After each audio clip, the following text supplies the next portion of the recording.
Let's see. Either subscribe, donate, or get the fuck out.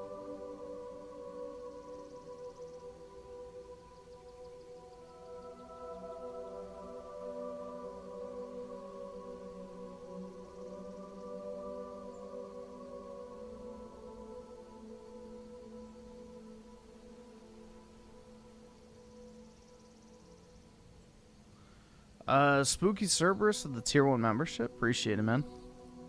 Big ups. All right, awesome. Thanks, nigga. All right. Nick Batista with the 5. It's sad how gaming is becoming more miserable as it goes on. That's pretty much everything in life, man. Not even just gaming. It's just pretty much everything, generally speaking.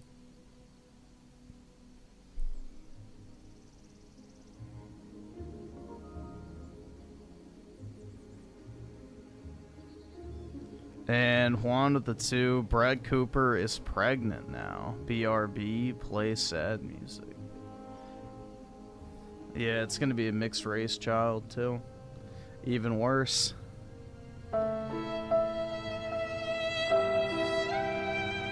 She got blacked. No condom, of course.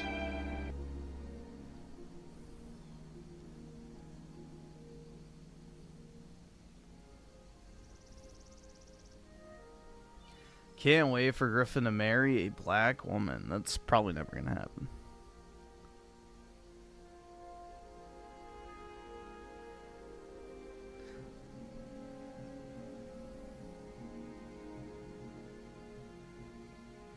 Think about it this way, bro. If 87% of black women are overweight, that means what? 13% of 13%. What is that, like, numbers wise? Like, bro, that's like a microscope. Yeah, nah. No. The likelihood is near impossible. And that's even assuming that just because they're skinny, you'd even want to.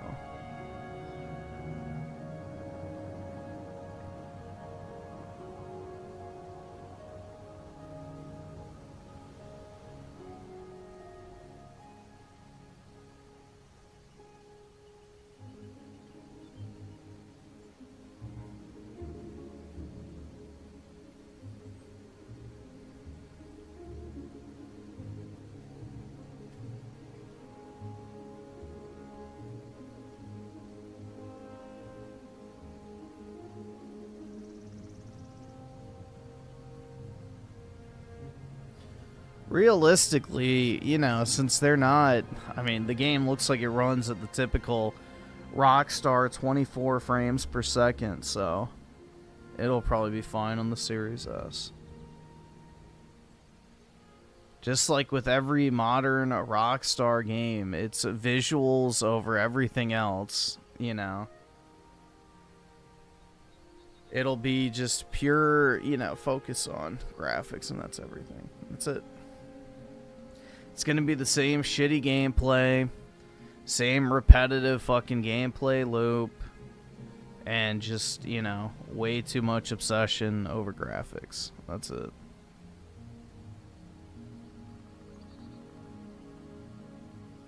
So it'll be another 24 FPS slideshow at launch, and you'll have to wait 3 to 7 years for them to actually fix it. You know? Gaming. Wowie zowie, man.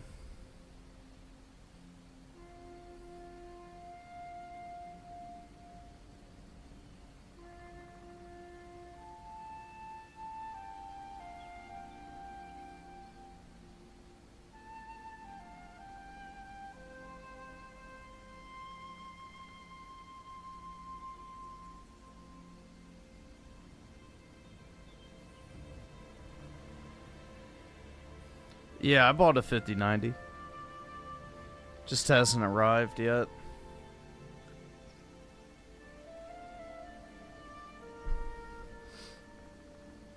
But yeah, why I didn't stream last night is I did not want to talk about GTA 6, which I had a feeling. That's all people were going to be talking about, so I was like, fuck it. I'm just not going to stream.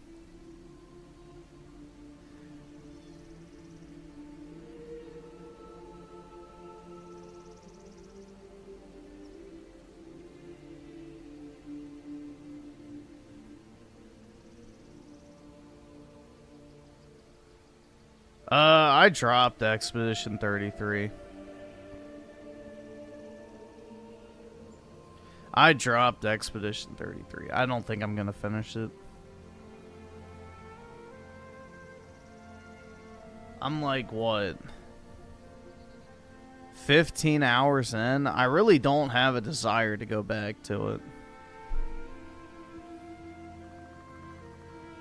I've played it for like, 15 hours. I'm well into chapter 2 or act 2, whatever the fuck it's called. And it just, I don't know. I'm not really that interested.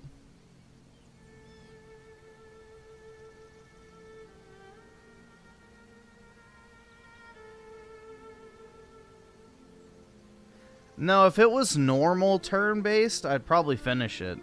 But because you have to fucking autistically dodge 800 fucking times every single battle, I'm just kind of sick of it. Like, if I have to play through a turn-based game, I don't want to have to fucking micromanage every fucking half second. Like, the whole point of a turn-based game is to have a hands-off gameplay experience so you don't have to 100% hyperfixate on the game because you're just watching the same repetitive fucking animations over and over and over and over and over again.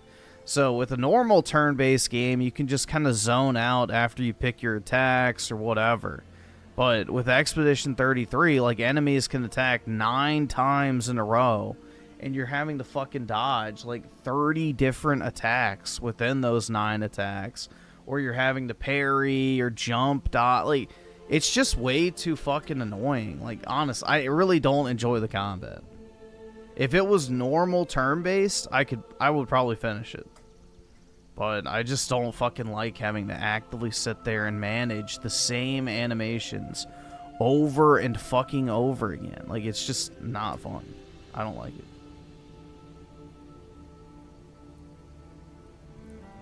I want to play my games. Not fucking sit there and just be like literally a fucking dodge spam. All right, awesome. Thanks, nigga. All right.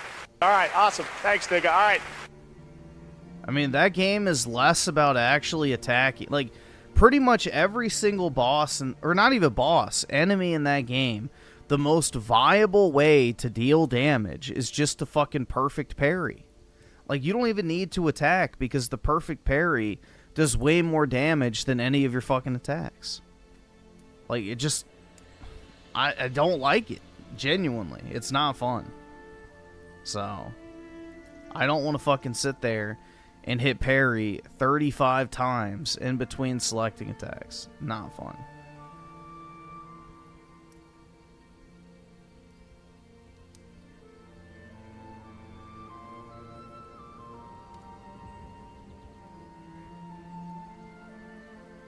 No, it did not go the Paper Mario route. The Paper Mario route would imply that you're, like, attacking once or dodging once. Paper Mario is way less demanding. So, also in Paper Mario, it's not solely reliant on that. There are literally bosses in Expedition 33 that if you don't perfect parry like 100 straight attacks, you literally cannot beat it. You will die immediately and have to restart. Like, it's just basically all the autism of like a 0-hit Souls boss. I mean, it's basically that, man. You're just playing a Souls game without moving. At this point, like, that's basically what it feels like. You're playing like the Elden Ring Turd Tree DLC, but you just can't move your character, but you have to dodge 1,000,000 fucking times before you can get an attack in. So, I don't know. Not a fan. I'm over it. don't really want to play it. I haven't played it in, what, over a week now? And, yeah, I doubt I'm going to ever go back. All right, awesome. Thanks, nigga. All right.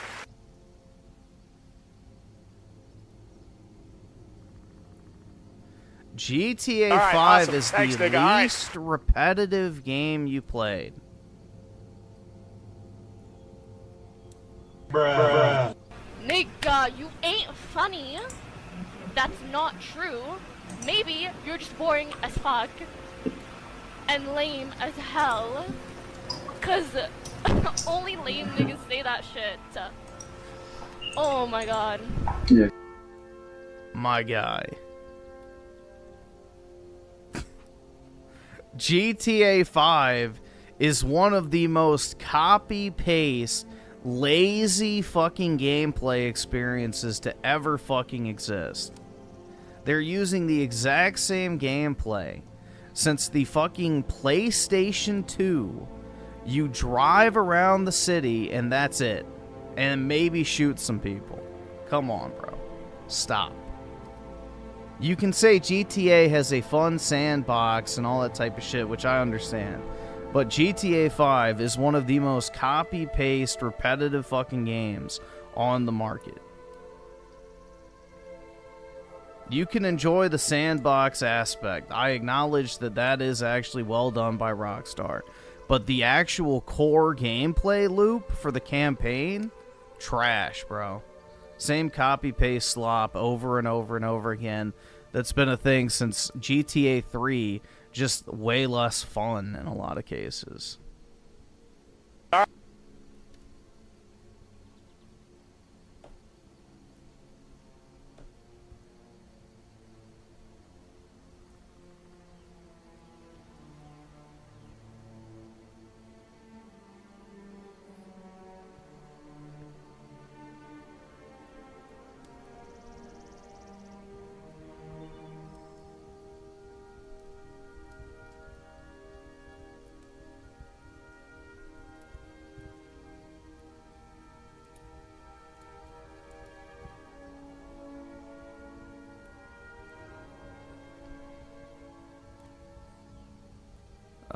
Let's see.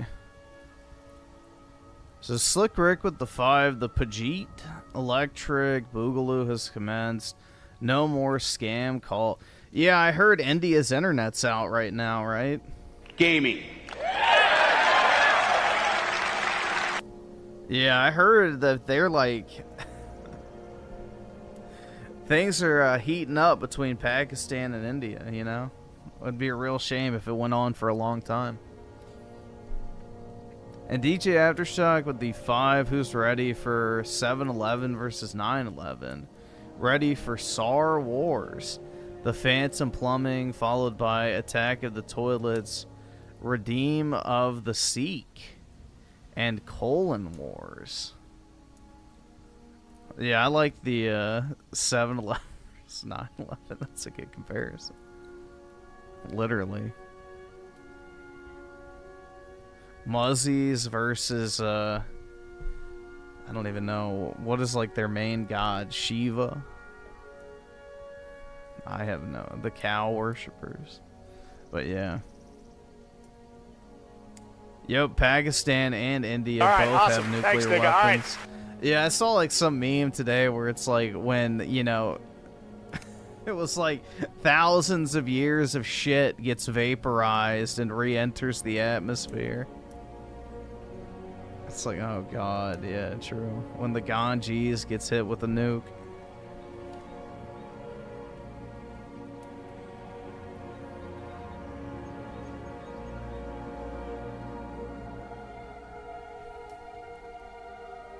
Let's see. Daryl Sun with the 2. Expedition 33 is better than Anime Rebirth.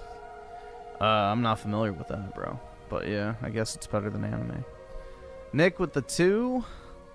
Dragon Quest 3 Remake good. I want to buy for my ROG. Yeah, I've heard good things. I need to try it at some point. I bought this game too, which is like an old 360 game that got ported to modern consoles that never actually released. So I might try this out tonight.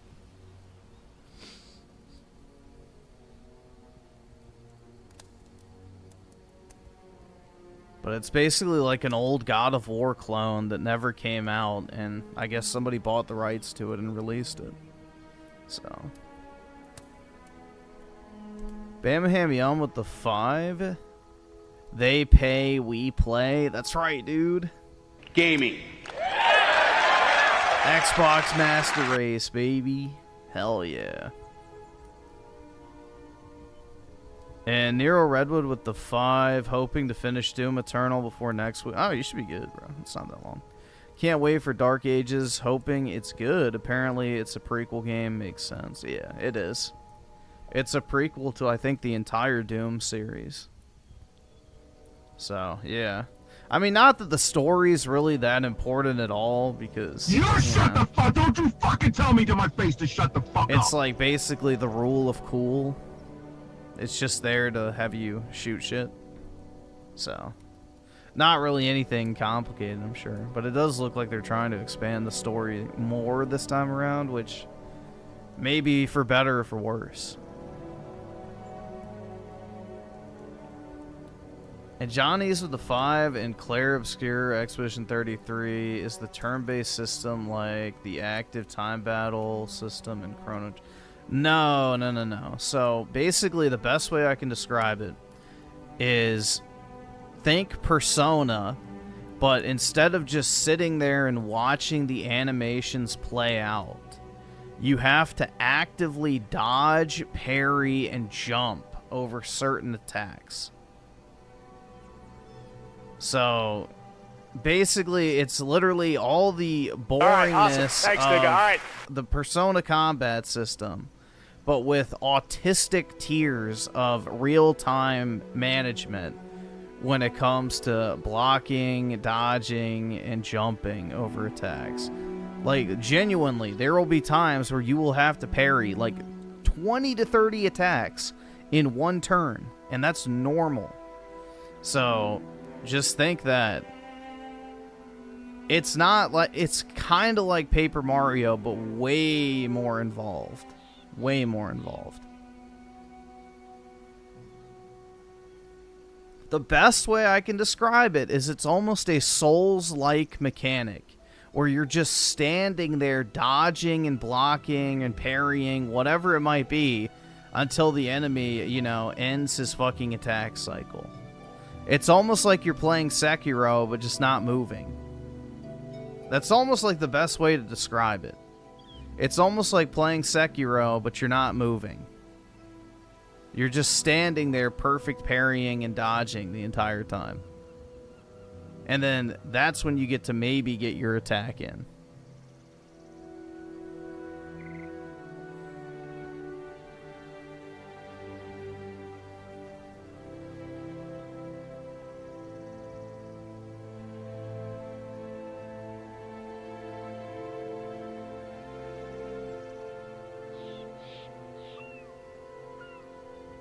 Dark Souls 3 is actually fun, so if you want to talk about like the last true Souls game, that's definitely it. Which even then, Dark Souls 3 kind of had, you know, the beginning of the end inside of it as well, like with some of the autistic bosses in that game. But for the most part, Dark Souls 3 is like the last true Souls experience. After that, it just became misery sims.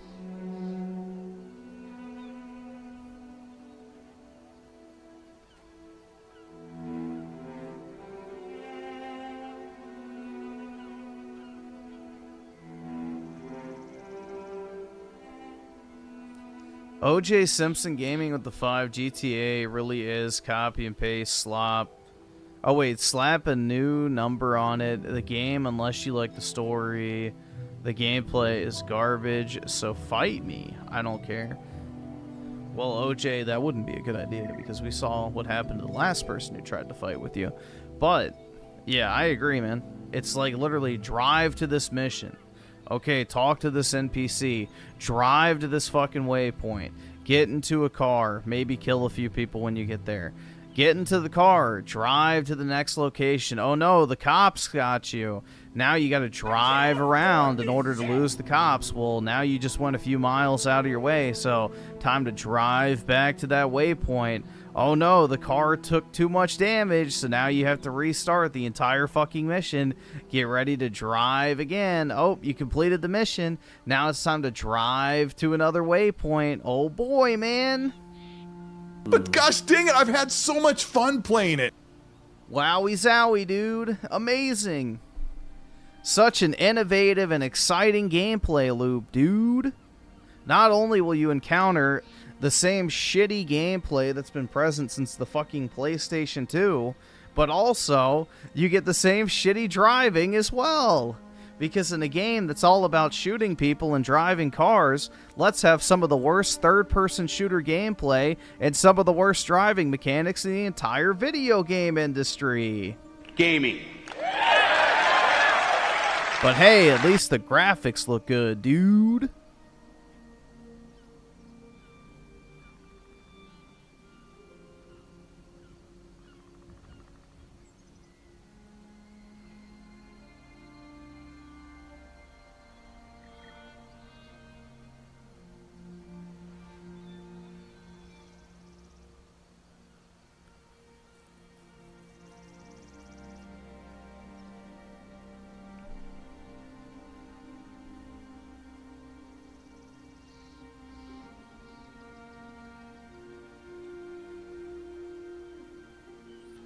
All night Yahtzee with the 10. Griffin, can we watch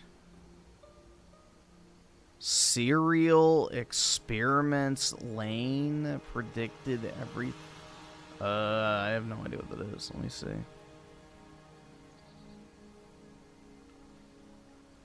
All right, awesome. Thanks, nigga. All right. If this is like some weird documentary, probably not. I'm not watching a documentary on some random shit, but we'll see.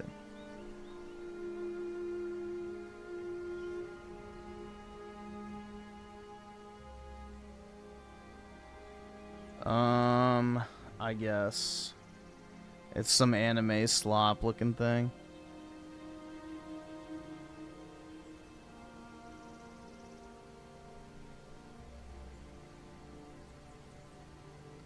It's a hipster anime. Yeah, we can potentially watch that. Shadow Evil with the 5 might just be me, but never liked GTA games, just never stuck with me. I only got 5 to play with a friend. Yeah, I've tried to like Rockstar's games. The only ones I really like, I mean, GTA 4 was fine, not the biggest fan. But I did like Red Dead Redemption 1. Red Dead Redemption 2 I can never get into. But, yeah, I think Rockstar is probably the most overrated game dev. Hands down.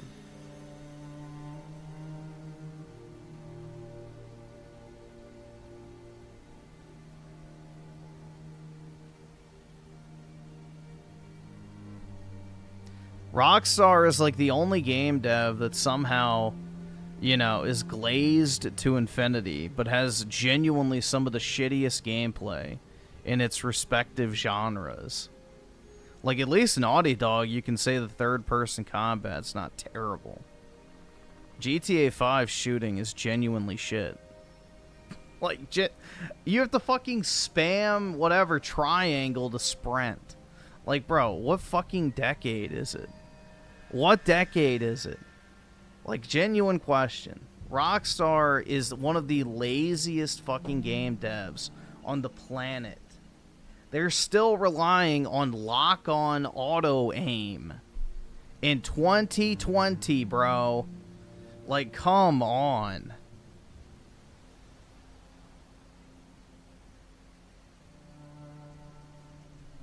So they're like the #1 dev that does not care about, you know, gameplay at all. It's all about the fucking cutscenes and the graphics. That's it. Graphics and cutscenes is the modern Rockstar experience.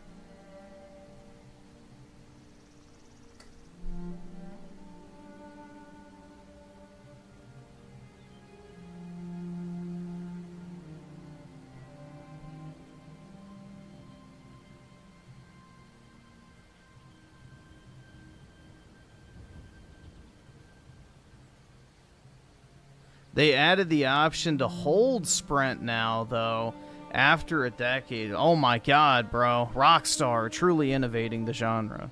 Why do you need to hold down a button to sprint? It's literally what the fucking left stick is. Whatever. Whatever, bro. It's Rockstar, dude. They're the greatest game devs of all time. If you don't care about gameplay, which, how does that make them a great game dev? I don't know. Interesting.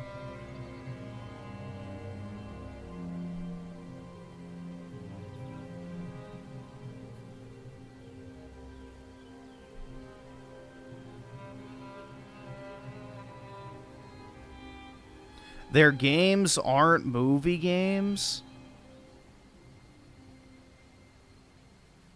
Bro.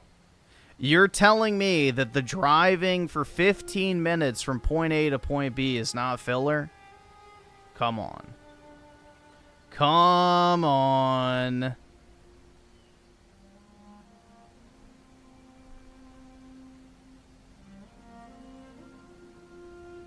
Wowie zowie, dude. Yeah. Red Dead Redemption 2, totally not a fucking movie game, guys. Rockstar definitely doesn't make movie games at all. Not at all, dude. They're pure, fast-paced action from start to finish.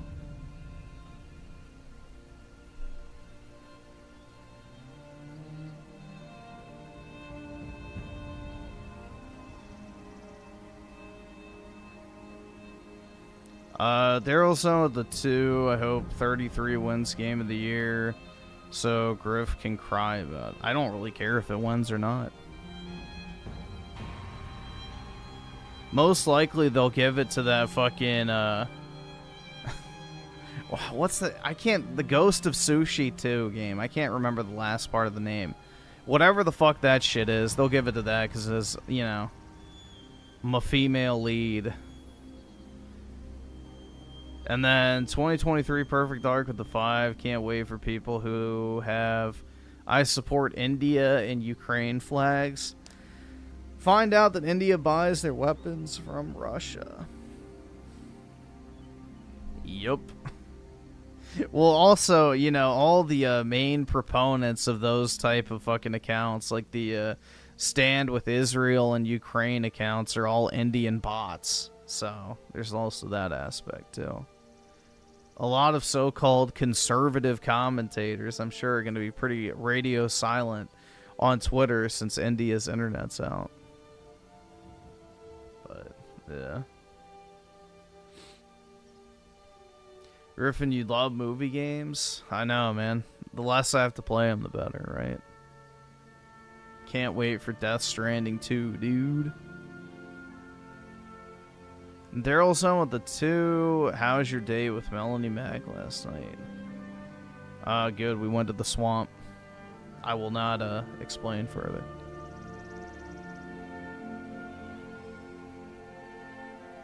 Now that Synth has found his soulmate. Uh-oh. When is Griff going to meet a nice girl and sit beside him as he plays Final Fantasy? Never. It's never gonna happen.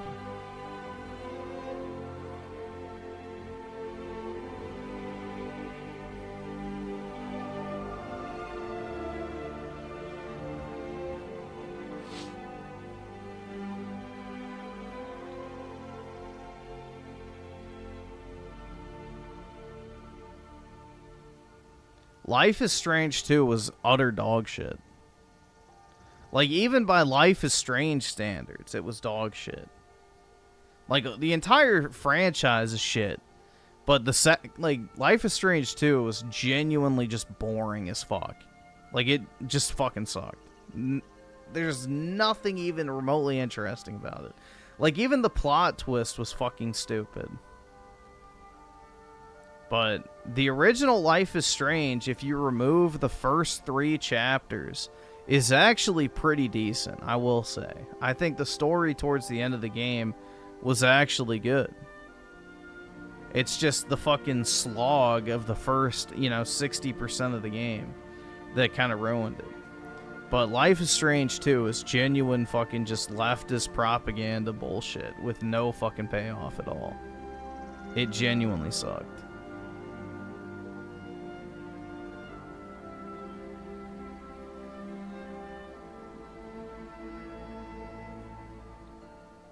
You think the Ukrainian Jew president was selling weapons to Hamas?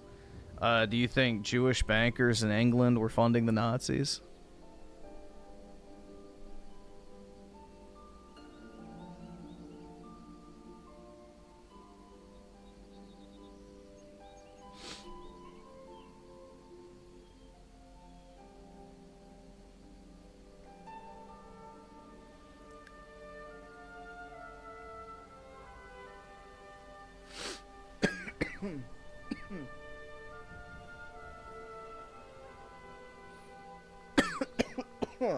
Shit.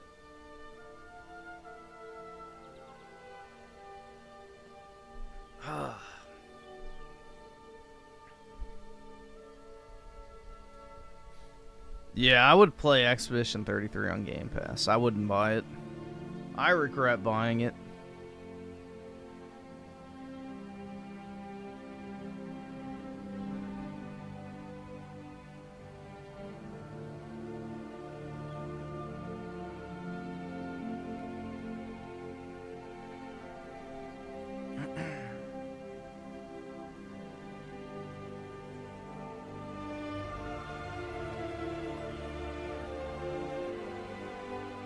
Oh shit. I forgot to set the tips goal. Oops. Let's see, GTA 6. Hype, dude. We'll call it that. Wowie zowie, dude. So exciting. But yeah, I've almost finished Oblivion's trophies, bro. I literally just have that stupid fucking the ultimate heist left, which I don't want to fucking do. I've already like duplicated the shit out of my potions, so I should be fine, but I don't know, man. If I remember properly, it's like really aids, and it takes like an hour plus. Also, it's glitched, so there's no guarantee that it actually works.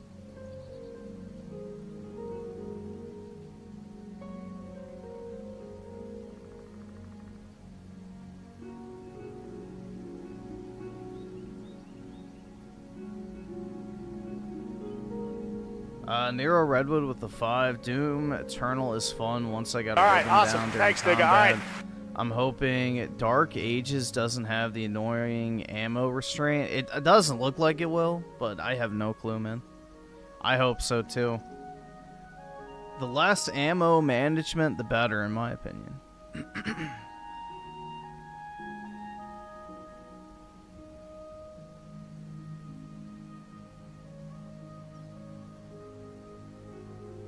Because, like, 2016, you had way more ammo. Like, it was a significant reduction in Eternal, which was, like, my biggest, I would say, complaint.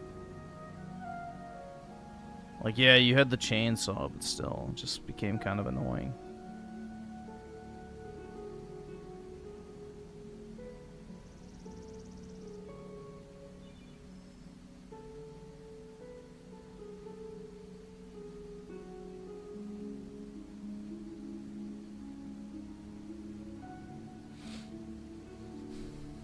Kanye made a music video for his song. Is it on YouTube?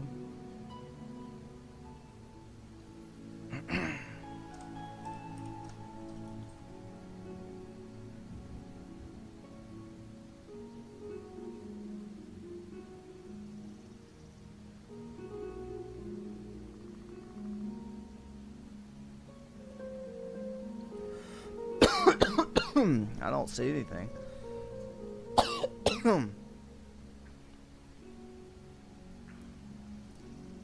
Damn.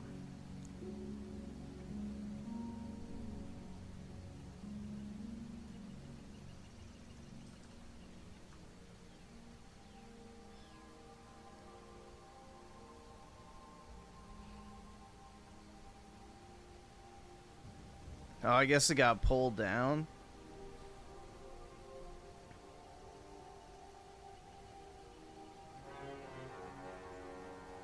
It's on Twitter.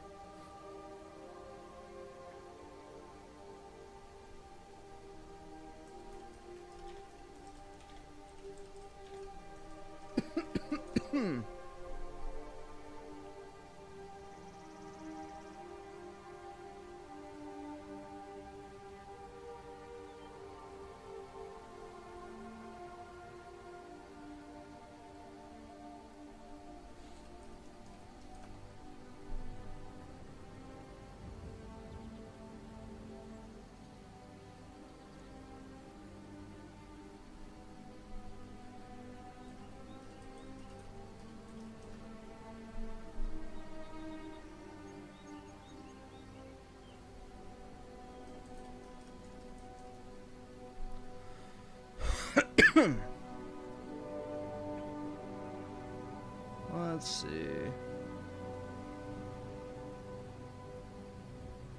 says uploading now.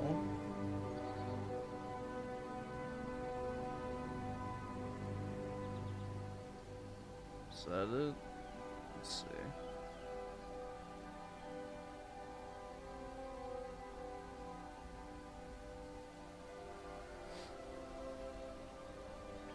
Okay, yeah, that's the video I saw on YouTube. So let me just pull it up then. I thought he had released like the official thing, like in actual quality, but it doesn't look like it.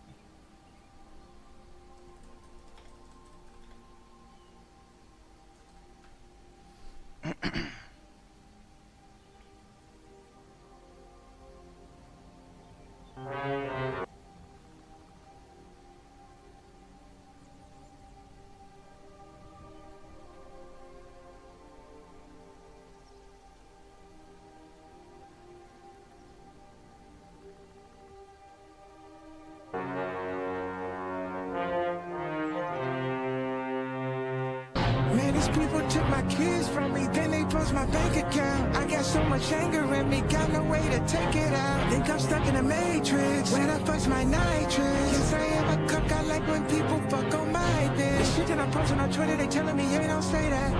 How niggas can't see me in public, I'm driving an all-chrome Maybach. With all of the money and fame, I still can't get my kids back. With all of the money and fame, I still don't get to see my children. Niggas see my Twitter, but they don't see how I be feeling. So I became a Nazi, yeah, bitch, I'm the villain.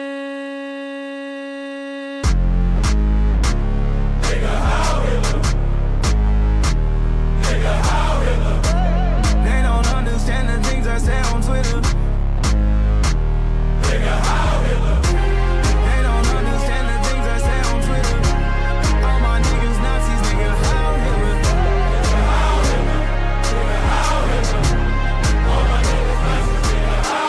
She wanna fuck with Japan, I put the chrome on the bench.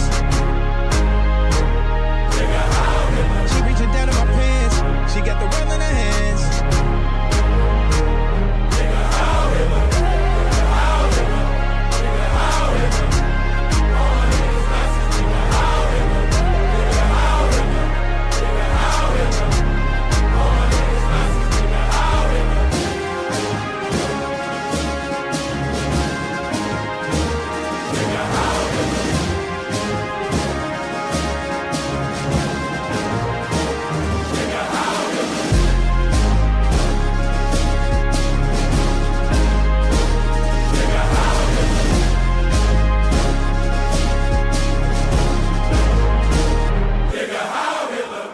Meine Arbeit für richtig ist.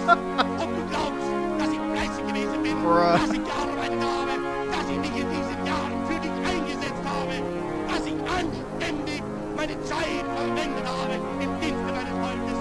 Gib du jetzt deine Stimme ab. Wenn ja, dann tritt für mich ein, so wie ich für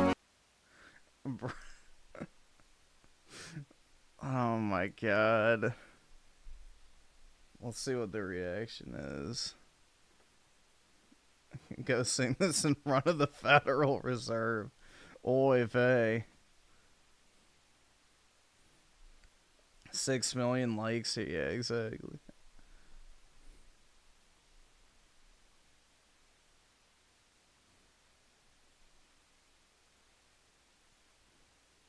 This plays in people's head when they see me and my sisters had blonde hair and blue eyes. Yeah, exactly. Yeah, it is catchy, bro. Like, it's got a really good beat, so it'll probably do numbers. It's very catchy.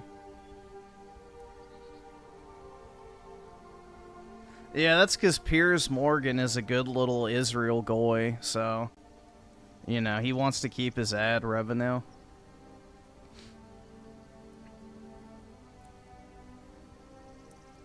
He's the type of guy that would sell out his own country for a quick buck.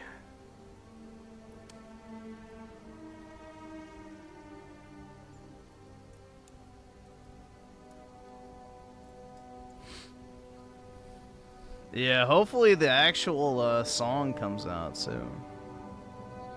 I want to hear it in its full audio fidelity.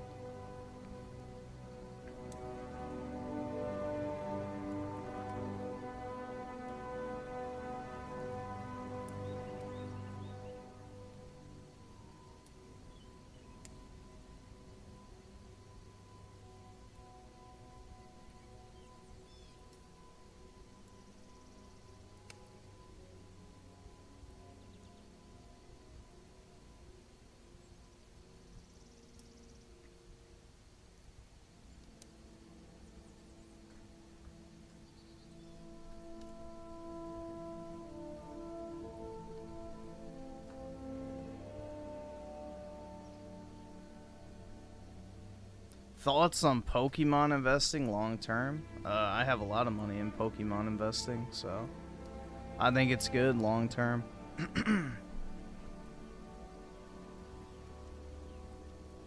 Anything sealed goes up.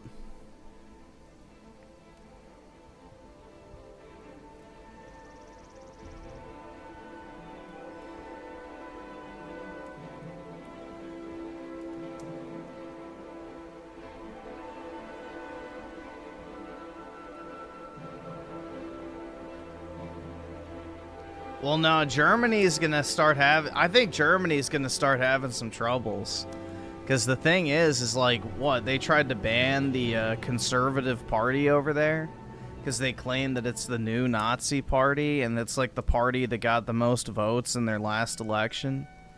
So yeah, they better be careful with that type of shit. You know, that song might inspire a little bit more than just some dank memes, dude.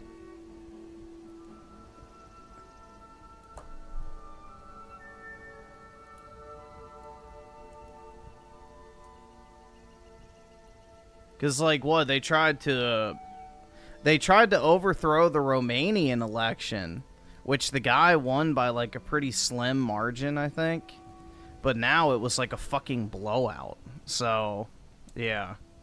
I think a lot of this shit's backfiring, you know. Slowly but surely, maybe the Europeans will realize that they're being cucked in real time. But good luck with that.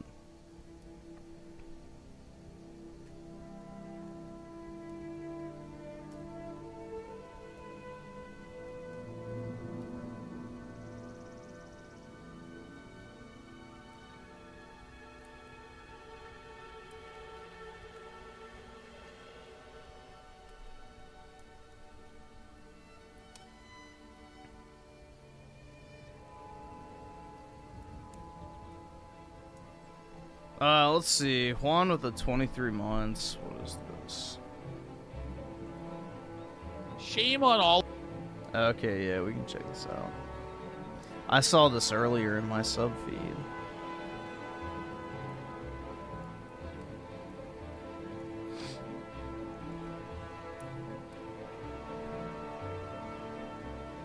Yeah, I just don't understand why, you know, European leaders want to basically become the fucking homeless shelter of the world, but, you know, I don't really think it's Europeans, to be honest. But they still vote for these fuckers. So, some blame falls on them, too.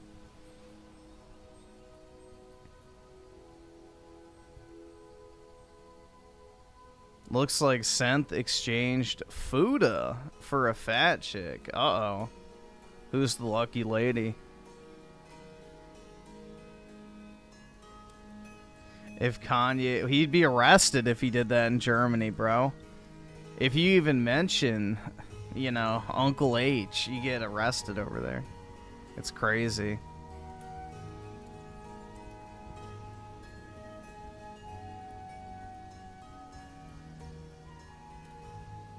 Imagine that PWR moved out of his parents before Rich ever did. Yeah, I was watching Rich's like stream VOD today, and it was like him ranting about that Harmon Smith guy. And oh my god, bro, it was like the prime example of the pot calling the kettle black. Because Rich was like dogging him for not having his own place and shit like that. It's like, Rich, you live with your fucking mom and dad in your 40s. You don't have any fucking, you know, any fucking wiggle room to even remotely try and dog on anybody else's living situation. And then he was like bragging about having sex and shit. It's like, bro, bragging about having sex with a single mom is like bragging that you bought a Pokemon game from GameStop that already has a completed save file, claiming that you beat the game. Like, bro, what the fuck? Yeah, dude, I found a chick that's already been knocked up by several other men prior to me and is just, you know, extracting money from child support. You know, I'm a real man, dude. You know, I also put a baby in her, so now I have to pay her thousands of dollars a month, you know. Don't you wish you were a Giga Chad like me? What?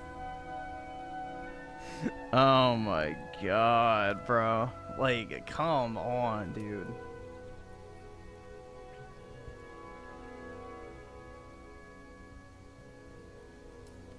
Let's see. Daryl's on the 2. Which grading company should I use for my Pokemon? I would use PSA. PSA is the best bet. They have the most liquidity, and overall, the value is probably the best if you get 10s.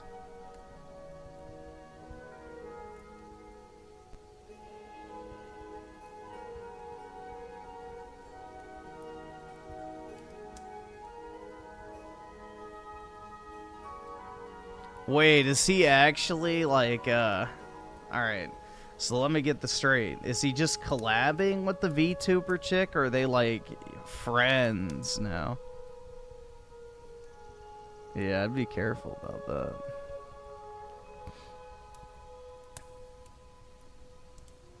Friends? Uh-oh. Yeah, I'd be careful.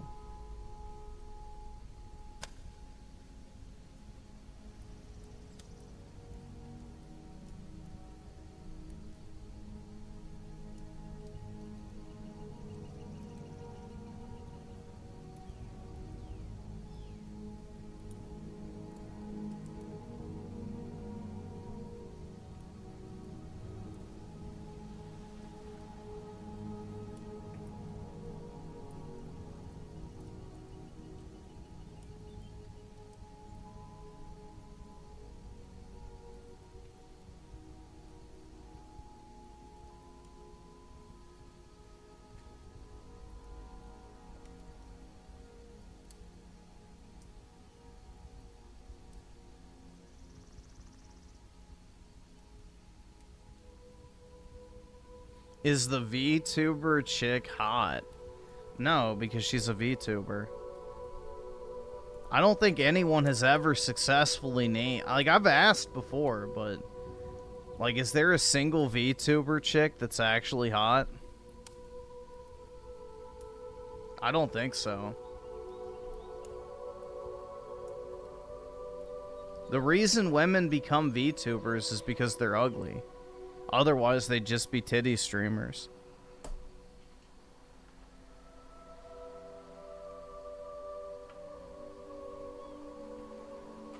If they were actually attractive, they would just be titty streamers.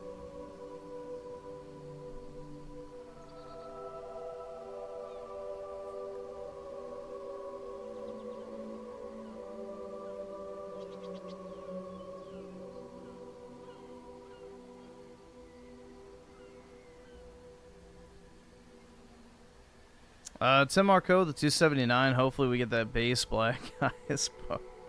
Yeah, hopefully, but who knows? Who knows, man? Valkyrie is hot. No, she's not. She's old, bro. Roasty. Fancy Leo with the 6. India and Pakistan go boom. God willing, man. God willing. Let's just hope the evaporated shit doesn't, you know, cloud the atmosphere, but yeah. The bot activity on the internet should be a lot lower nowadays. Fingers crossed. I can't afford this shit!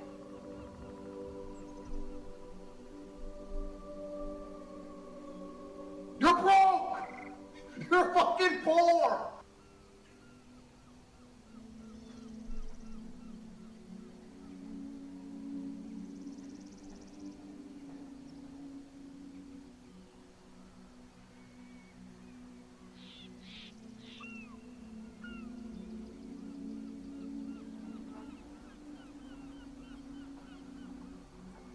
Hey, she's my age, so I'll take it. Yeah, but you gotta remember, bro, she's a Hollywood Twitch streamer, which means she's been run through about 5 to 10 times more than most women your age. So, she's probably an insufferable roasty who's obnoxious to be around, which is why nobody's bothered to stick around. So, I mean, she acts like a 14-year-old girl in her live streams, and that is, like, so off-putting to me. Whenever, like, a girl talks like a fucking toddler or some shit, which I know I don't have the anime autism, so it doesn't do anything for me, but it's, like, really nasty. Like, it just makes me, like, have, like, a chill down my spine. It's like, ugh. Like a natural repulsion.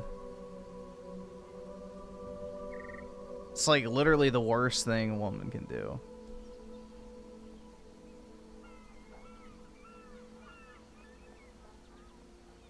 Like, it's even worse than, like, the bruh chicks or the ones that call you dude or bro.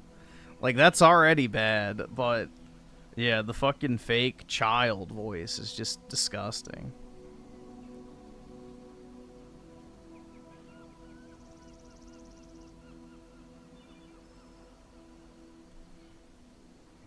Midnight Mawwow with the 40 months. I'm happy I got my 4070 Ti Super Monday. Nice. Congratulations. Gaming.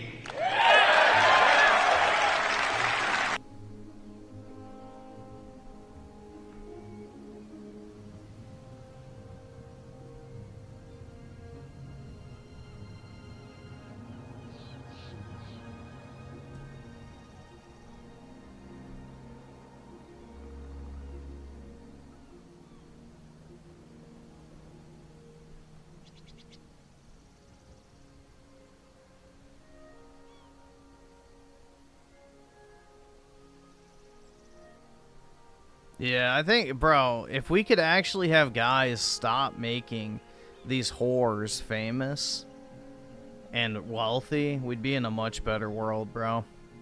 Like, the only reason these OnlyFans sluts make money is because of a bunch of losers, so.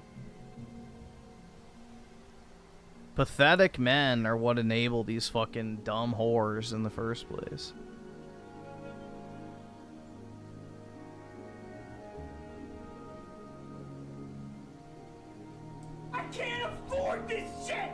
Fancy Leo with the 15. I fell asleep at the dentist a few days ago while she was operating on my teeth.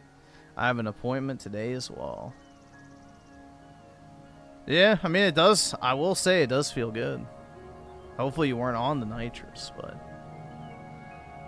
yeah, I like the feeling of getting my teeth cleaned. It's a nice feeling, but I don't know if I've ever fallen asleep.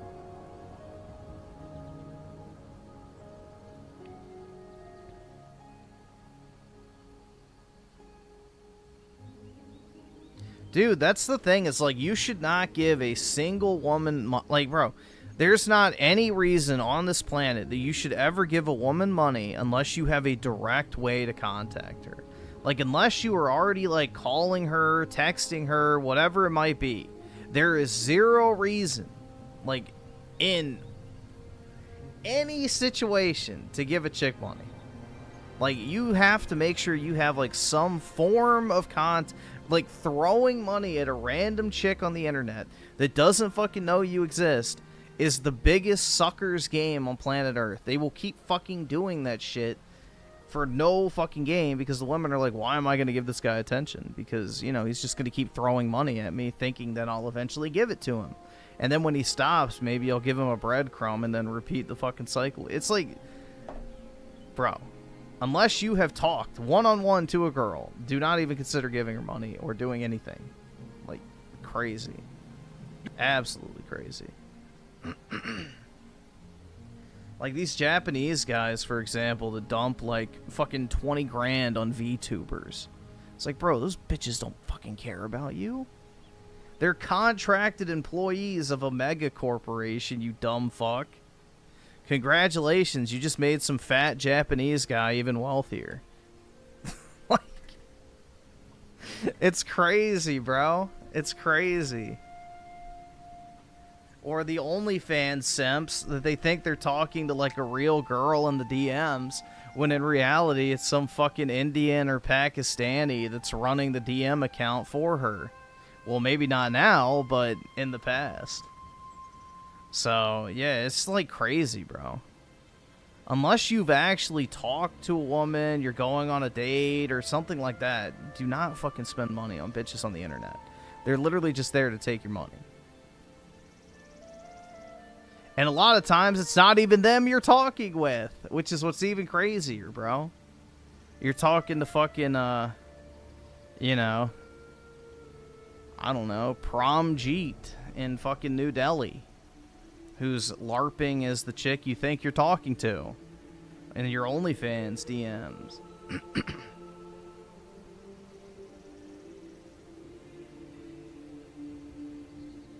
Like, just buy a hooker at that point. Like, honestly.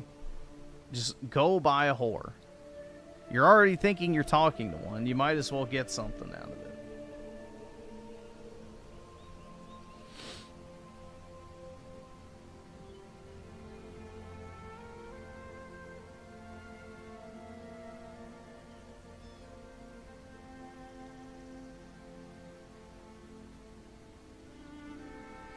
Yeah, and, whatever, OnlyFans is, like, one of the biggest, donors to the Israeli congressional lobby, which means, you know, all these OnlyFans whores that are, like, pro-Palestine are directly funding Israel, which is pretty funny. It's pretty funny, man.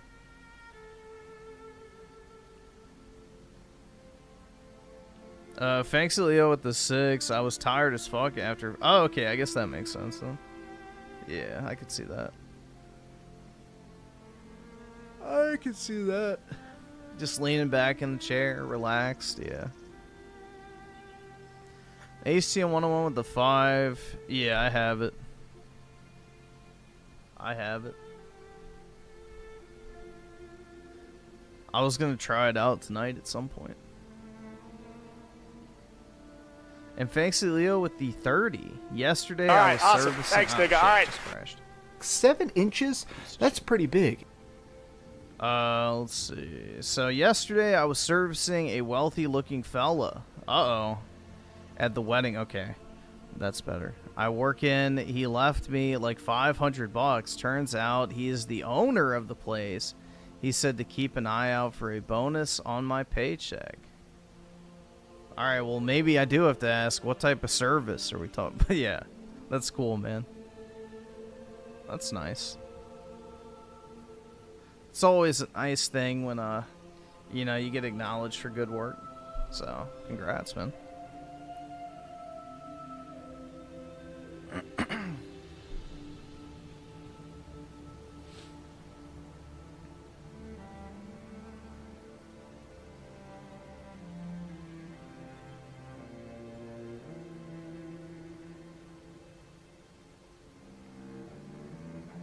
Did I know Boogie has a 40-year-old roommate? Yeah, the guy that he refused to talk about. I remember that.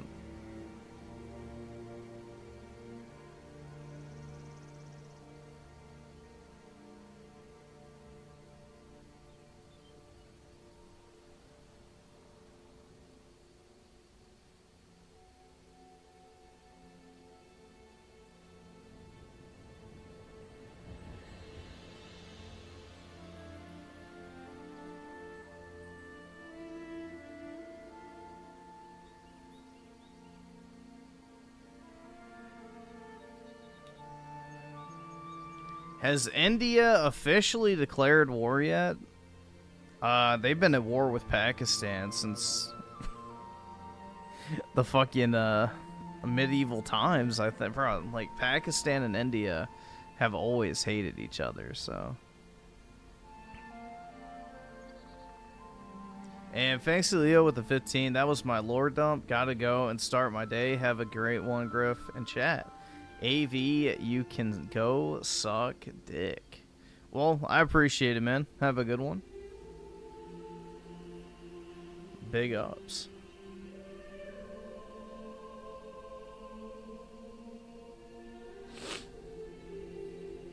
So did they patch Oblivion Remastered not to crash? I don't think so, man. I don't think they've updated it. I don't think they're going to.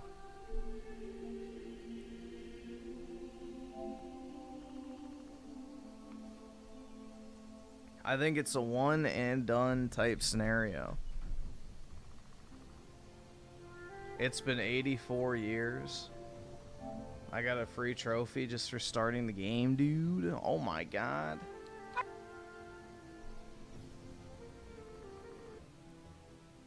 That was heckin' wholesome, dude.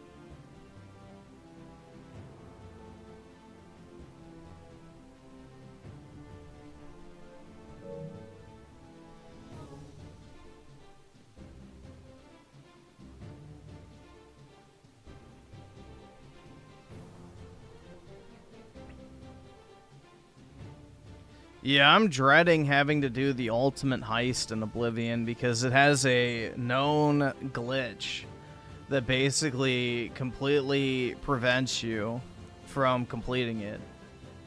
And there's no way to tell if you're going to have the problem or not, and there's no fix. So literally, it's just completely random if you can actually finish the quest line.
Bruh. Leave a wench on board. Bring me her alive, and I'll decide what to do with her later. Get the mission. Lorraine, go to your cabin.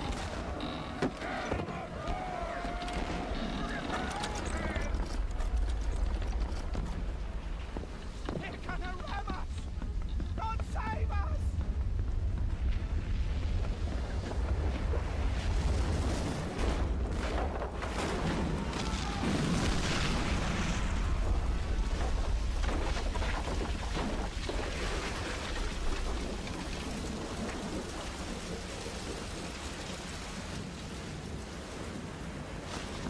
Keep your courage, men, for the glory of England. England.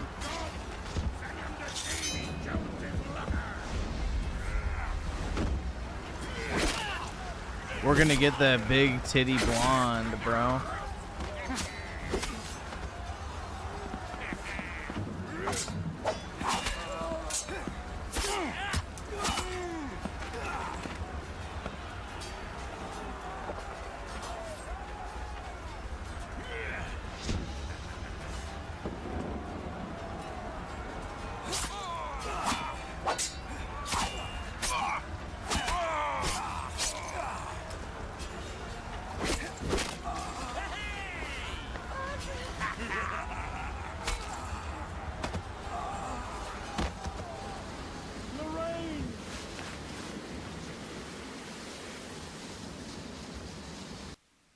No, the bazooms are gone, dude.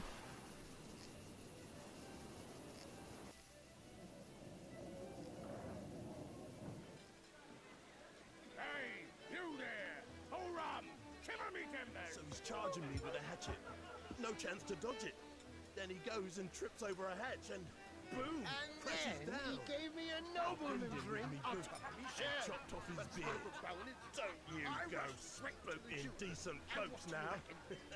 When I'm over in Scotland, then I got it for that. Stole the money, but I ain't complaining. It will one hell of a... Ain't nobody seen him again since that day. Must be feeding your dinner, Captain. Chef's special for our very special guests. Hope it pleases you. Wow, look at that. They have enough If GTA 6 is a pride parade, will you play it? If I can drive an oil tanker into it and blow it up. It could be for all I care. And Dutch knocked the strength right out of me. A light snack for Griffin? That's right, dude.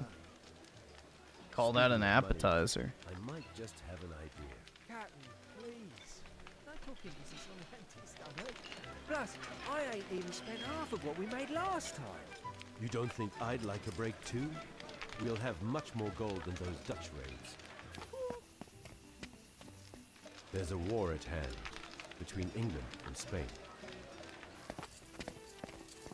And war always means there's gold to be made, Walter. Lots of it.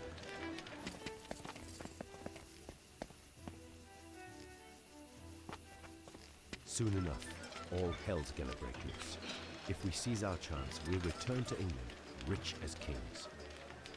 Are you telling me you're planning on becoming a privateer? Who'd ever give us a letter of marque? It'll never happen. You could show. Yeah, the Xbox handheld is just a ROG Ally with like slightly different buttons, but not even the Xbox button. The Spanish! What? The Spanish are invading! Where did they come from? Gentlemen, we're closed.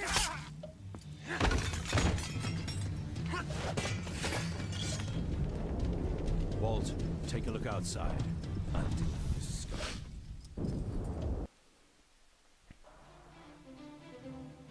Let's see. Okay. Let's use To it. arms.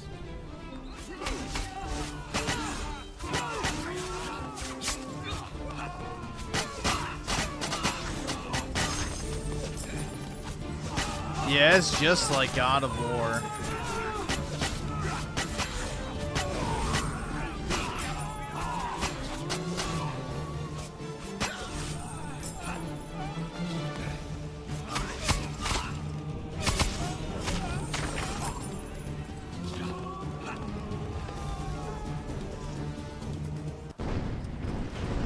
Yeah, an Xbox handheld that can't play your Xbox console games is entirely worthless to me.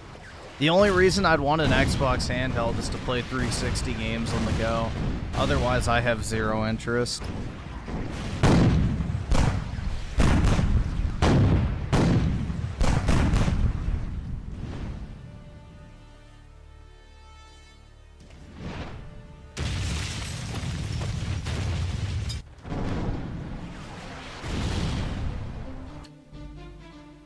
Block enemy attacks and gunfire. Okay.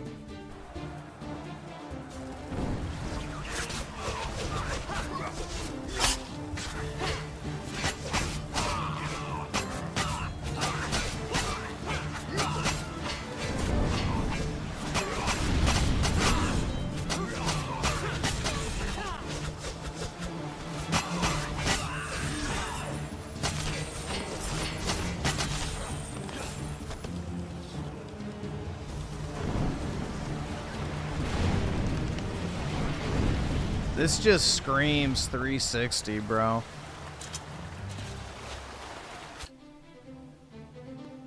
You can deal some damage to enemies from afar, but okay.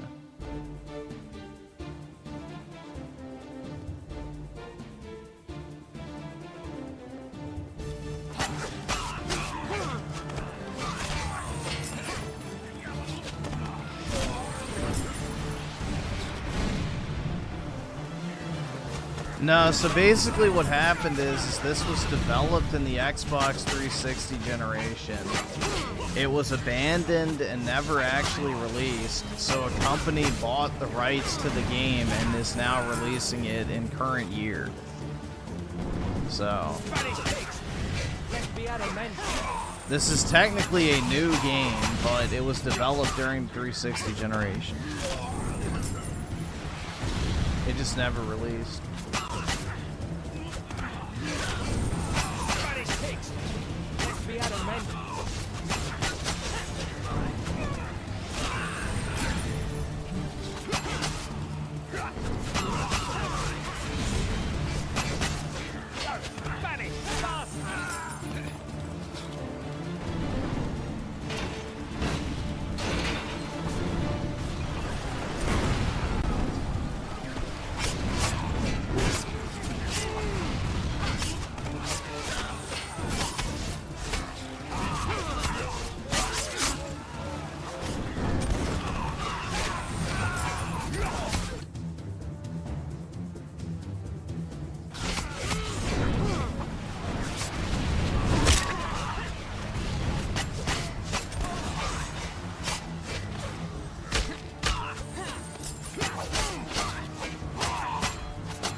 Me treasure, dude.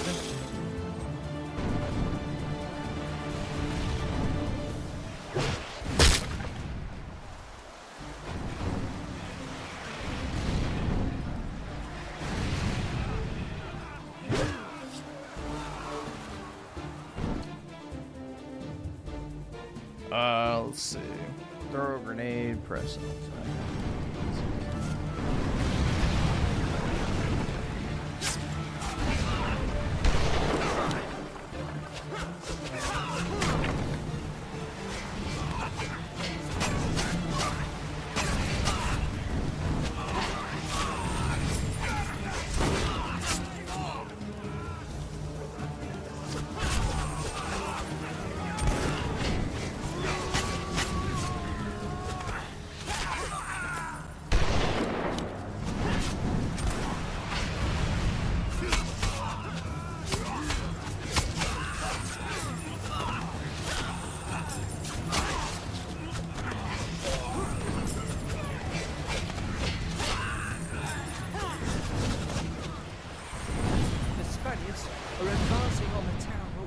And the town folk have taken refuge there. We gotta save them.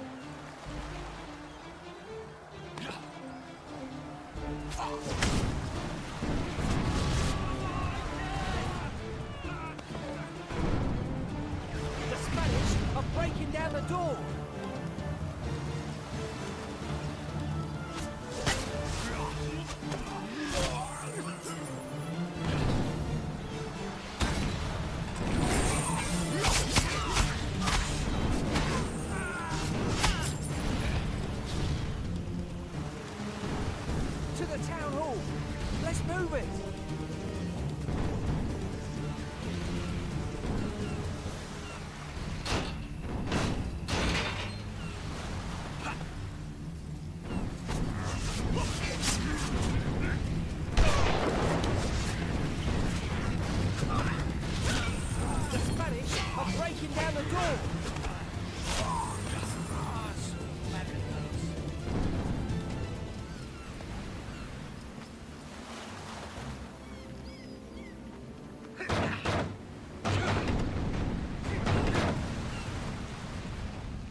He held it sideways for extra accuracy. It's a nice touch.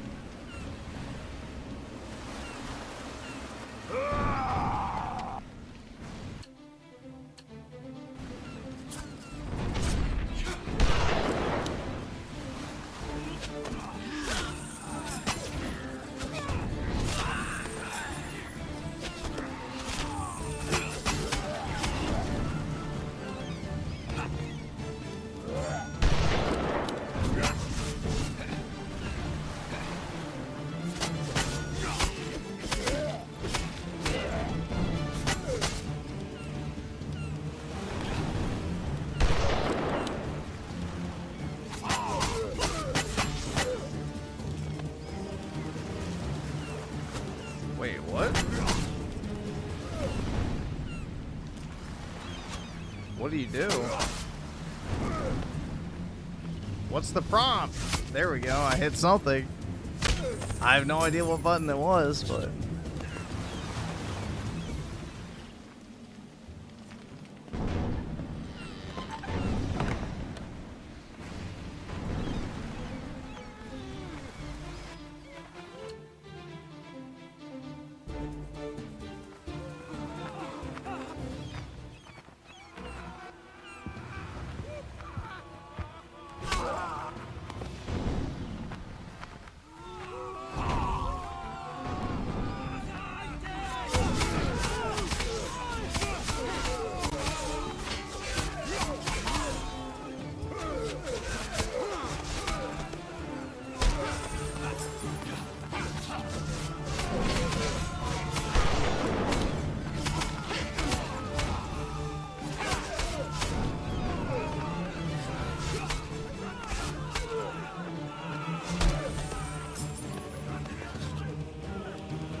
The Spanish have launched a massive assault.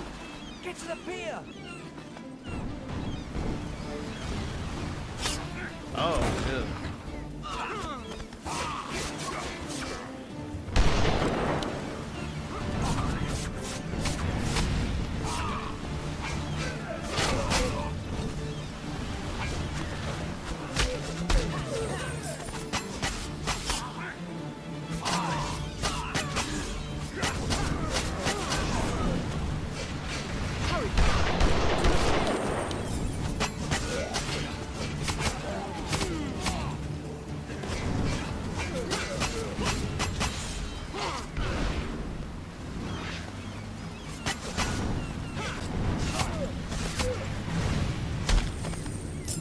Yeah, it does kind of look like Fable and God of War combined, yeah. Death to them all.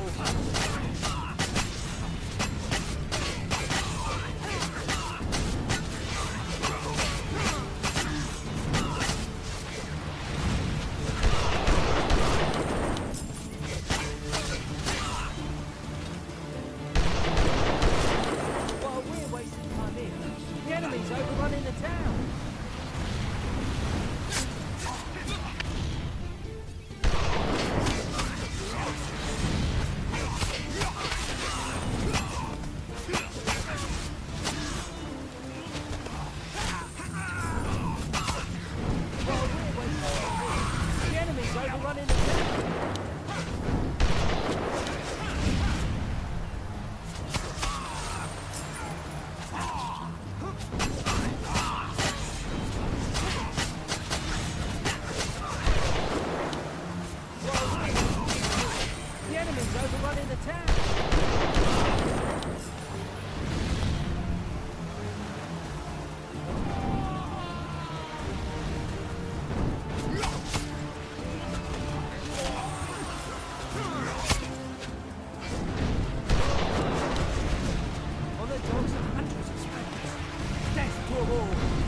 It's already more fun than most modern games.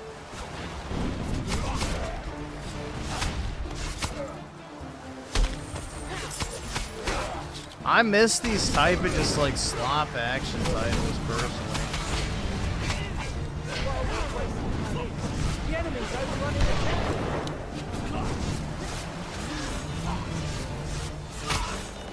And I mean slop in like a positive way. Like, it's not trying to be like anything like, you know, overblown budget-wise or the greatest video game you've ever played. It's just, you know, entertainment, essentially.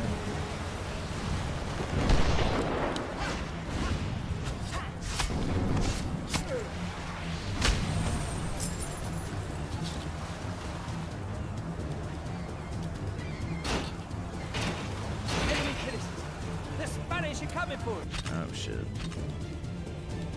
Fix the chat.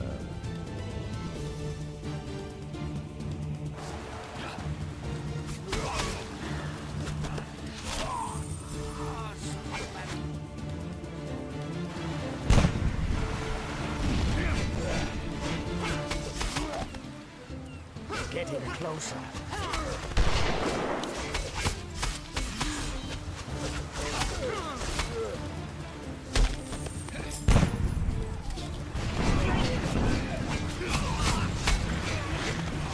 Things are about to get hot. They're getting hot.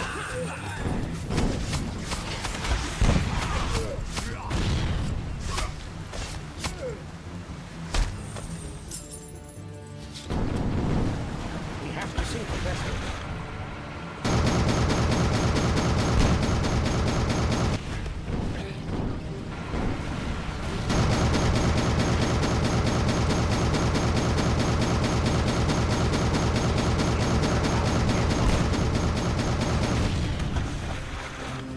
Did I not hit him?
There we go.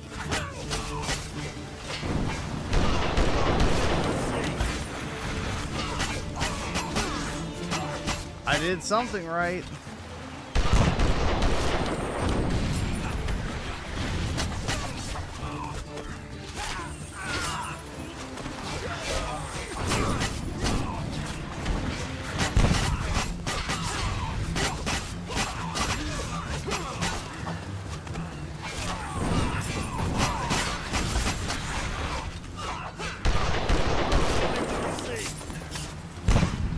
Might be an easy platinum, I have no idea. I didn't even look. Let's see. Kill 100 enemies, 1,000 enemies, complete the game. Execute, that's easy. Kill the last, oh shit. Yeah, maybe not.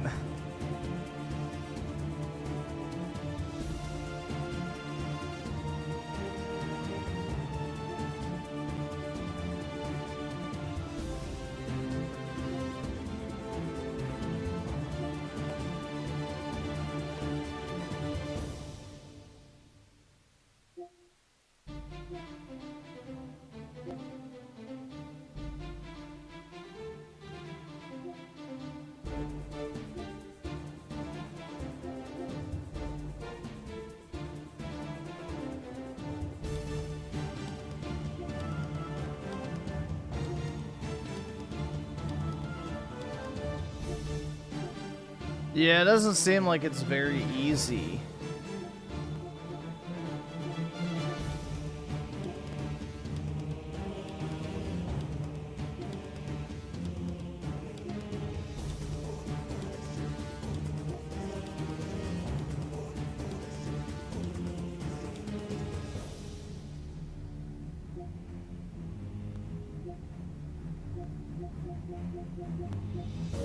Yeah, it doesn't look like it's gonna be super easy.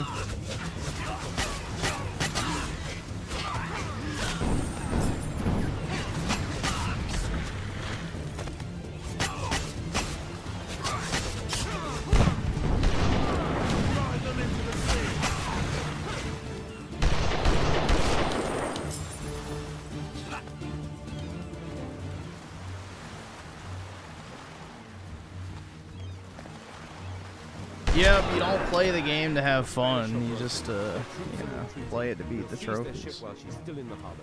Get on in. Come on. Then hop to it. I'll hold them off.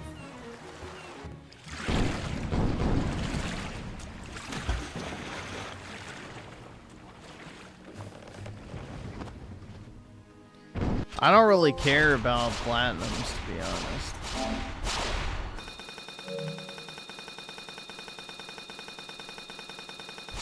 See, I already missed some chests, so no platinum trophy for me. Womp womp.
Uh-oh.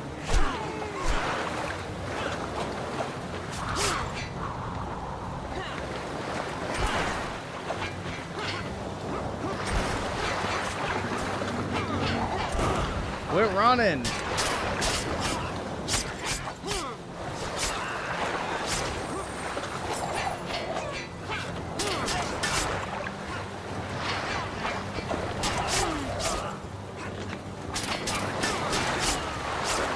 I don't like this guy.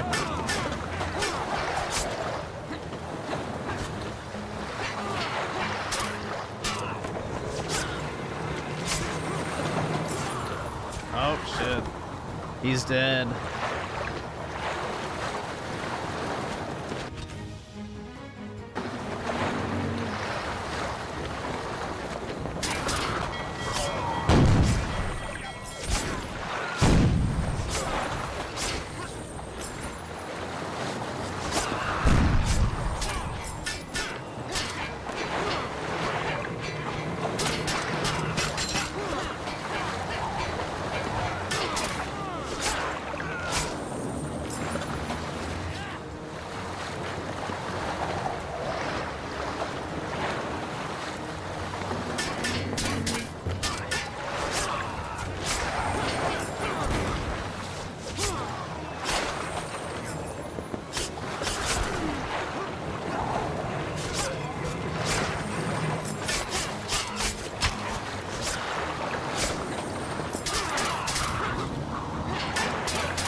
retard.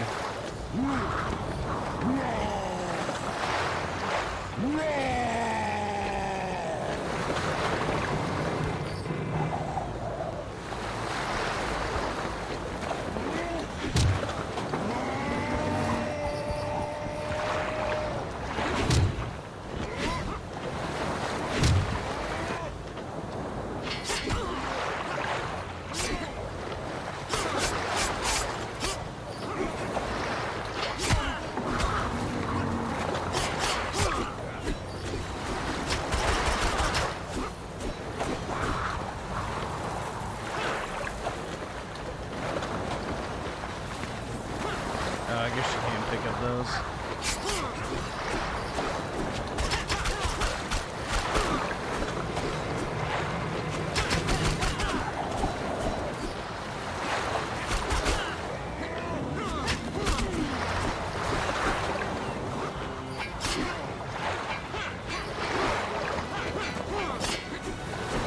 He's got no reach with his attack.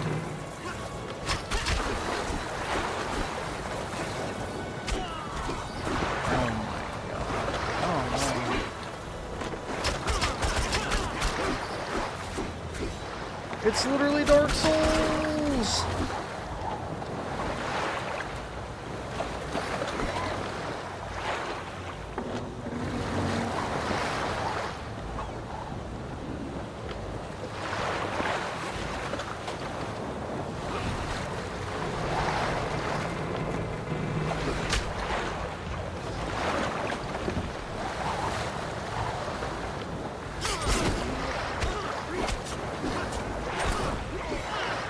Oh, seriously?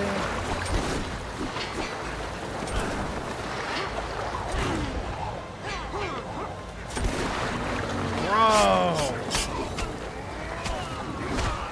I'm gonna die.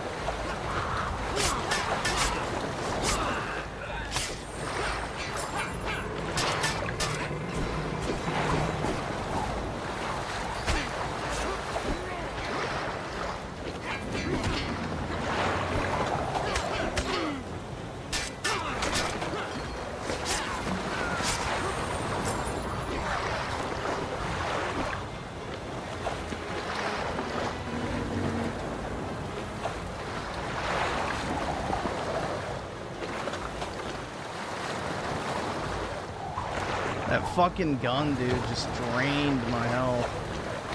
More than the boss did.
Oh, you're shitting me.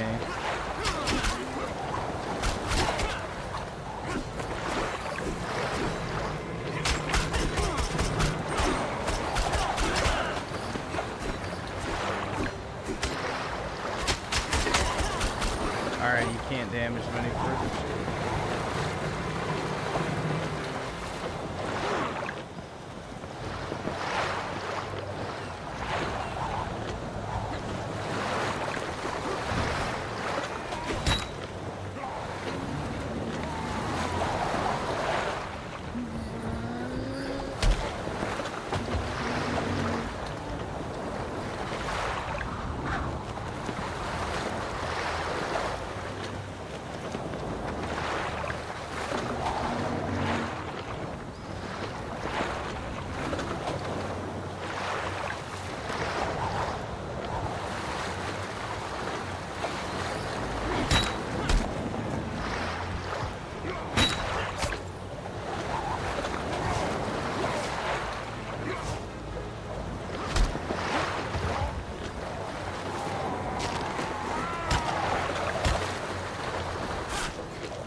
There we go.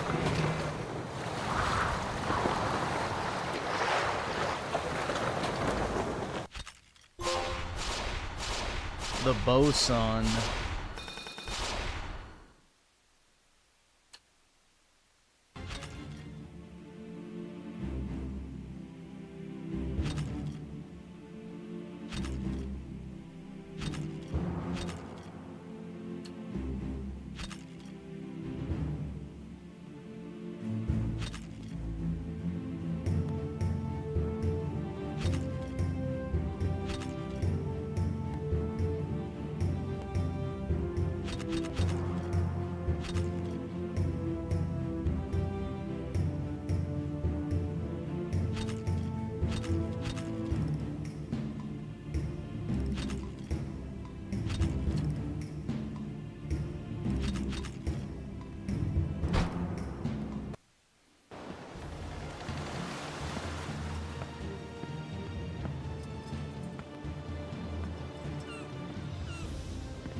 Those Spaniards have given us a fine vessel indeed. I'm not sure given is the word for it, Captain. That big one must rip the head off. Captain! Captain, we found him locked in the cabin.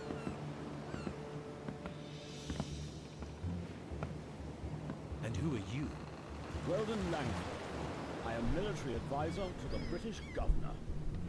Unreal 5 is the Kojima of game engines. Attacking an English town. Possibly. Stinks of treason. By Allah's sake, I am no traitor. Then explain how you got here. I was en route from Europe to Port Royal with my daughter, Lorraine. But as we entered Caribbean waters, our ship was attacked by pirates. The entire crew was slaughtered.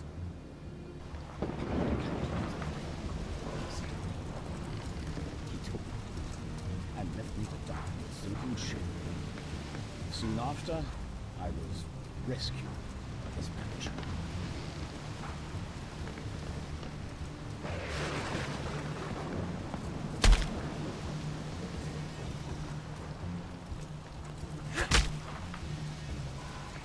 He speaks the truth. Walt, do the honors and untie him. Thank you, Captain. I should like to... Ahoy, Captain! The Spanish are upon us! Save it. Uh-oh, dude. Prepare for battle. We'll send them straight to Davy Jones's locker.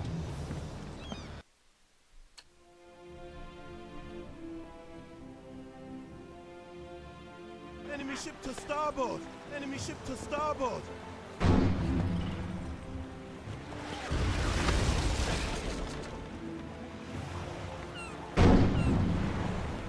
Enemy ship, head ahead!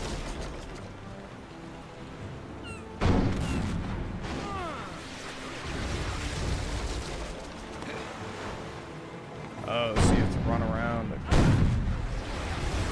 Enemy ship, Spanish boat on the starboard quarter.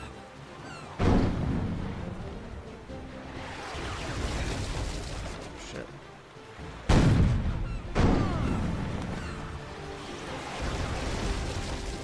Fuck, you can't cut through there. You're wrong! You're fucking wrong!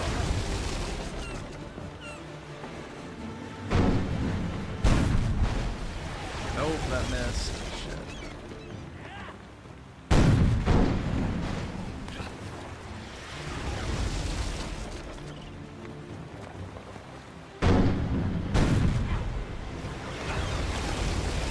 Spaniards aboard! Enemy ship, port side! The camera doesn't really help you here. Enemy ship to starboard!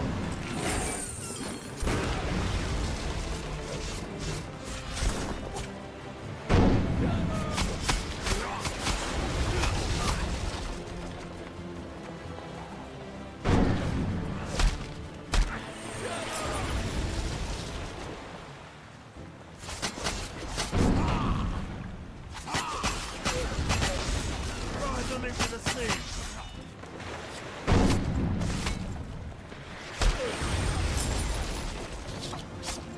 Ride them into the sea.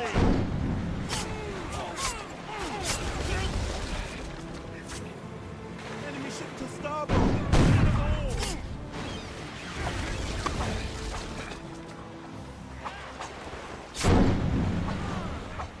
Kill them all.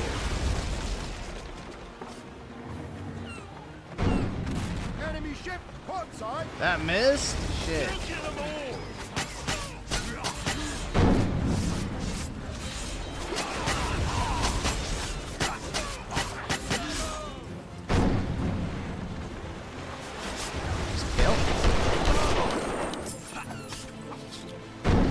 Spanish boat on full quarter.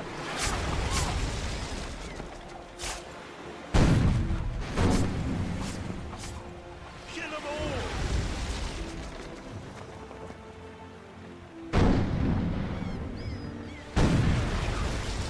Kill them all.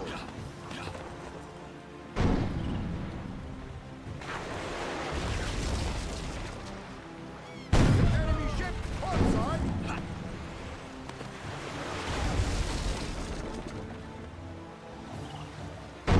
Kill them all. Enemy ship to starboard.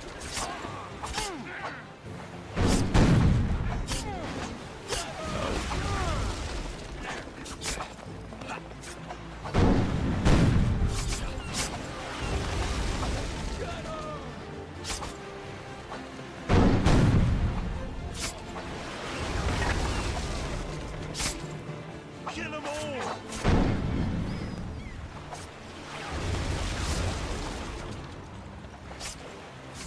Drive them into the starboard.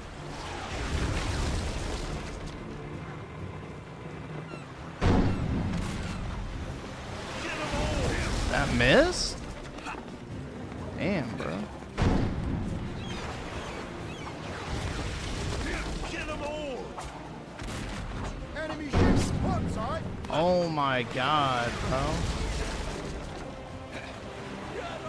I cannot hit shit. And I missed the sail.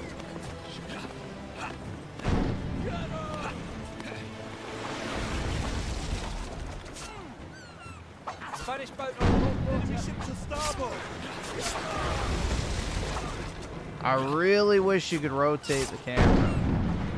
That would make this a million times more manageable. Kill them all.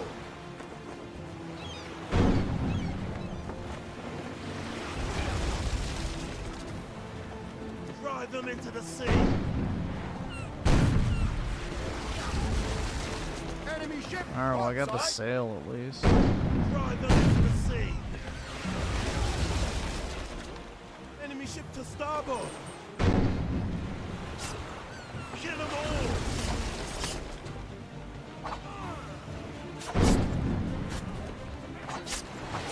Everybody in the boat.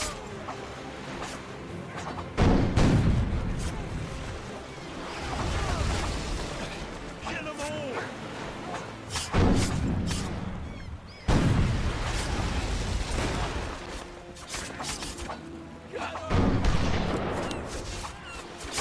Alright, one down.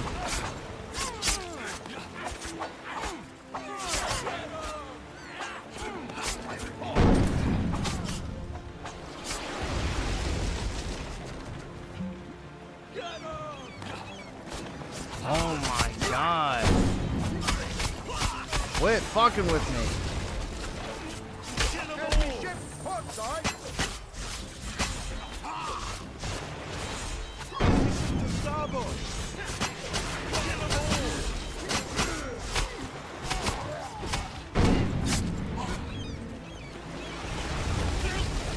Kill them all.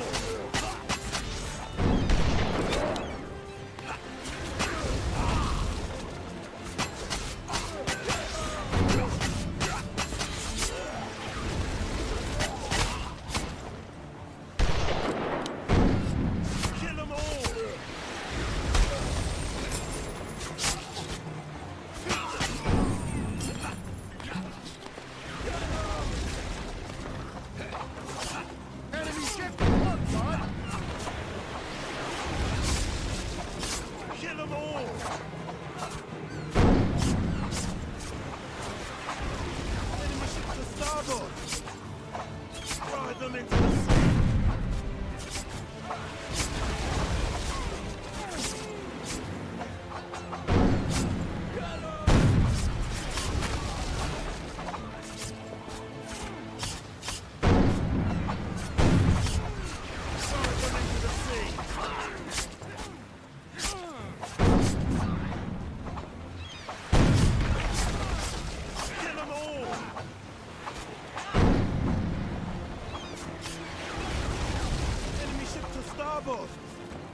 What the fuck? How did that not hit? Drive them into the sea. Alright, there we go. Oh, there's more. Fuck. Kill them all.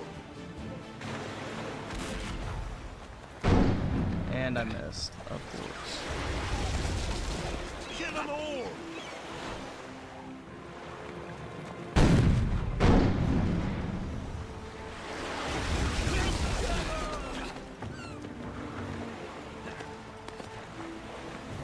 Is that it? Drive them into the sea. Got more on the way. Enemy ship to starboard. Kill them all.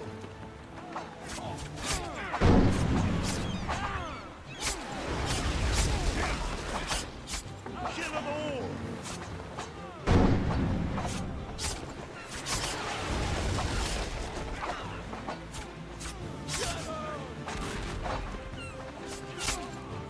Alright, I literally hit the sails from good luck, which is what it told me to do earlier. Enemy ship to starboard.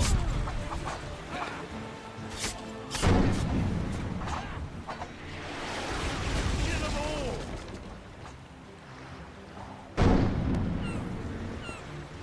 Enemy ship ahead.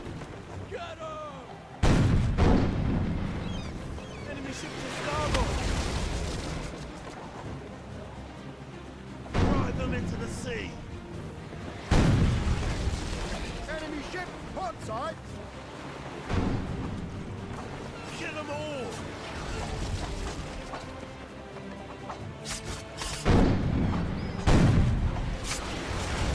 Kill them all.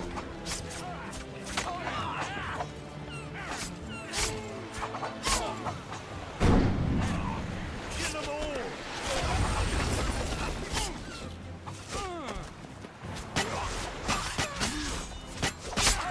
Drive them into the sea.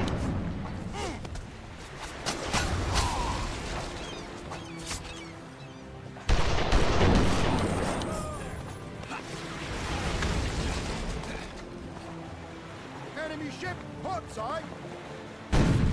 Kill them all.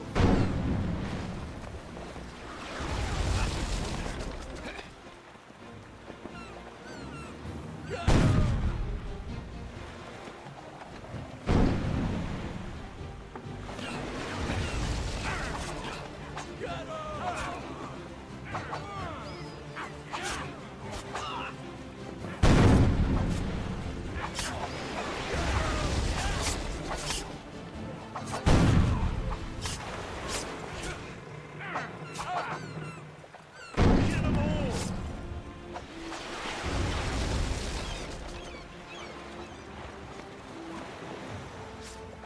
Drive them into the sea.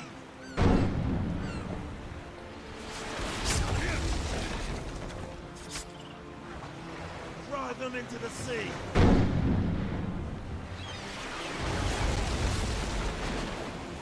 Enemy ship port side. Kill them all. There we go.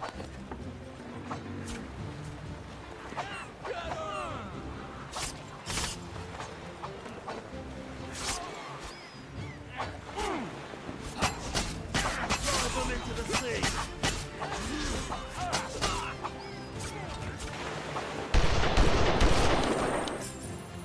Kill them all.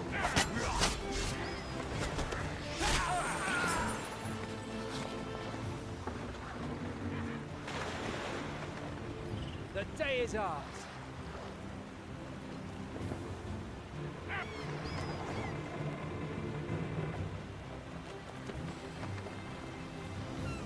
Yeah, I can't really blame DSP for having a meltdown on Kingdom Kang's Deliverance. That game looks miserable as fuck to play, so I wouldn't want to play it.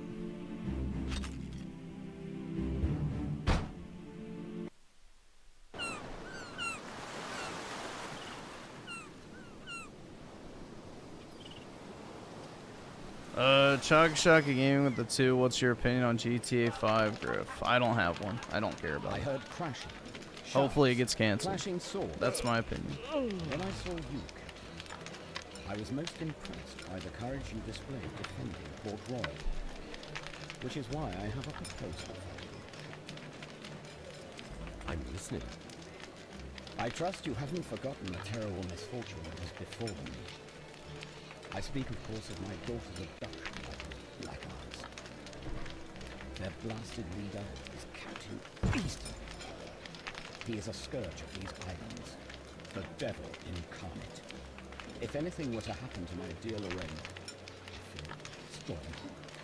Trust me, Captain, it shall be worth your while.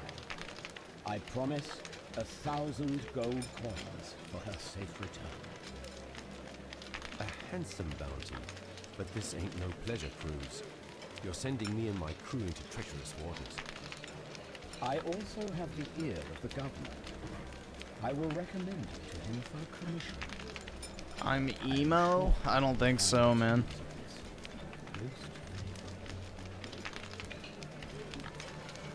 Why people play Kingdom Come Deliverance 2? It sucks.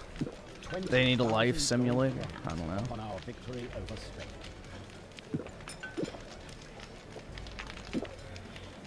50,000.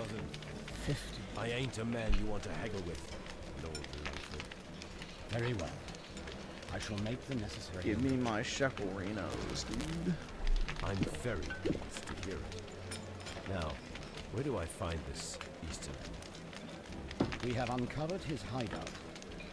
This map marks its location and shows you how to find it. It's known as Dead Reef Peak. There was once a Spanish fort there. Now it lies abandoned. It's a deal. That's enough. We'll return within the week and your daughter with us. So get the rum ready and prepare the feast.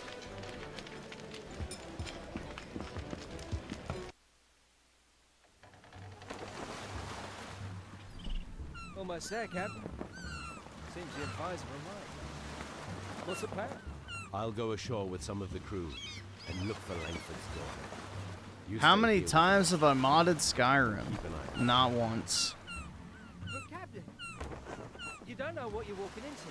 And you'll need every hand if things I go said bad. you stay I've with never Savvy. played an Elder Scrolls game to any real degree on anything other than console. And I never used the mods on console. I just don't like having to miss a good fight, that's all. But yeah, I don't mod at all.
Shadow of the Colossus will never be ported to Nintendo. Sony's not going to put anything on Nintendo because that's their only competitor now.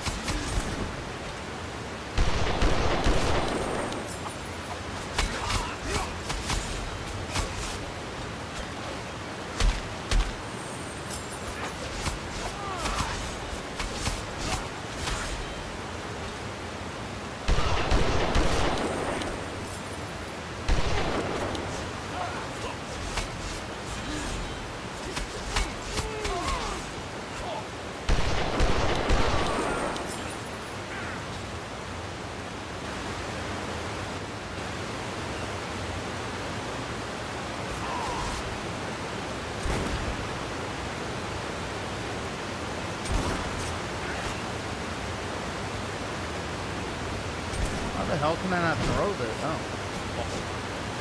Why wouldn't that work?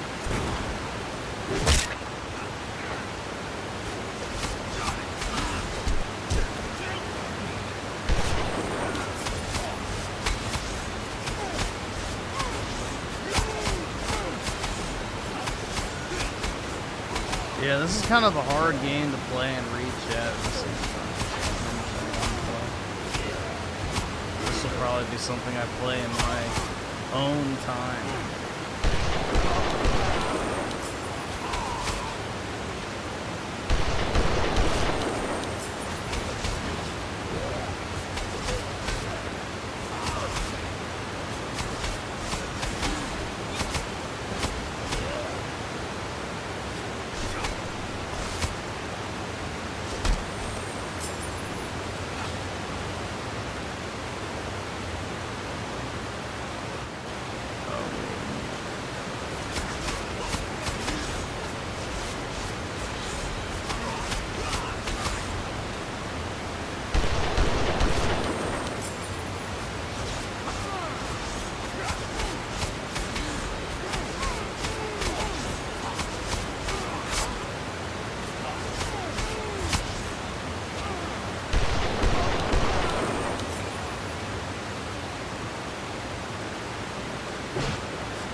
I love how the music for the water, I guess not music, the sound effects are just like literally static.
I look forward to the cope of when that Xbox handheld thing is like $800. I can't wait for that, bro.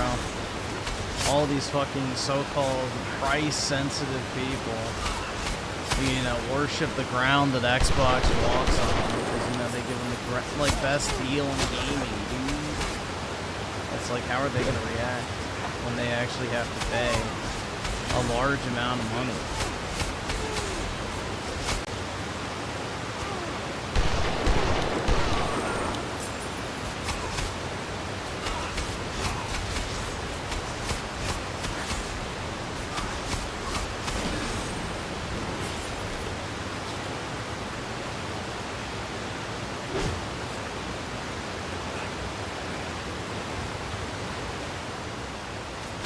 I think it'll be $700 or $800 is my guess, because that's how much the ROG Ally was when it came out, was $700. This is technically just the ROG Ally 2 that they're selling.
No, I never played Naughty Bear, but I remember it.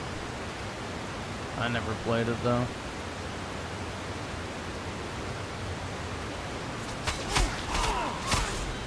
All right, awesome. Thanks, nigga. All right.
Yeah, we know where the Epstein files are, man, and they're in Phil Spencer's fucking desk.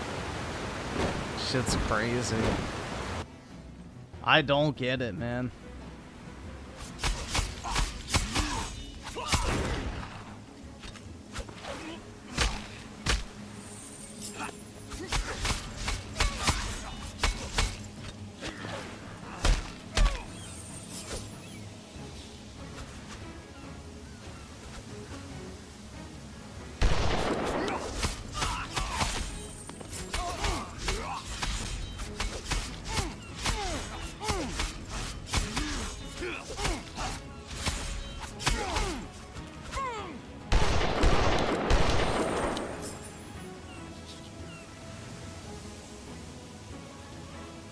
Let's see. September Code the 7. The time to release an Xbox handheld was at the height of the PC handheld craze, like when the Steam Deck launched, or better yet, before the Steam Deck launched. But yeah, I mean, there's zero reason to pay $800 for an Xbox handheld that just plays Steam games, that's gonna run shit terribly, and you're gonna get 30 hours, or maybe not 30 hours, 30 minutes maybe about, and that's it. How fucking boring, man. Why would you make an Xbox handheld that doesn't even play your Xbox game library? That's what's crazy to me, man. Griffin isn't hitting the tip skull. Apollo's gonna starve. Yep, he's dead already. At this rate. The swamp will have a new resident.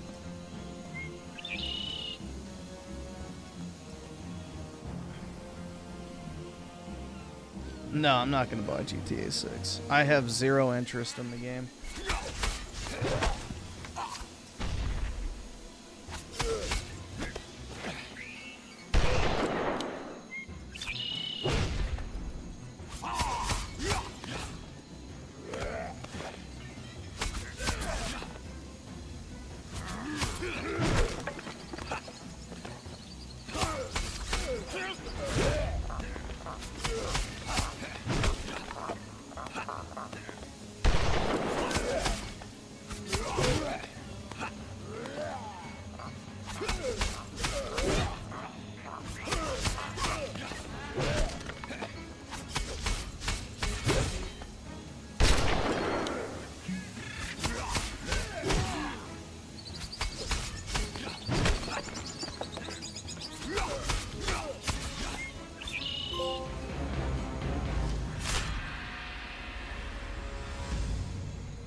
Dude, everybody and their mother is gonna make a GTA 6 review. There's almost no money in that, unfortunately, because, you know, it's gonna be just so oversaturated. The money in GTA 6 is being a fucking Screech, like, live streamer, or, you know, doing, like, the tips and tricks videos of, like, money glitches and all that type of crap.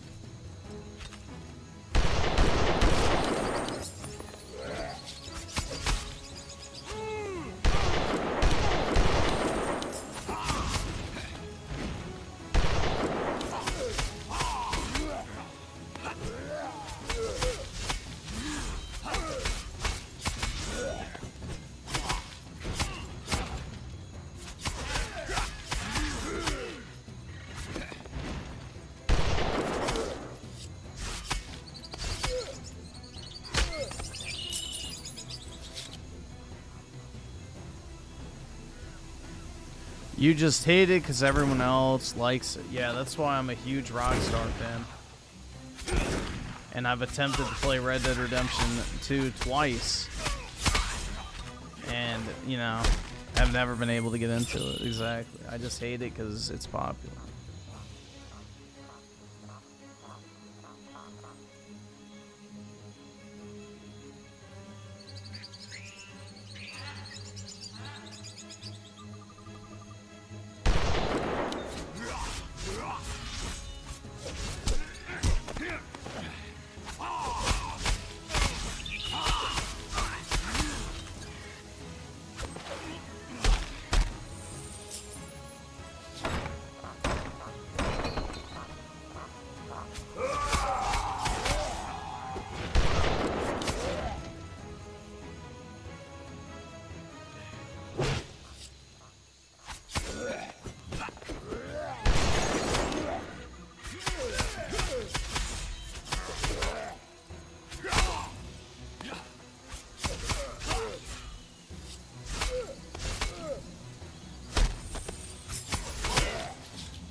I played through the campaign of GTA 5 when I first got it. I played the online for like 3 hours and never touched the game. So honestly, I really don't have an interest in GTA 6. Zero. Like, there's nothing about that game that I liked. Like, GTA 5 was just incredibly boring to me.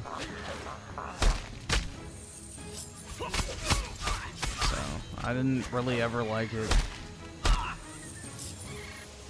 I only really played it because everybody else did like it. So I was like, oh shit, well I probably should play this. Because like all my friends and shit had it. So.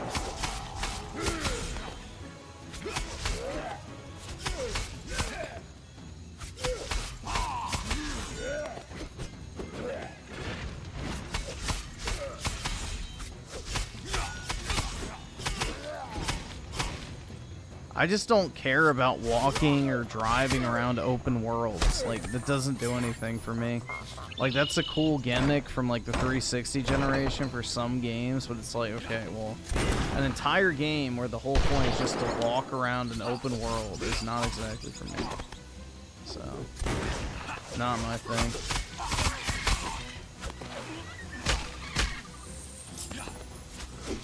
How the fuck would having friends that let you have fun in a campaign, bro? That makes no sense. It's a single player campaign.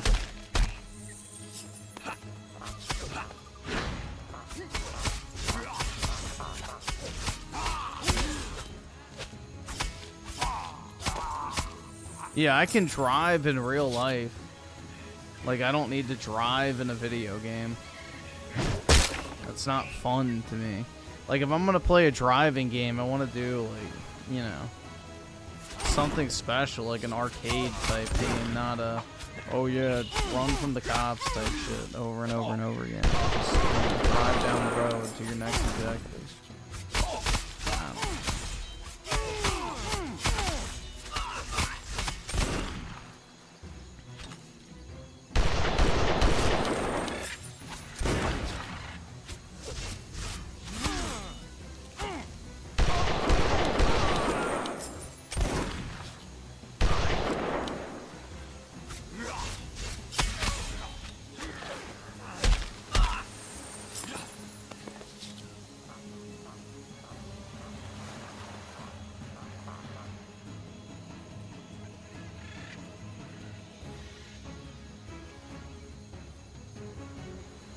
Yeah, GTA 4 was better story-wise compared to 5. The only good part about the GTA 5 story was Michael.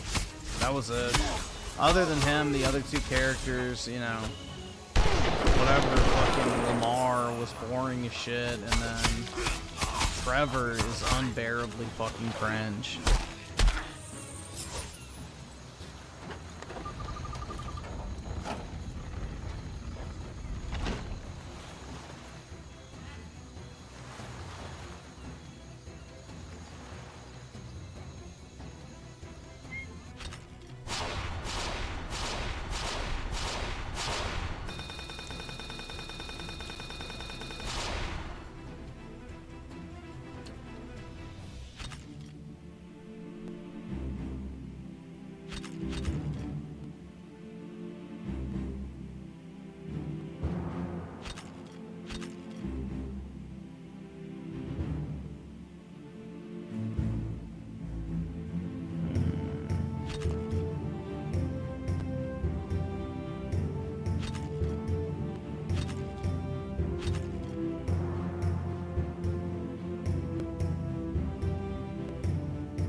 Alright, so let me back out.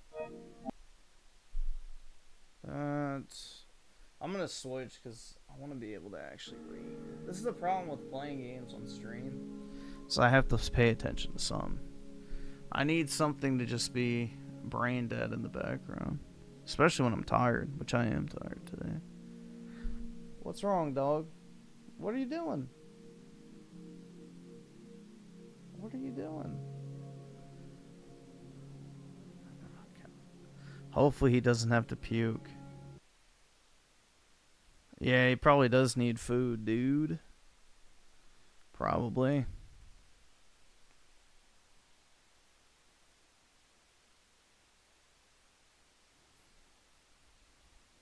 Nah, I don't have BattleNet installed anymore on my computer, and I don't really want to put it back on.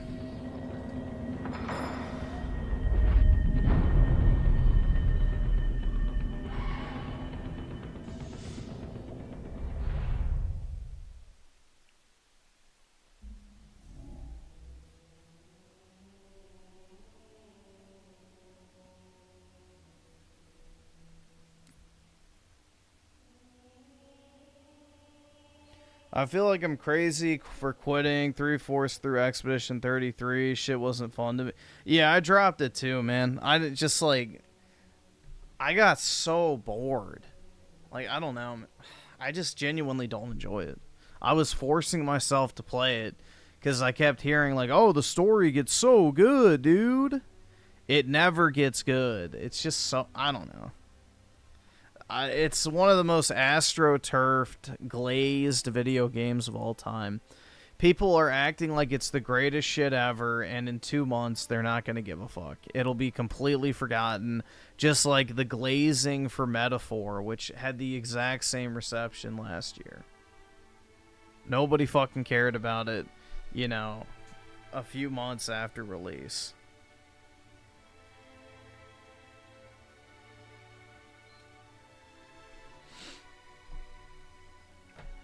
The glazing will die down pretty soon. It already kind of has with the, you know, GTA trailer, but...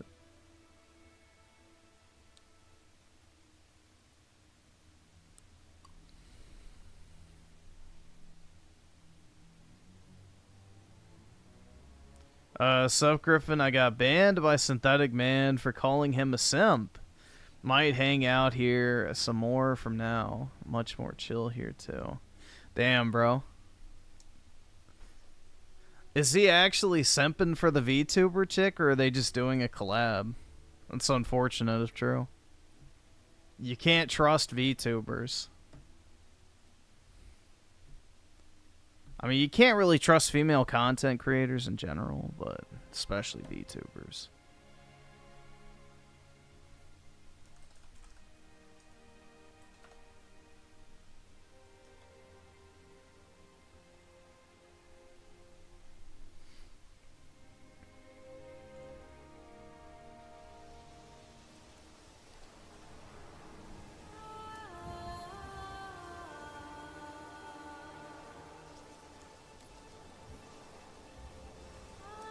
You're saying I can't trust Pokemon? Yeah, you can't, bro. You cannot.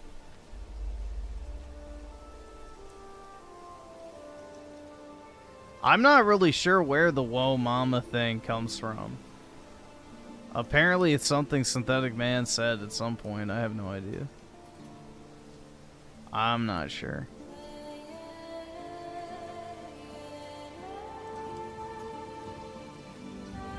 Griffin, I would make a Griffin, I would make full video on the whole synth falling for VTuber thought. I'd be glad if you could react to it. Oh yeah, I can watch it if you. Did you already make it, or are you going to? If you've already made it, we can watch it. It's fine.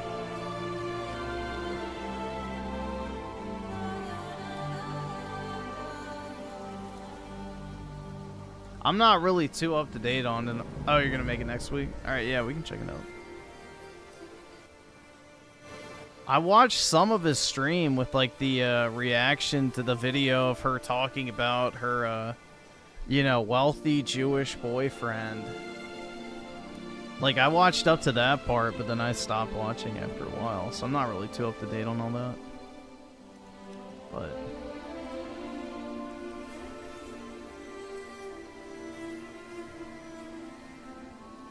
bro went out of his way to apologize for having an opinion. Yeah, that's what it seemed like.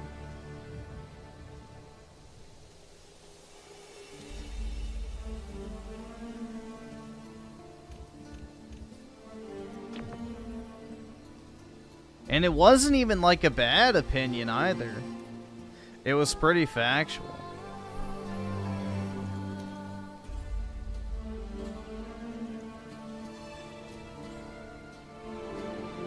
Griffin can't be wealthy because he ain't Jewish. Yeah, not yet. But yeah, dude. Unfortunately, no 0% interest for me. I gotta borrow money like the rest of yous.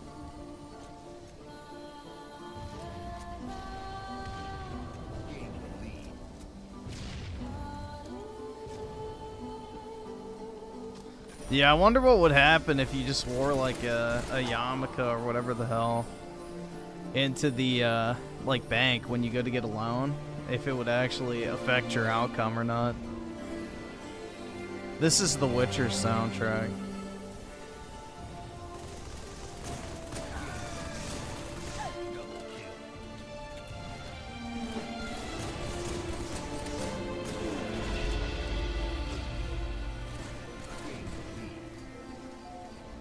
Really hope this isn't Sen's downfall. I don't think it'll be his downfall. The problem is like the stream he had the other night, that type of shit will be used as ammunition against him, which is not good. You don't want to give people that type of stuff. Like, I know he does like the whole Doomer hour and stuff, but that whole 5-hour stream, or whatever it was like all about the same thing. And that is not a good look.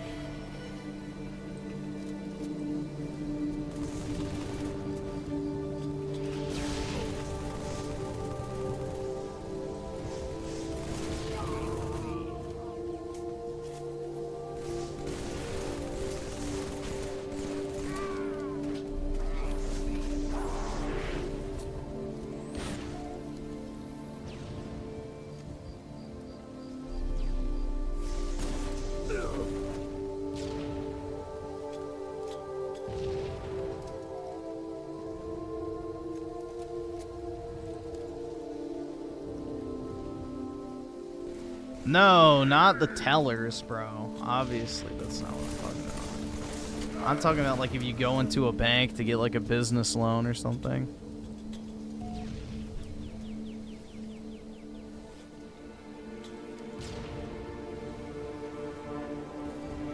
So TLDR for everyone who don't know, Kirsch, I'm not sure. It's like Kirsch or something right there, actually. Kirsch had a small beef with Synth. Kirsch and DM'd Synth. Synth reacted to Kirsch's ex-boyfriend story on stream.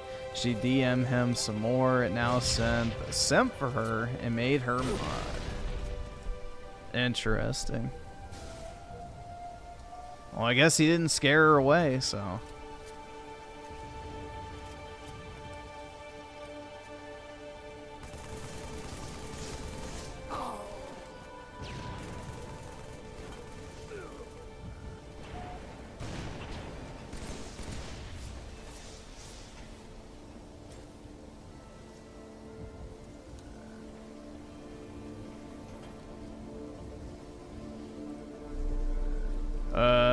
Let's see. Kirsch is the GOAT. She's uncovering all the bridge shit. I highly doubt she's the one that figured that stuff out, bro.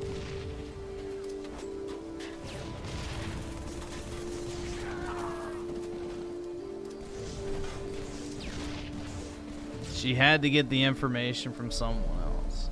Just because you make a YouTube video on something does not mean you're the person breaking the news. Like, a lot of people say, like, you know, I was one of the first people to make a Sweet Baby Inc. video, which, yeah, sure, to make a video, but I didn't, like, uncover it or anything. I got the information from other people. So...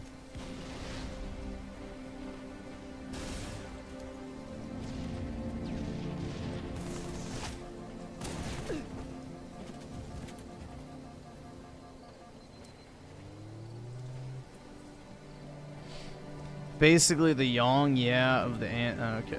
Just regurgitates Reddit. Yeah, I actively try to avoid watching anything related to VTubers, so I don't really know anything about them.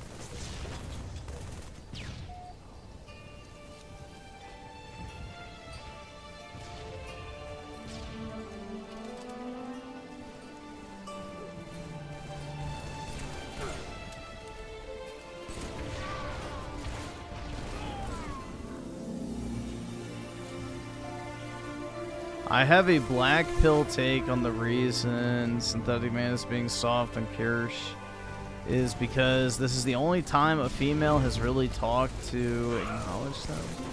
I thought he had like that weird female fan a while back. The one who was like obsessed with him.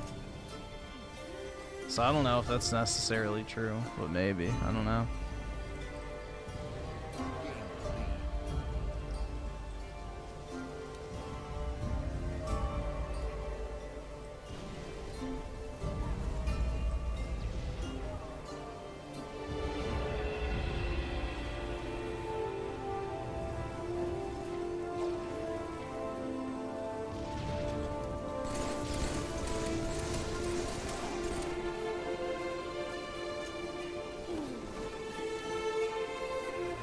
Bruh, yeah, the Anna waifu. Yeah, I remember somebody sent like a video that we watched.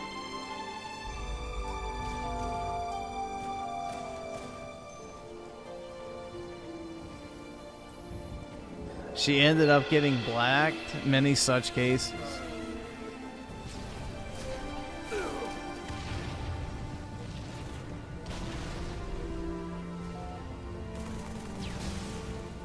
Many such cases. It was only once in college. You're dead to me.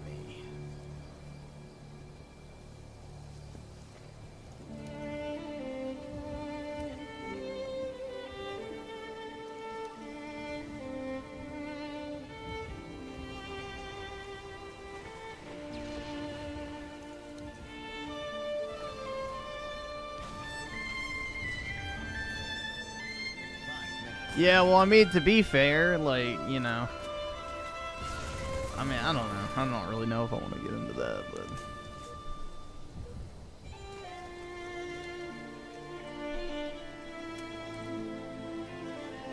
I can't wait. I really can't wait till 28 years later comes in 1 more month. Are you saying like it's your 28th birthday next month? What do you mean by that?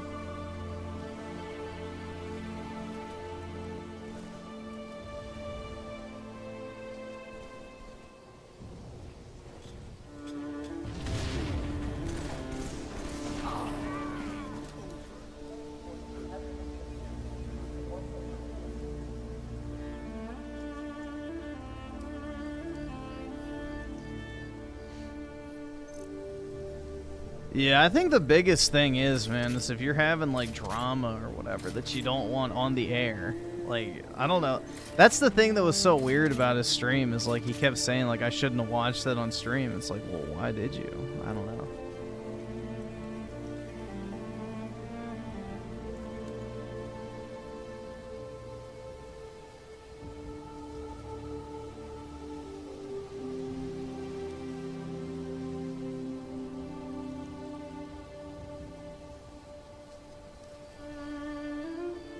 It's a zombie movie? Oh, okay, yeah. I have no idea what that is.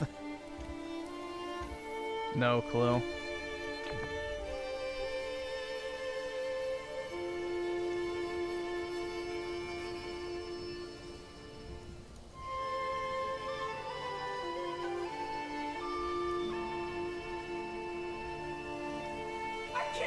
Daryl's one of the two. Help me, Griffin. I can't stop watching Mia Khalifa. Oh my god. There is no helping you at this point, man. There is no helping you, because if you saw the video of her picking up dog shit with her mask and then putting it back on her face, and you still want to jerk off to shit lips, then I don't know what to tell you. You're beyond saving. You're beyond saving.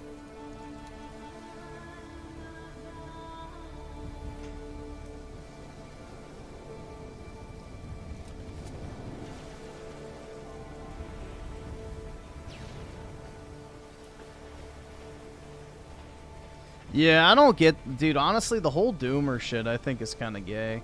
I mean, it's literally a globalist psyop, which is what's so ironic, is because a lot of people who do, like, the Doomer content are, like, really right-wing and believe in, like, you know, the fucking brainwashing and psychological manipulation of the media and everything. It's like, you don't think that applies to, like, a literal mentality that, basically makes you not want to reproduce, not do anything in your life, never accomplish anything, own nothing, just blindly consume the like, it's literally the fucking globalist dream. So the whole black pill shit I don't fucking get personally. Like, it's basically you just acknowledging that you have no control over any of your own outcomes and that you're just basically a perpetual victim of circumstance. So it's like just completely giving up your agency.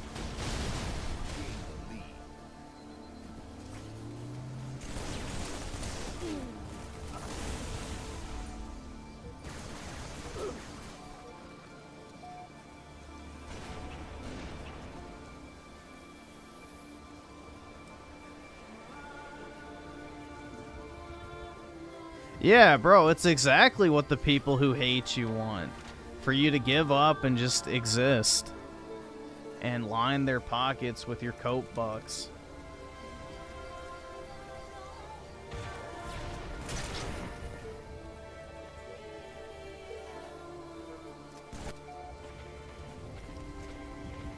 Yeah, but the thing is, bro, is like the black pill shit's pushed so heavily in the YouTube algorithm because they want people to give up. Like, that's the whole point, is to drive people to give up in the first place. It's not because necessarily, like, oh yeah, maybe you're just sad or something. It's like, okay, well, people who are sad are now fed down this pipeline to make them even worse. So, it's kind of sad. You shut the fuck! Don't you fucking tell me to my face to shut the fuck up! Send more code the 279. Jethro's gonna link a tweet. I'll take a look at it. And then 2023 Perfect Arc of the 10. The Kirsch story doesn't make sense. A billionaire's son dated another girl because his parents didn't like white trash like me, and she didn't notice he was a sociopath for 3 years. The thing is, though, is if you know anything about Jews, which, you know, don't fucking ban me, but basically the Jews believe that you can date goys, essentially, but you should never marry a goy. Because as a Jewish man, you have to, you know, have kids with a Jewish woman in order for your children to be considered truly Jewish. So if you have, you know, sex with a white woman, whatever other type of woman other than Jew, and you have kids, then they're like half-breeds. They're not considered real Jews, and therefore, you know, they're basically ostracized by the greater Jewish community. So a lot of Jewish guys will date or, you know, whatever, non-Jewish women. But at the end of the day, when it comes to having kids, the parents and the overall community forces them to marry Jewish women so that they can continue the pure Jewish bloodline. So, yeah, basically that happens a lot, is a lot of wealthy Jewish dudes will, you know, basically pay for goy women to sleep with them and be like their girlfriend or whatever, but when it comes down to it, they'll never be your wife. They'll never, like, fucking actually have kids with you or anything. Like, that's it. It's just basically you're a fuck doll. And yeah, you'll make some money or get nice things in the process, but that's all you'll ever be.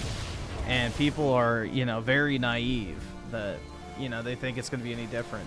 Same with Arabs, too. That's pretty prominent in the Arab community as well. They expect you to marry, you know, another, like, Muslim. So, yeah. Yeah, Indians, too, to a certain degree. It's not as bad, but, yeah. The Jews are the worst about it. The Arabs are pretty bad about it. And, yeah, Indians as well. But, yeah, whites don't really care. We don't have a high in-group racial preference. But, yeah, the highest in-group racial preference group is definitely the Jews. But, yeah. That's the reason why. She was basically just a fuck toy.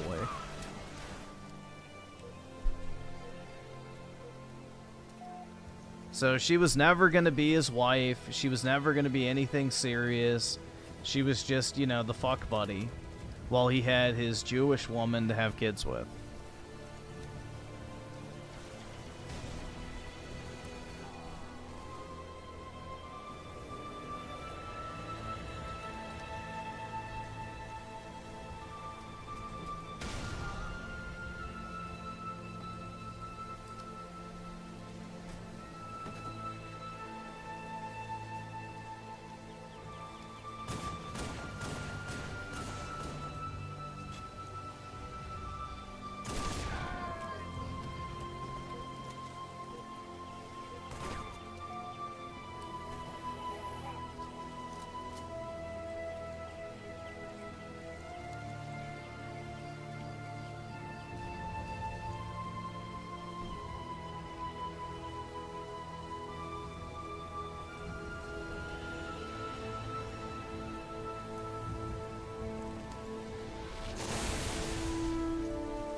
All right, awesome. Thanks, nigga. All right.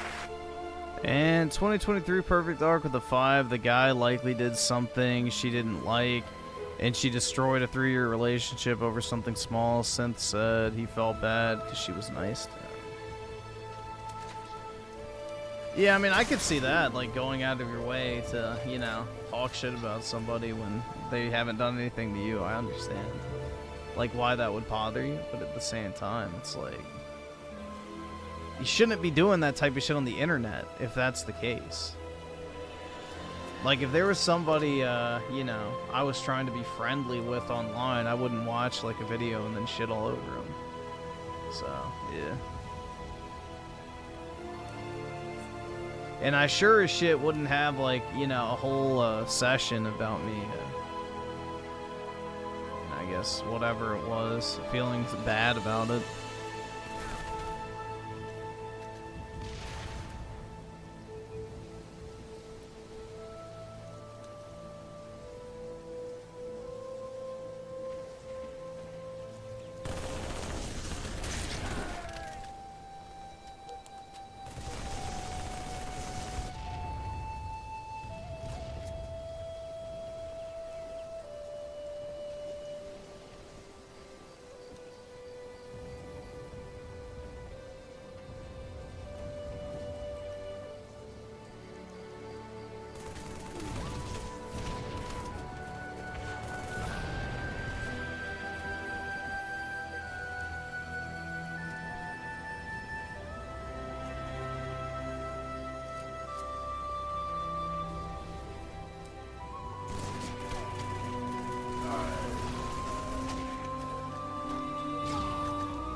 Synth wants a GF so bad, and so is Griffin.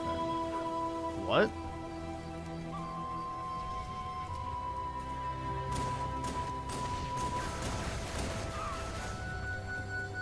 English hard? I agree, man.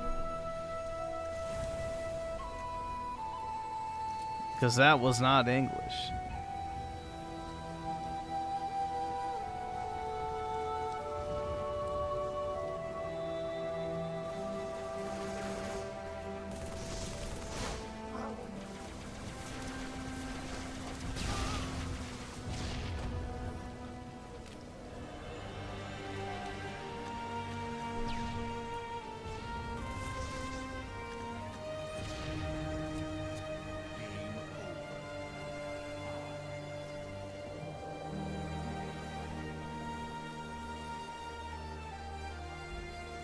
Does Griffin have a GF, though? Nope. I am single and not ready to mingle. I don't really want to date right now.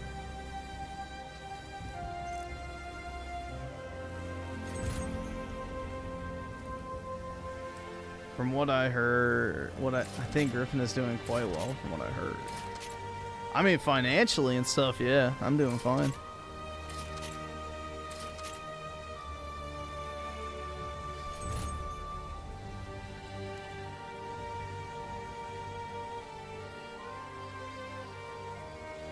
Easier to just, nah, I don't even care about that, bro. The like, I mean, you know, cue up the sexism, I don't really care, but in all honesty, bro, the last thing I want to do in the very little, like, free time I have is women. Like, just women in general, bro. Talking to them, dealing with them, like, yeah, nah. I'm good, bro. I'm okay right now. Like, maybe if my schedule gets better, then possibly, but yeah, I am not actively seeking a relationship at all right now.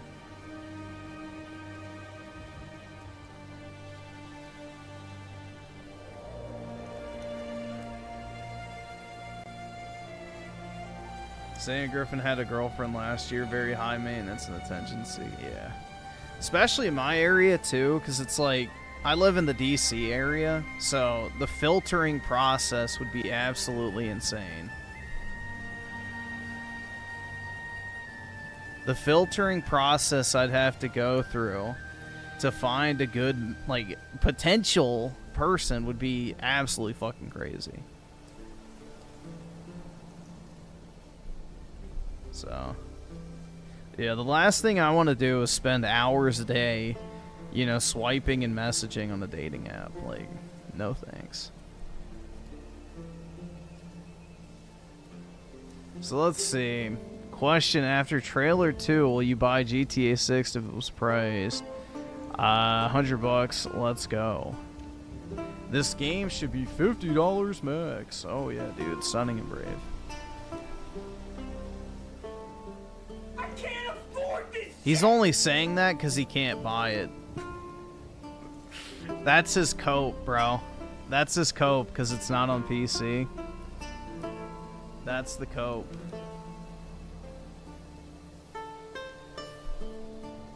It's not worth the price anyway, dude. I'll buy it when it's out of beta testing. That'll be the other fucking excuse. Nope, not on PC. It'll come out a year later on PC, and then they'll get everybody to double dip. This is how it always goes, man. They release their shit a year or two after the fact on PC, and then everybody that bought it on console buys it again. So, yeah. It's just, that's the cycle.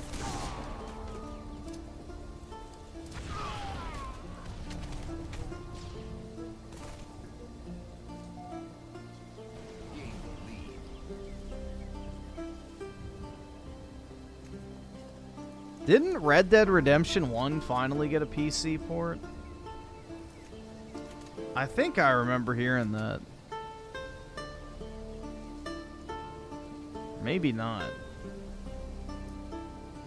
Yeah, it did. Okay, that's what I thought.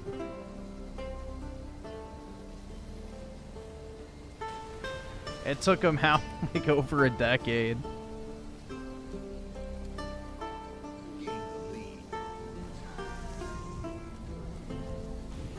You're not going to be able to avoid spoilers for a year, so I would just watch a Let's Play of it or something. I mean, you're not going to be able to avoid spoilers, bro. Those games are so culturally relevant that people are going to be posting shit everywhere anyway, so...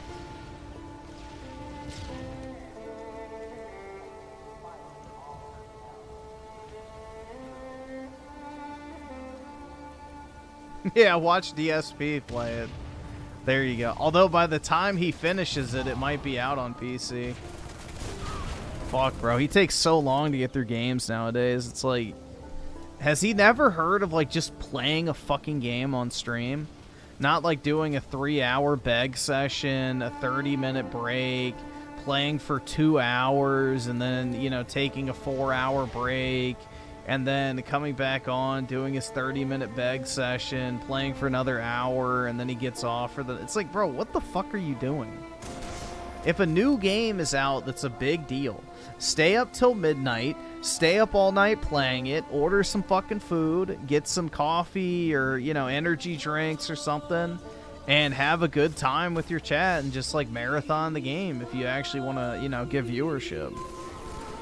Because everybody's going to watch everyone else play it at midnight, and then when they watch you the next day, it's like, okay, well, you're like, you know, 12 hours behind from where they were.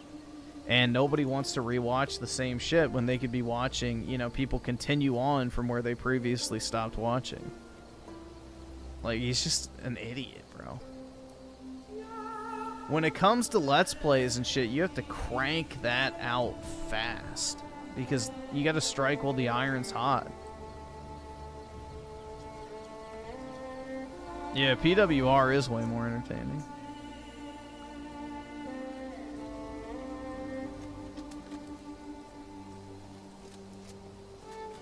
PWR is like DSP with the right type of autism.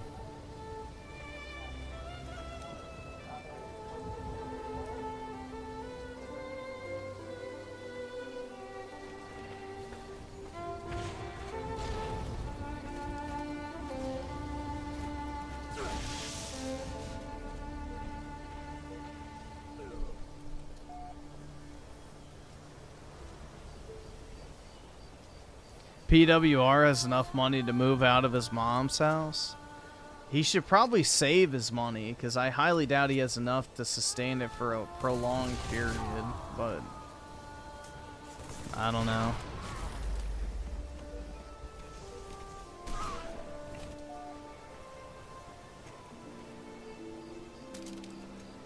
Yeah, the dude is not, like, this is the thing with PWR, like, he's funny as fuck to laugh at, but he's not a vindictive guy for the most part, and I kind of worry about the people that are surrounding him, because they're not exactly stable individuals in a lot of cases. So I don't really know if he should be taking life advice from DSP trolls.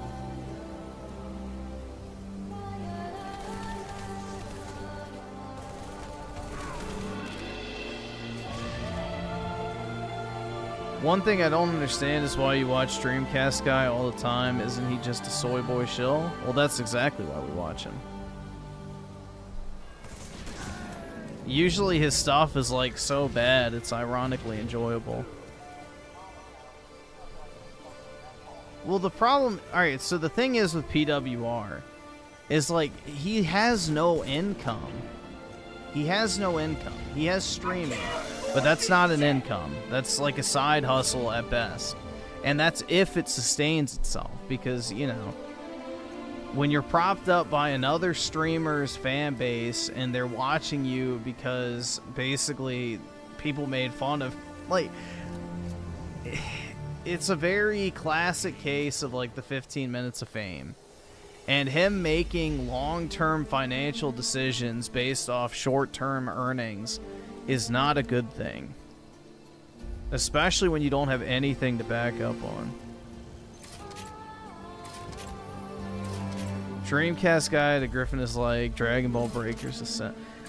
Yes and no. I mean, I mainly just watch Dreamcast Guy because he just uploads really shit tier, you know, slop content on whatever the news story of the day is. So he covers a wide variety of topics, which makes for easy stream material. But yeah, I guess so.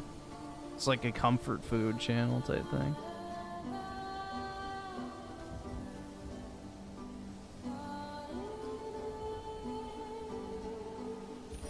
But yeah, if I was like talking to PWR, I would tell him you need to save every bit of money you can.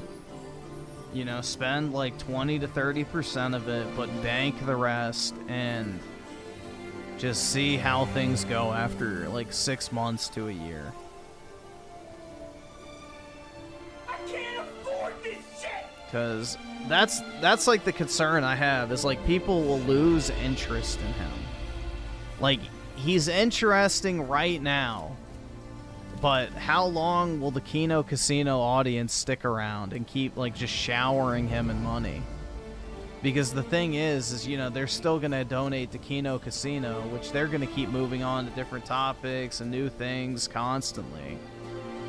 And, you know, they will demand the loyalty more so than PWR will. And that's kind of the trap you can fall into, where you think like, oh dude, I'm going to hit it big on content creation, and then, you know, the wave changes.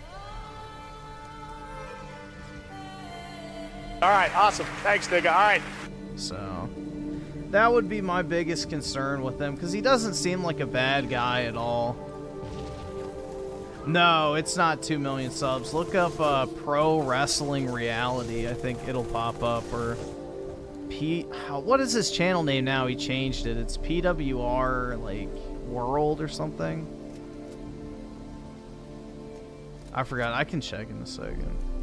But he changed his name. It's not the 2 million sub. He's got like 7 million, or not 7. That would be funny. No, like 7,000, I think. Yeah, it should not be a full. Like, I'm strongly of the belief YouTube should not be a full-time job.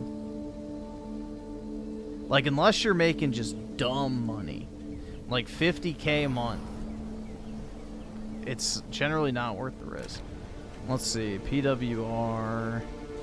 Yeah, PWR World. All one word. That's his channel.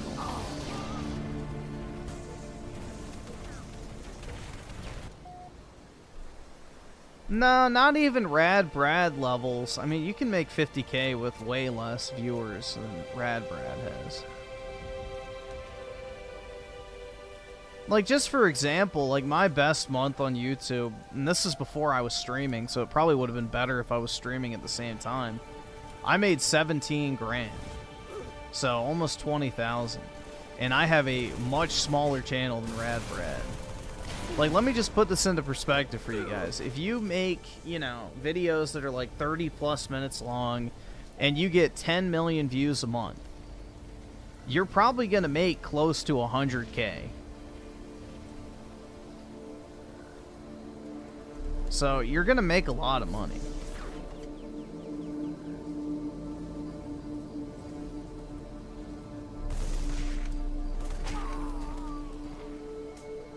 So if you can get 5 million views a month and make 30+ minute videos, you can easily hit, you know, 50K a month.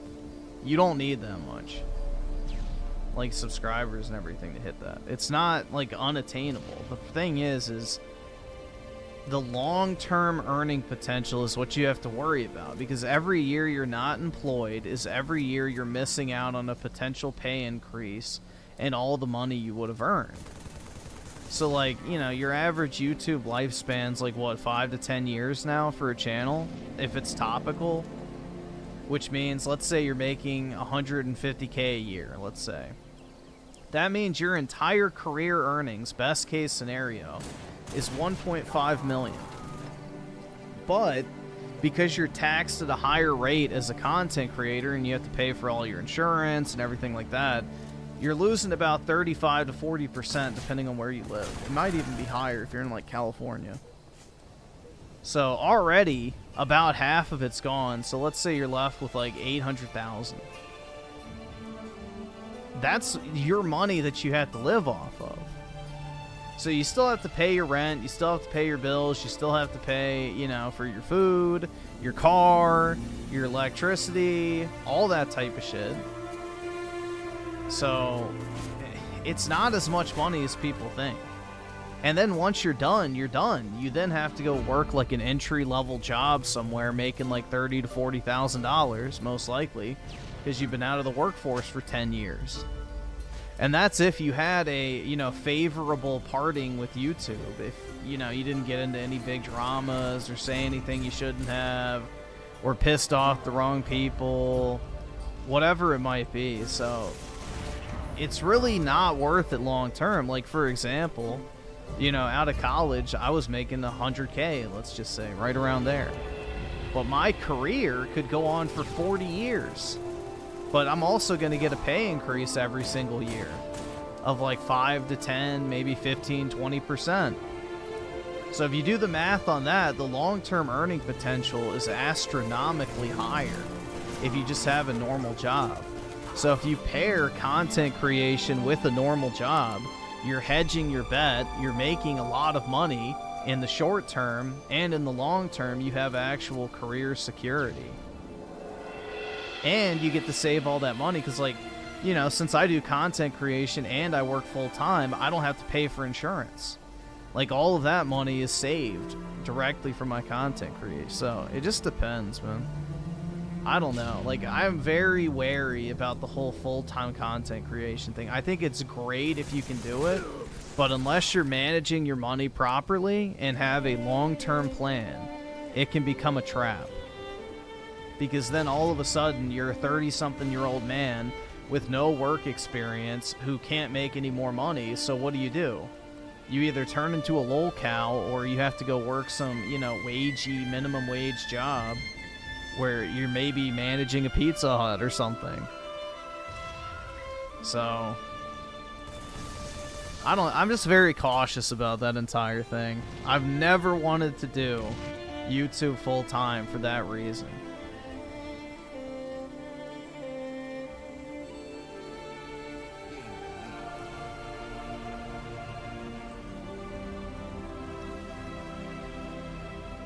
I would say it's worse than a gamble because it's not like, it's a long-term gamble because you don't know how it's going to play out until it's already too late.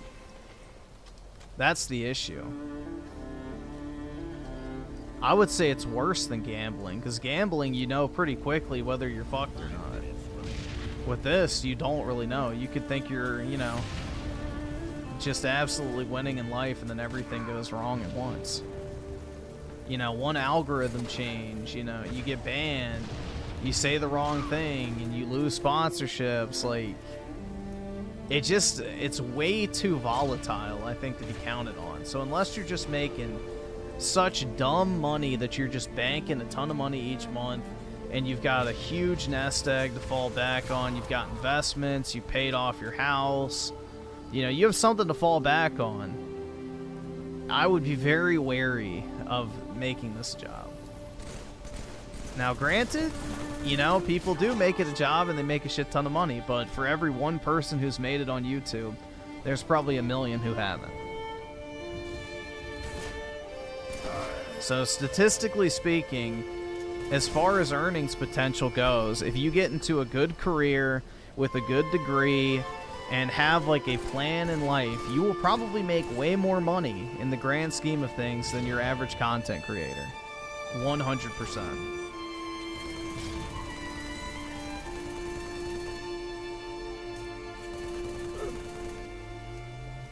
Like most of you guys, which I don't know, like the age breakup or whatever, but a lot of you guys who have like full-time jobs, I guarantee you are probably making more money than a 100,000 sub YouTuber is.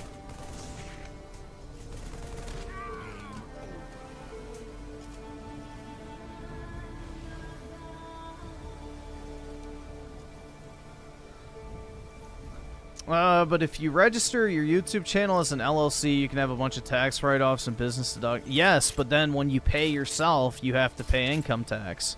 So you get double taxed as an LLC. It's not, So what happens is if you have an LLC, you pay the corporate income tax rate. But then when you distribute money to yourself, you have to pay, you know, income tax, personal income tax. So you're basically getting double taxed.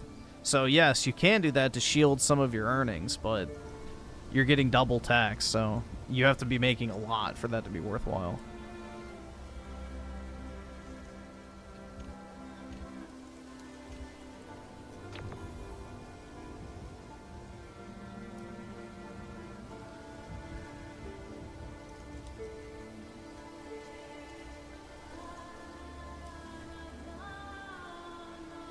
Yep, that's yeah, Dreamcast guy.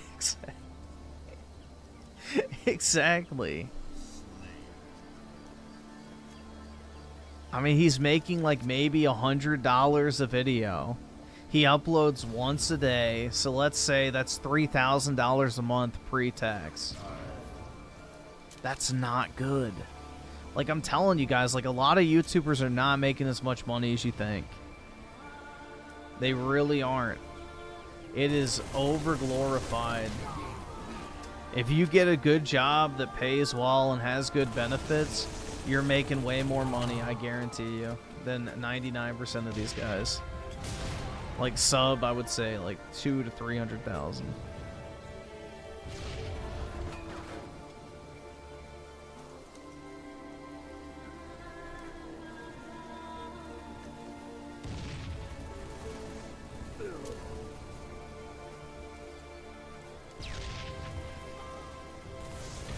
Richer than Mr. Beast. Bro, Mr. Beast doesn't have any money. Of course you are. He spends all of his money on his content to make it as good as possible, dude. I remember that narrative. Yeah, YouTube... So, it's actually worse than that. So, YouTube takes 45% of your ad revenue. So, they take 45% of ad revenue. And then, yeah, they take 30% of super chats. And then you probably have to pay around 30-ish% in income tax off of your earnings because it's a 1099, you know, royalty type income. So it's taxed differently. And then you also have to pay the entire Social Security deductible too. So usually if you're employed, your employer covers half of your Social Security contribution. But if you're self-employed, which 1099 miscellaneous income falls under, you have to pay the entire portion. So you're paying about 6% higher income tax than you would on normal income, which is pretty big in the grand scheme of things. It's like making an extra $6,000 if you, you know, make 100K a year. Which 6K is about a month's earnings after tax if you're making 100K.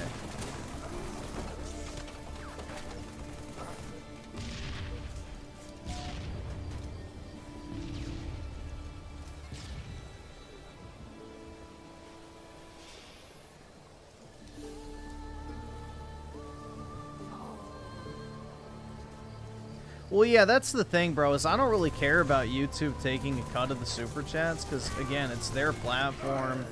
You know, they provide you the opportunity to actually have like an audience and upload videos and stream and everything like that. So I don't really have an issue with them taking a cut.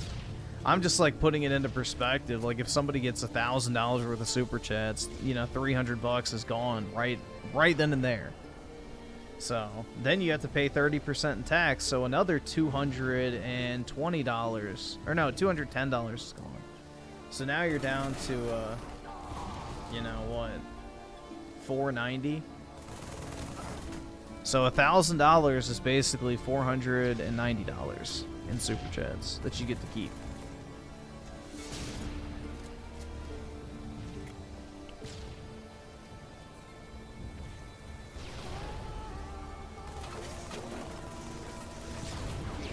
Yeah, the thing with Streamlabs is it doxes you and the people who give you money, so the super chat system keeps it anonymous.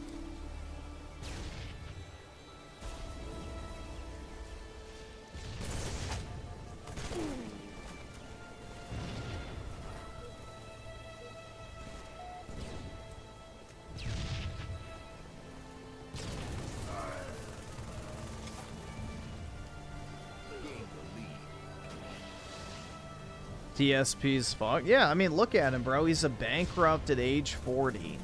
He has no savings. He had to remortgage his house. His income is directly tied to, like, literal retards giving him money out of their social security checks.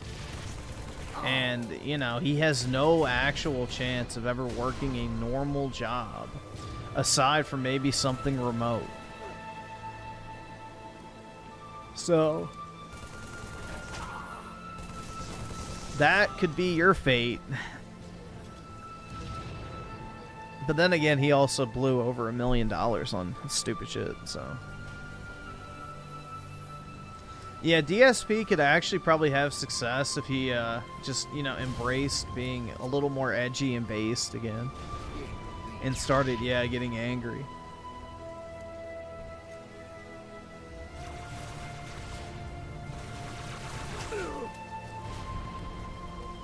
Yeah, like, I don't have to pay for health insurance. My company does a 6% 401k match. You know, I don't have to pay Social Security on that portion of my income as much as I do. So, I don't know, bro. I think the balance is you gotta, like, really, really, really do the math.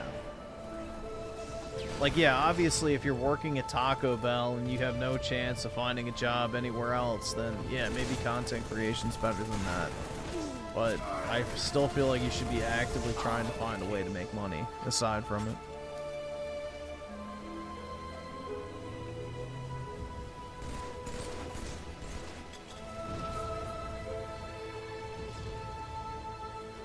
Wowie zowie, after doing some math, even if, say, Synth gets 100k in Super Chat per year, he would get about 44k after YouTube and taxes.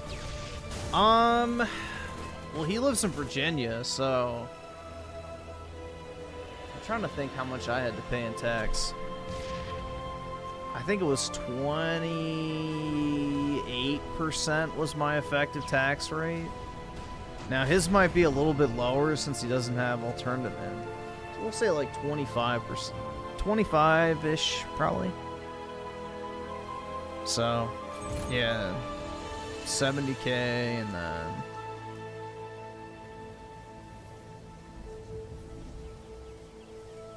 about 53,000. That'd be my guess.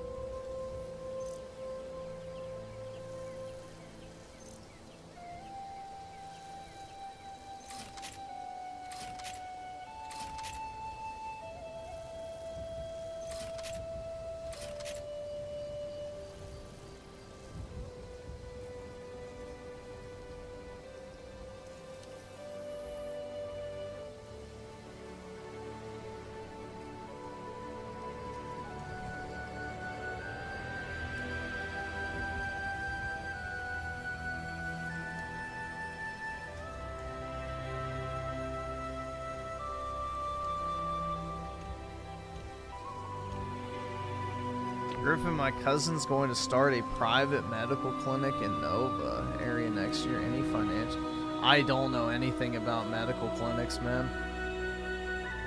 I know that private medical clinics are extremely popular up here.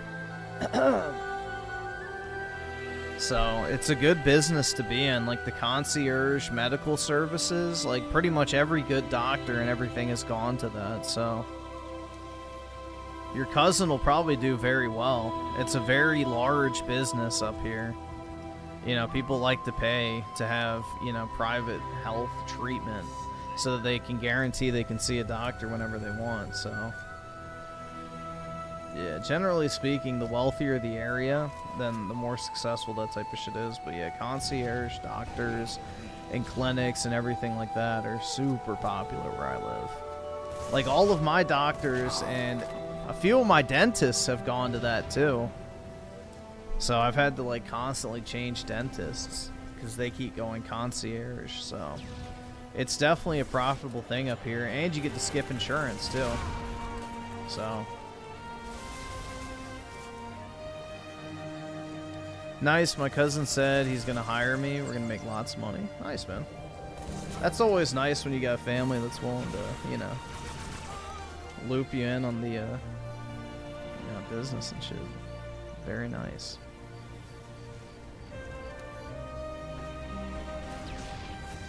Griffin, since you're on the topic of financial advice, can you say the hard R? No, because that would be bad for finances.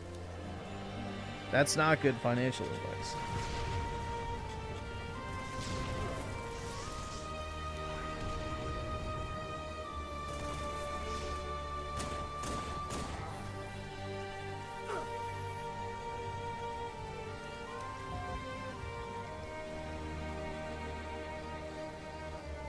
Y'all go to the dentist?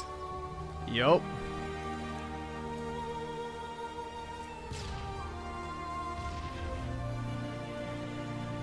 I can't afford this shit! Let's see.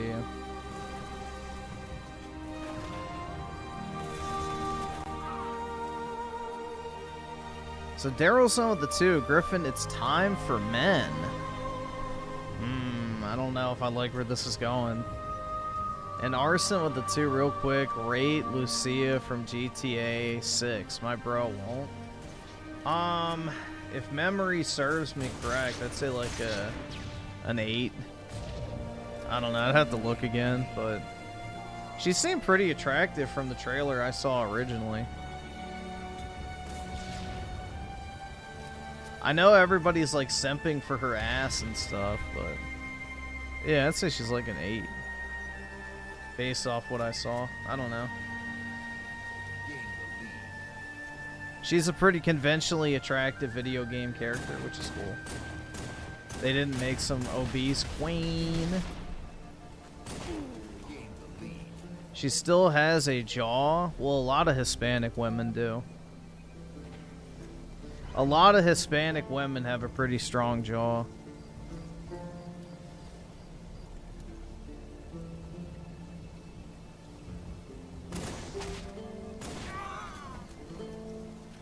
They improved her in the second trailer. Nice.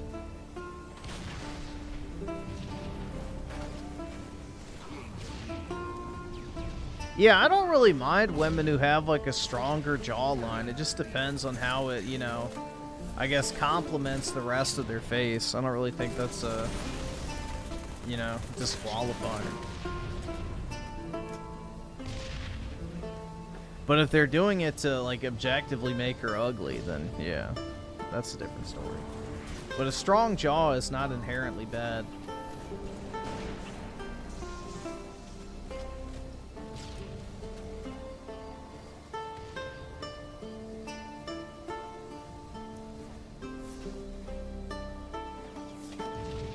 And Arson with the 2 caught a PWR IRL stream. Seems nice. F trolls.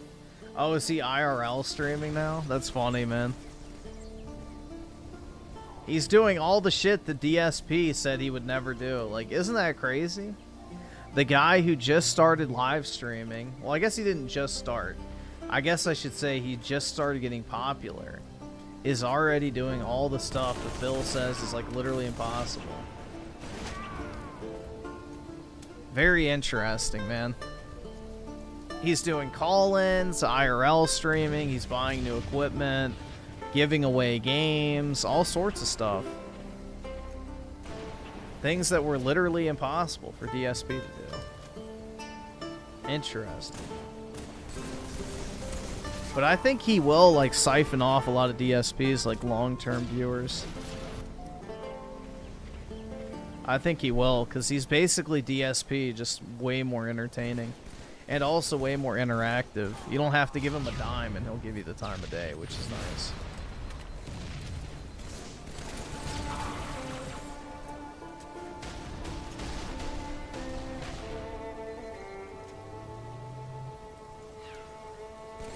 An 8 for Lucia is crazy. Why?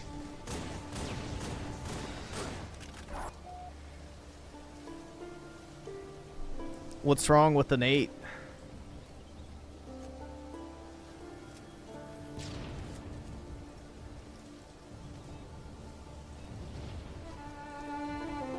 Are you acting? All right, so is it because an 8 is like too low or too high?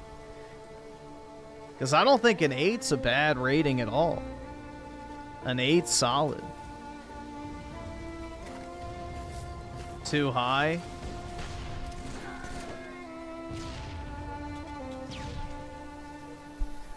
Lucia deserves a 10. She's Aerith. No. Aerith is God's chosen. Big difference. She can get you an Israeli passport.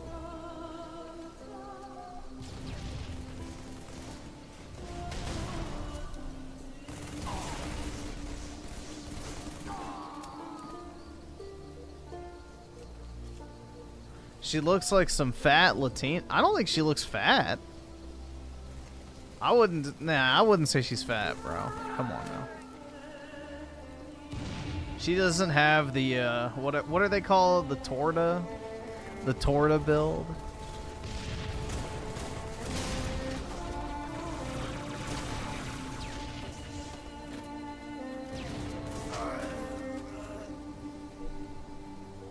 And Isaiah with a 5, do you remember Chad Warden and PS Trip? Oh, yeah, I remember that guy. And how he would make fun of the Wii and Xbox 360. I miss the good old days and simpler time. Yeah, I really do miss a lot of the organic content on YouTube, back when you could actually get views on just uploading random shit.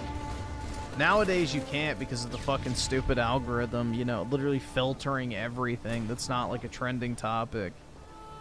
So, it is kind of sad, bro. All the organic, funny, meme-worthy content that's just, you know, what built YouTube up in the first place is just unattainable now. Everybody wants, like, hyper, you know, scripted and highly edited movie production quality, you know, video essays and shit. You know, just turning on a camera and talking isn't enough anymore. It's kind of unfortunate. You know, I don't need every video I watch to be a freaking, you know, college lecture, essentially.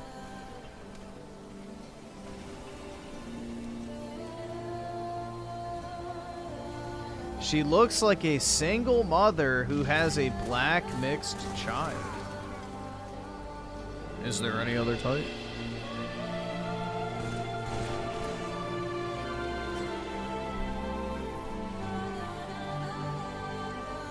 No, I wouldn't. So this is the thing, is when it comes to Latinas, bro, you have to get the ones that have the really, really light complexion. That's the secret. Because they're not gonna fridge like the, you know, more native ones, let's just say. So, like, if you go to Colombia or, you know, Argentina or places like that, those are the prime cut Latinas. You don't want the, you don't want the abuela build at all. So you need to find, you know, the lighter complexion ones.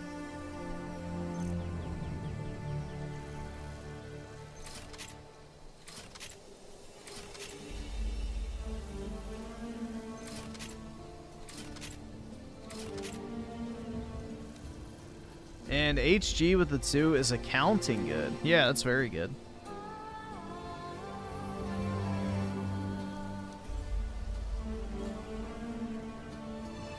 Is this fridging natural? It's a combination of both, man. I mean, Hispanics have an extremely high obesity rate, just like blacks do. And a lot of it does come down to genetics, but also it has to do with diet as well. Diet is a huge factor of that. Because Mexican food is like greasy, cheesy, you know, tons of, you know, corn and, you know, it's not really healthy. Let's just put it All right, that way. awesome. Thanks, nigga. Like, All right. it tastes great, but it's not exactly high quality, you know, healthy food. It's like a step above fast food.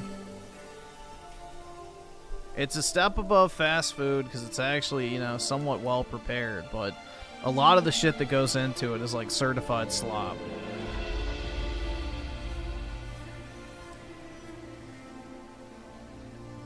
Wait, what's bad with corn? Corn is literally just sugar.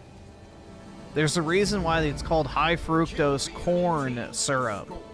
The reason why they use corn for sugar is because corn is so naturally high in sucrose or whatever it's called. So corn is like the worst like type of starch you can eat. Like wheat is infinitely better for you than corn. Eating a lot of corn is not healthy because of the high sugar content.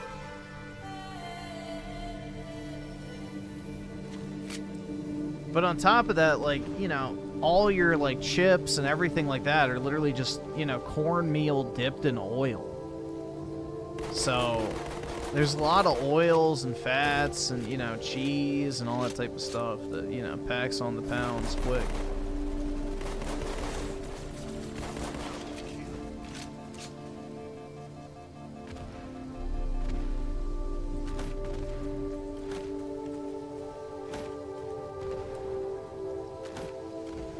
Well, it depends on the tortilla, because some flour tortillas add sugar to make them taste like corn tortillas, so it just depends, man.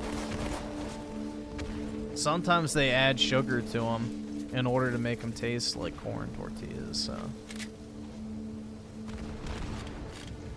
But with Mexican food, if you avoid the rice and the tortillas, it's not terrible for you.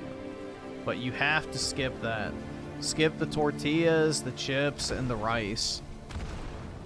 And try not to get anything that's been fried. Like if you eat fajitas, for example, those are pretty healthy.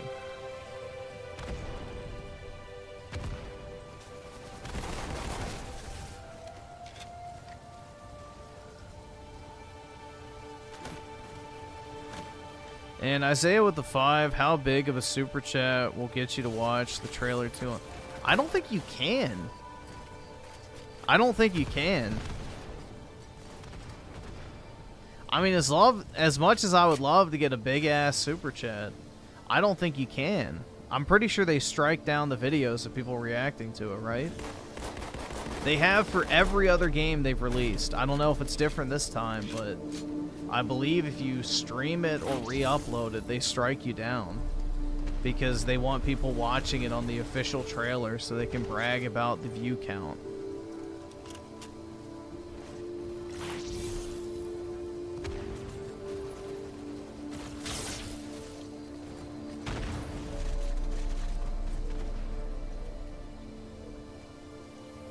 Because I remember I had like a...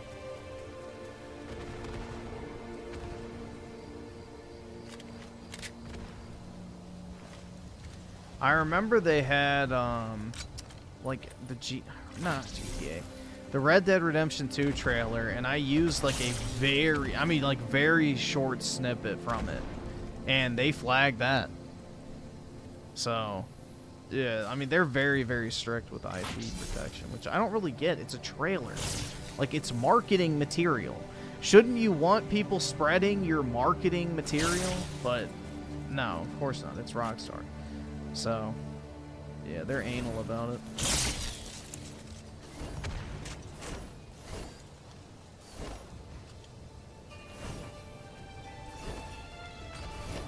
Yeah, HBO apparently is going scorched earth trying to keep people from talking about that shitty fucking dad scene.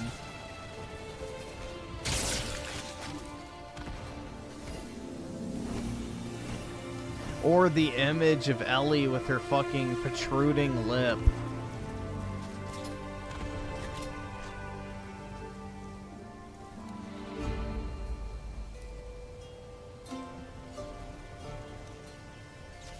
The dad scene? Oh god, yeah. If you haven't seen it, spare yourself.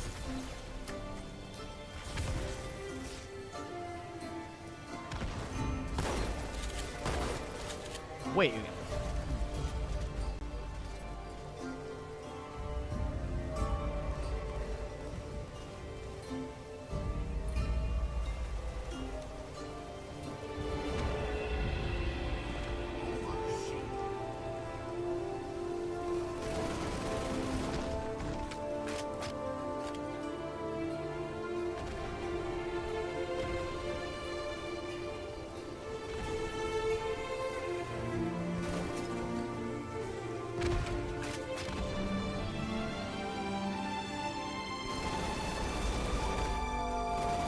Shit.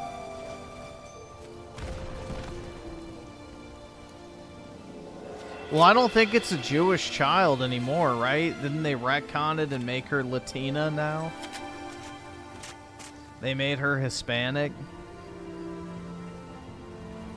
So she's no longer going to share the synagogue scene with Ellie and talk about how important it is to, you know, ensure the survival of Judaism. And even the worst people in the history of humankind didn't destroy the synagogue because of the immense respect they have for the Jewish community. Even though every church has been completely destroyed. Likely, right?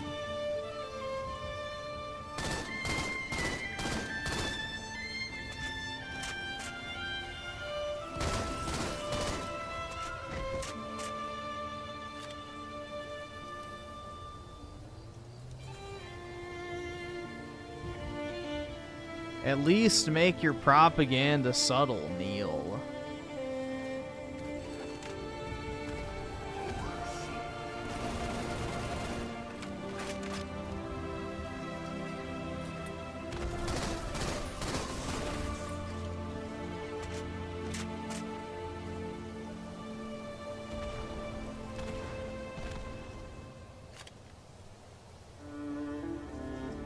Yeah, the actress for Dina is hot. Which is what's so funny, bro, is if they would have just made the characters in the game attractive in the first place, maybe people wouldn't have been so pissed off. Arsent with the 2, Dina's the only likable character in the show, not gonna lie. Yup. And then Abby Zilla will smash her face. Which I think... Wait, didn't that already happen in the game? I don't fucking know. I don't really remember The Last of Us 2 that well, because I tried to wipe it from my brain, but... yeah.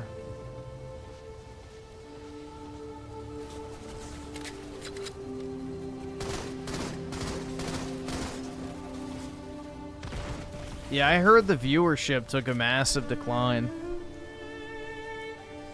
But we shall see. I think people are going to get bored of it, man. Like, The Last of Us 2's story is genuinely pretty shit, so...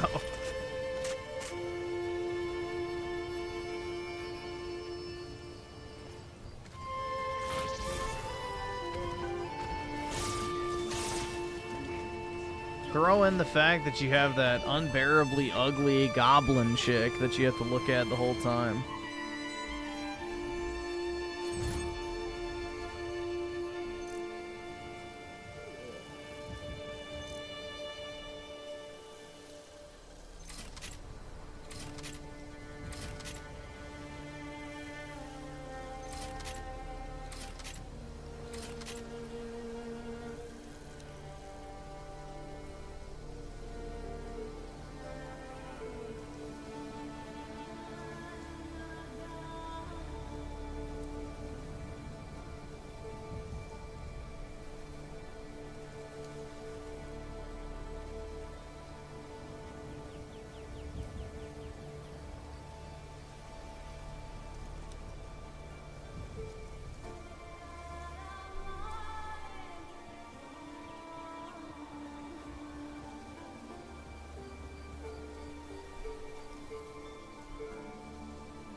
I gave up on TV. Only show that remotely interests me in Invincible Season 4 and maybe Edge Runner show.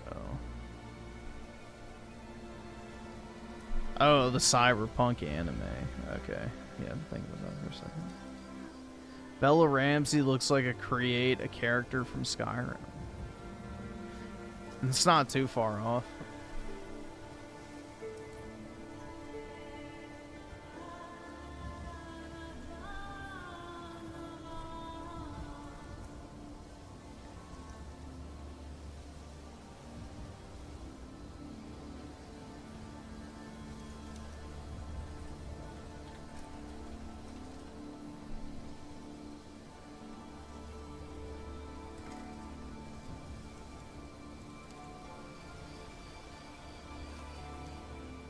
She looks like an Oblivion Mongoloid create a character. Yeah, I'm really not looking forward to doing the Thieves Guild quest. I have one left in Oblivion. I have to do the ultimate heist.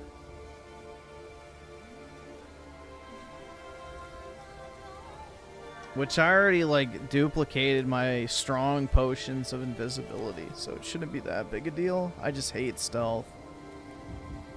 I hate fucking stealth. It's the last thing I have to do until I get my platinum trophy, bro.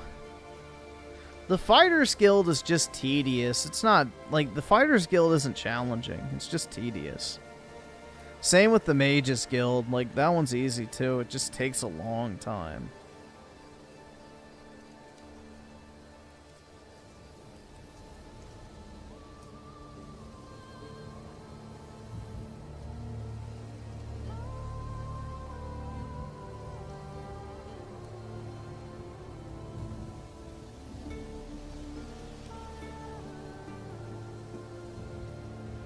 Yeah, the Dark Brotherhood is the best faction. By far.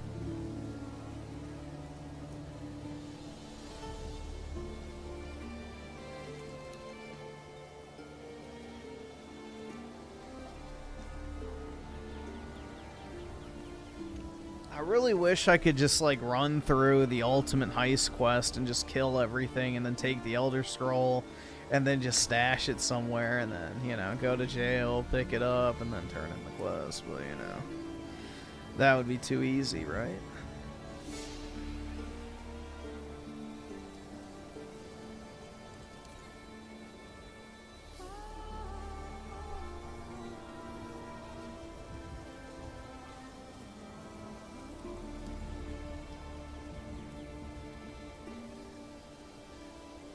The ultimate heist was mid for an end. Dude, that... I mean, it just takes so fucking long, too. You have to go through the whole sewer system. You have to do the Aelid Ruins. And then you have to, like, go through the fucking Imperial Tower. Then you have to go back through the fucking sewers. Like, it takes forever. Not to mention the shitty stealth segment of getting the Elder Scroll has a fucking fail... Like, basically game-breaking bug that makes it so you have to restart the entire fucking thing through no fault of your own. Because the chair is glitched where you have to get the Elder Scroll from the monks. So, there's like a game-breaking bug. Shocker. That basically stops you from being able to complete the quest.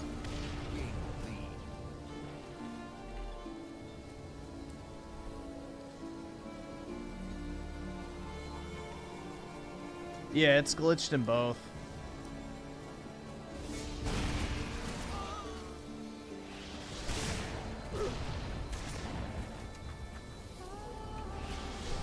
I cheesed my sneak to... Yeah, my sneak's 100 as well. Obtained high percentage chameleon gear. I need to do that. But I'm not really sure where you get it. I know you get, like, the Khajiit ring, I think it is, right? That gives you, like, 40%? Yeah, I forgot. I need to get that for sure. And then if I just chug a bunch of invisibility potions, I should be fine.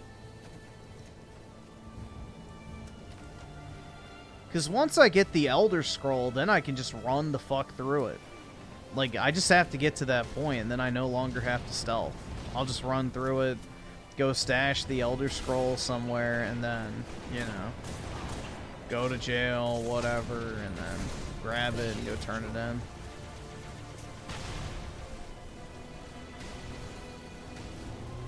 A jewelry store that sells it.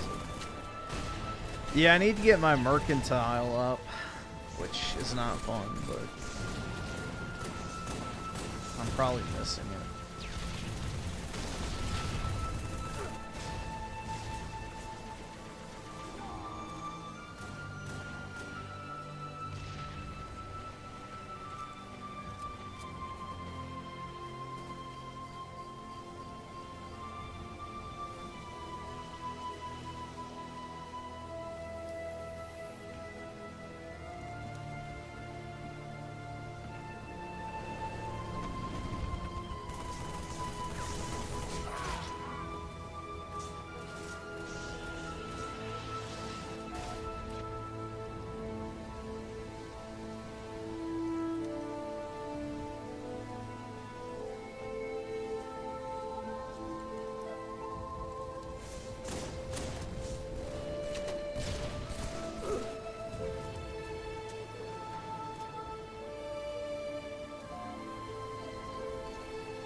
But yeah, once I do that quest, I'll have the platinum trophy for Oblivion. I've done everything else.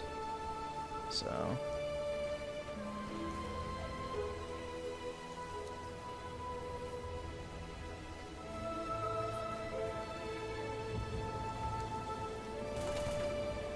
Yeah, I have like 180,000. I mean, I just did a dupe glitch on this necklace I had that's worth 1,200. And I've just been cashing it in. So, I don't really have a use for money. There's not really anything you can even buy in, you know, Oblivion that's worthwhile.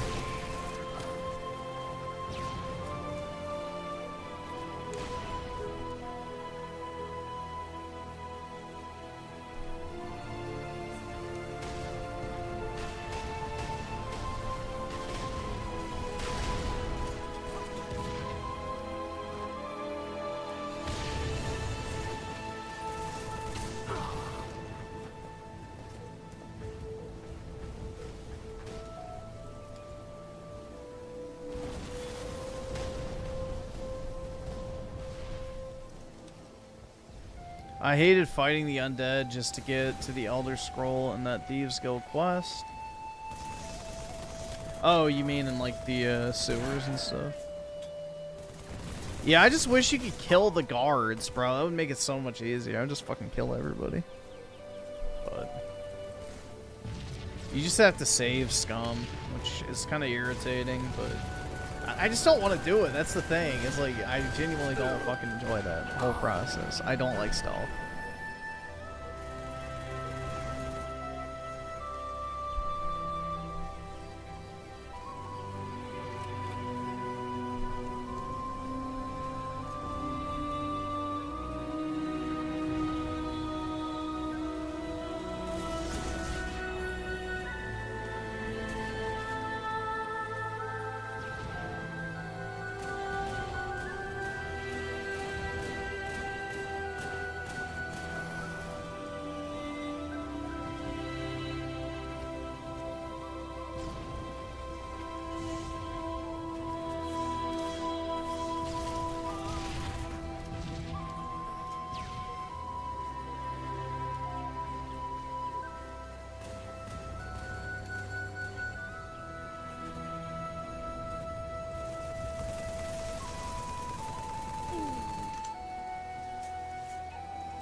Oh yeah, the arrow? Yeah, I mean, you just have to save. You just gotta save and make sure, you know. You gotta aim above it. If I remember correct.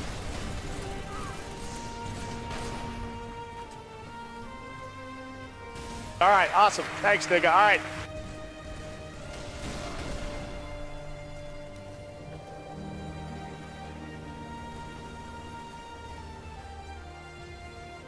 Nero Redwood with the 5. I tend to get vampirism when I do the Dark Brotherhood at stage 3 or 4. Vampirism. you unlock invisibility, only downside guards will attack on sight. Yeah, the thing is that I did is, like, I took the strong potion of invisibility you got from the Dark Brotherhood quest line, and all I did was just duplicate it. So it lasts for, I think 45 seconds, and I have like 180 of them.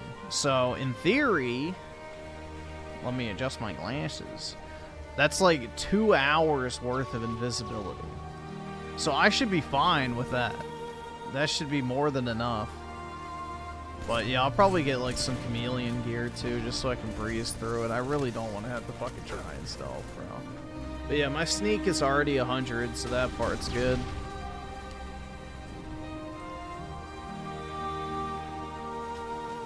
I'll get like a few chameleon stats, and then I should be fine. Chameleon plus invisibility, I should be basically undetectable. As long as I'm sneaking.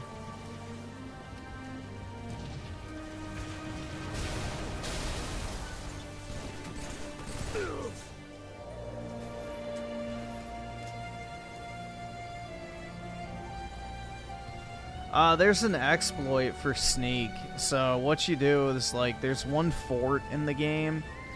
You can look it up. It's pretty easy. But there's like a few NPCs in the game that you can pickpocket, and they don't care. So you just spam pickpocket over and over and over and over and over again until you get it to 100. It takes like an hour, but it's worth doing. Because it makes stealth like brain dead easy.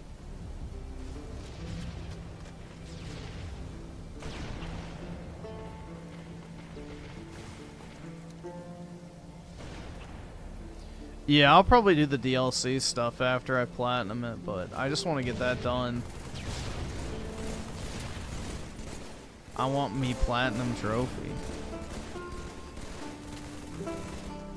Yeah, I think I got like 4 levels off of doing it, so it was worthwhile.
%100% pony, dude. That's right, man.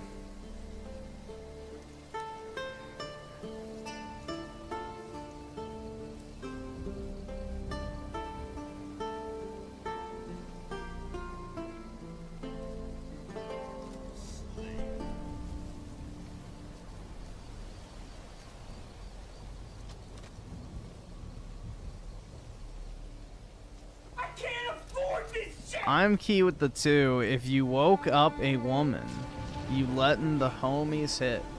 I don't have any homies, so I don't have to worry about it. What's wrong, I'm key? You thirsting right now, bro? Just dreaming about a man, you know, becoming a woman so that you can have sex.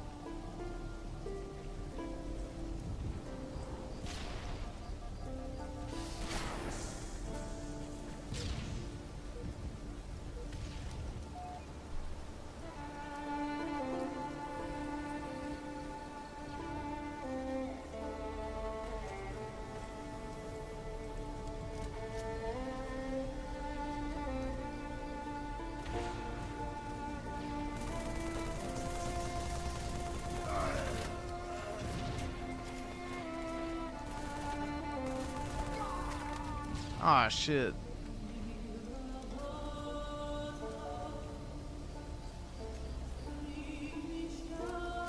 That's probably the plot of an anime, I'm sure. Man becomes woman and starts, like, dating his best friend. That sounds like it'd be the plot of an anime.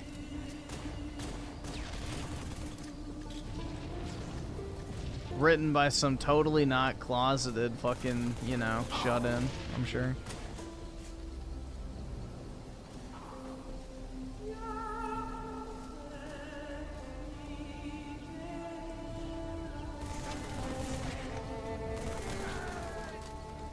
I think that is one. It is. Can't remember the name. Of course it is, bro. It's Japan.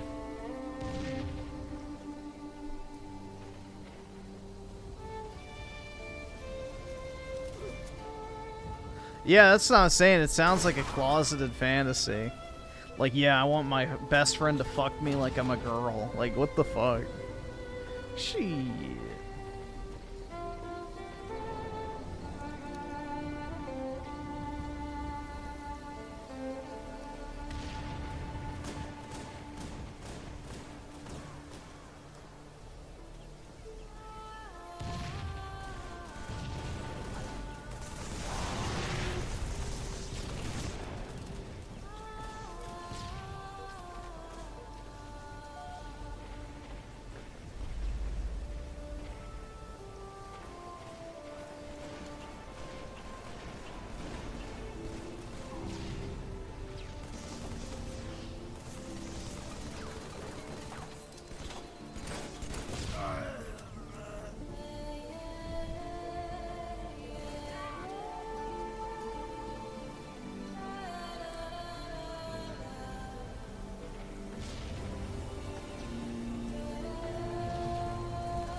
.99% of anime is just not worth watching, in my opinion. There's some standouts, but they're few in number. Yeah, the problem is with anime is once you've watched enough of them, it's like you know exactly what's gonna happen in pretty much any subsequent one you watch.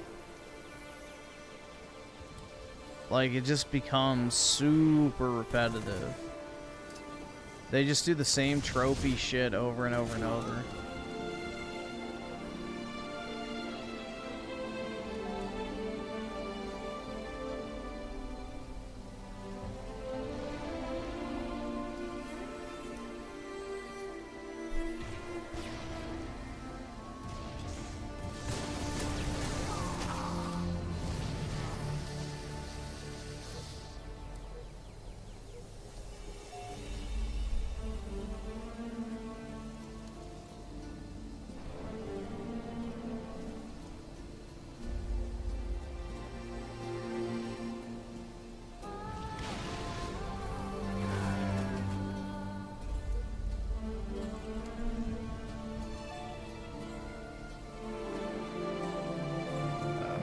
Message this guy real quick.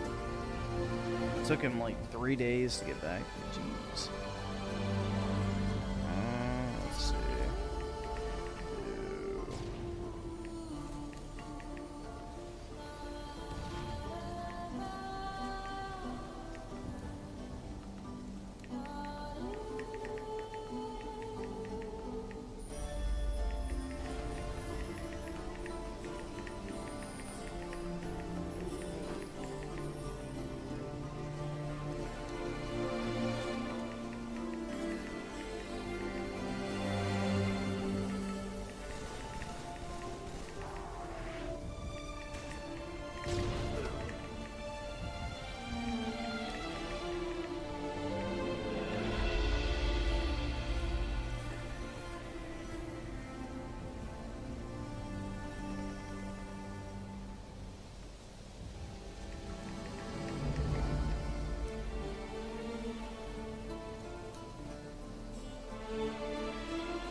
The classic 300 or whatever 3 million-year-old vampire lolly. That's right.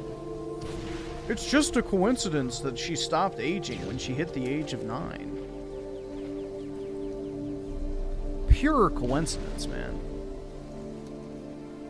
I mean, why wouldn't she fully develop in 3 million years? The world will never know, but yeah.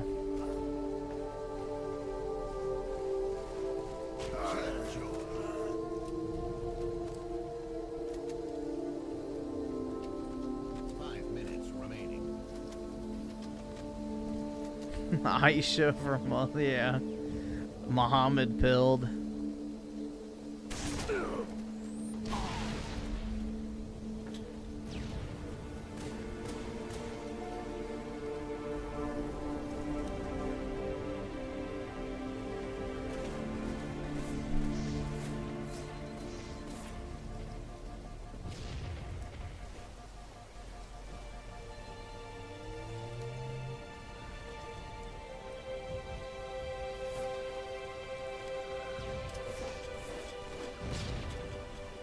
Dude, the 1,000-year-old vampire was probably like a parody of what we're talking about.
The Halo fanboys got mad at Death Battle for having Doom Guy win over Master Cheeks.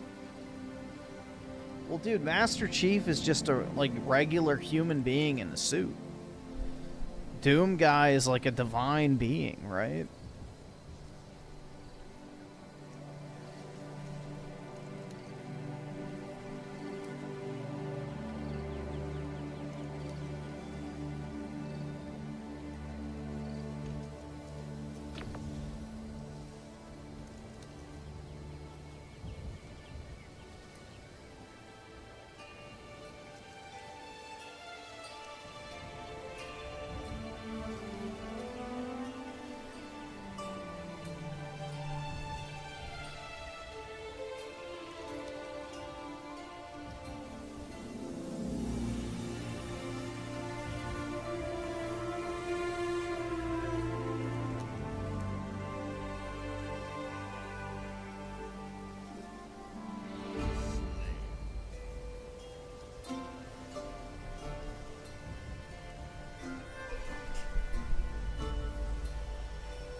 Yeah, but there's only so much you can do genetically to enhance a person. Like, they're still a human being at the end of the day.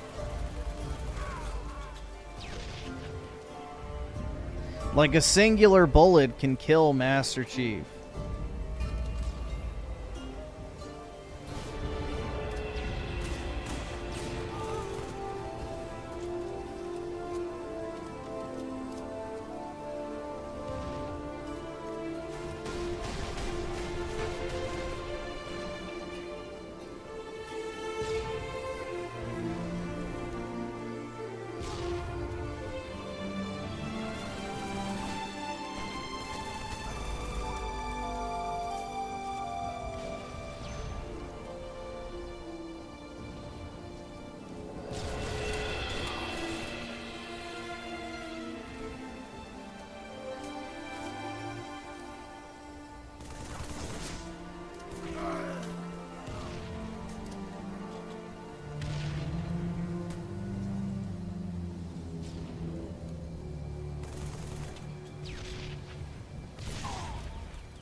You'll never get into a relationship with a woman and I don't care about it. Rather you agree or not. I mean, it's fine. I guess. I don't know. Seems kind of closed-minded to me, but hey, man. Do what you gotta do.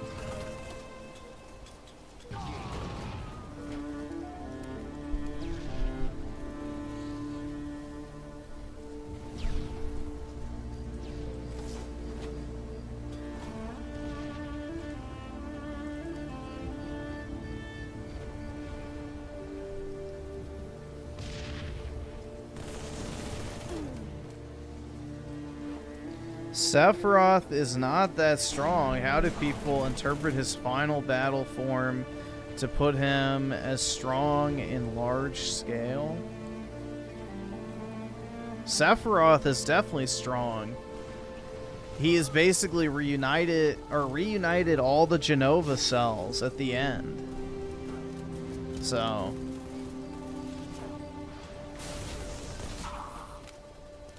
that is strong.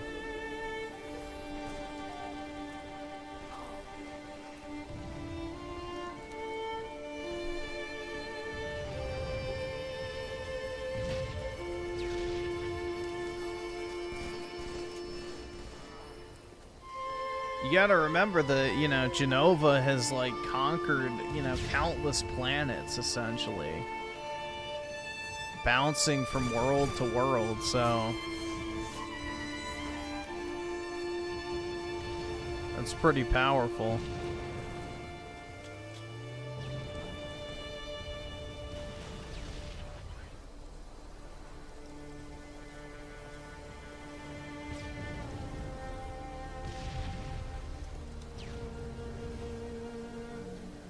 Like, can he blow you up to the sun? Do we need... hold on.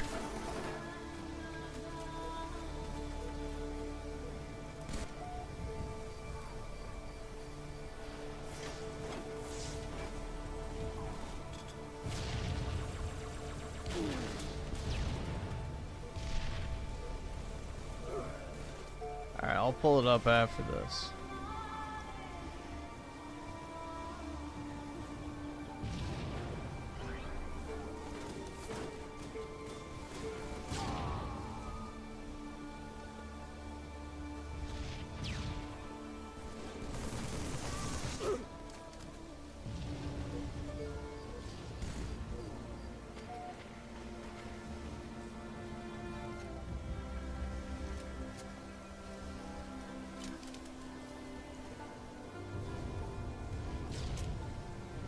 He can blow me up to the sun. I don't mind. Yeah, he can blow me too. I mean, up to the sun. Yeah, as well.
Sephiroth definitely wants to fuck Cloud. I don't know about that. He definitely wants Cloud inside of him. Oh wait, never mind. Pause.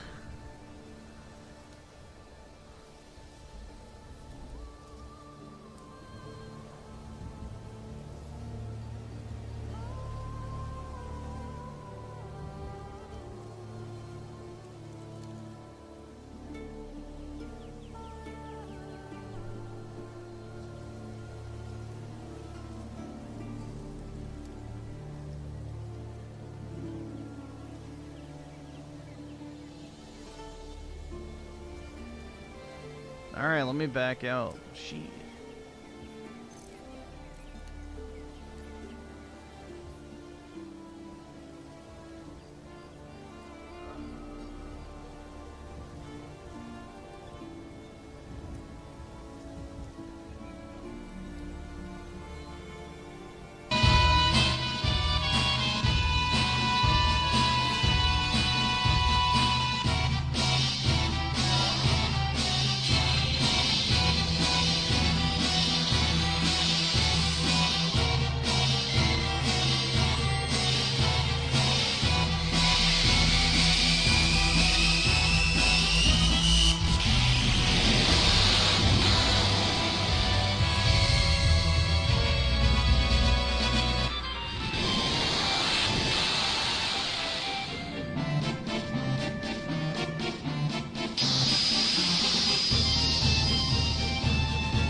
Bruh, yeah, it is over the top.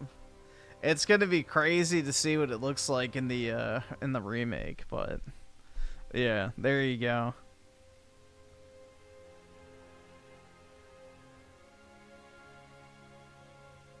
So over the top, yeah. It's great. You know? It has soul, bro.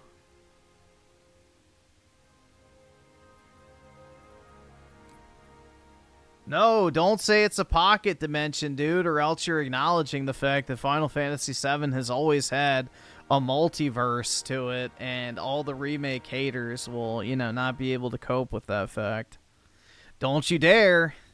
Don't you dare suggest that there's alternate realities and pocket dimensions and things like that, because if you make that suggestion, then that means that, you know, there's always been alternate timelines and shit in Final Fantasy VII.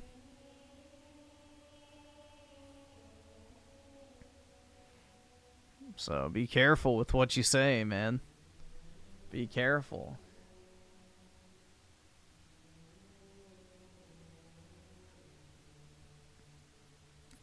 And then all the Rebirth haters have nothing. They got absolutely nothing.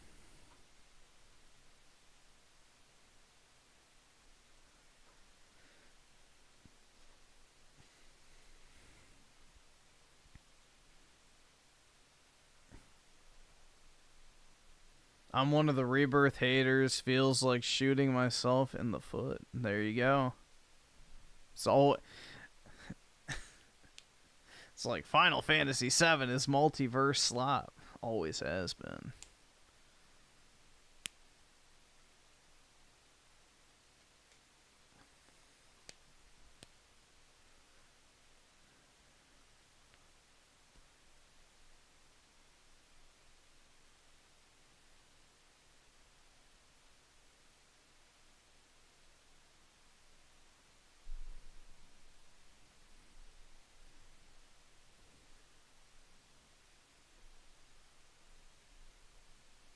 Let's see.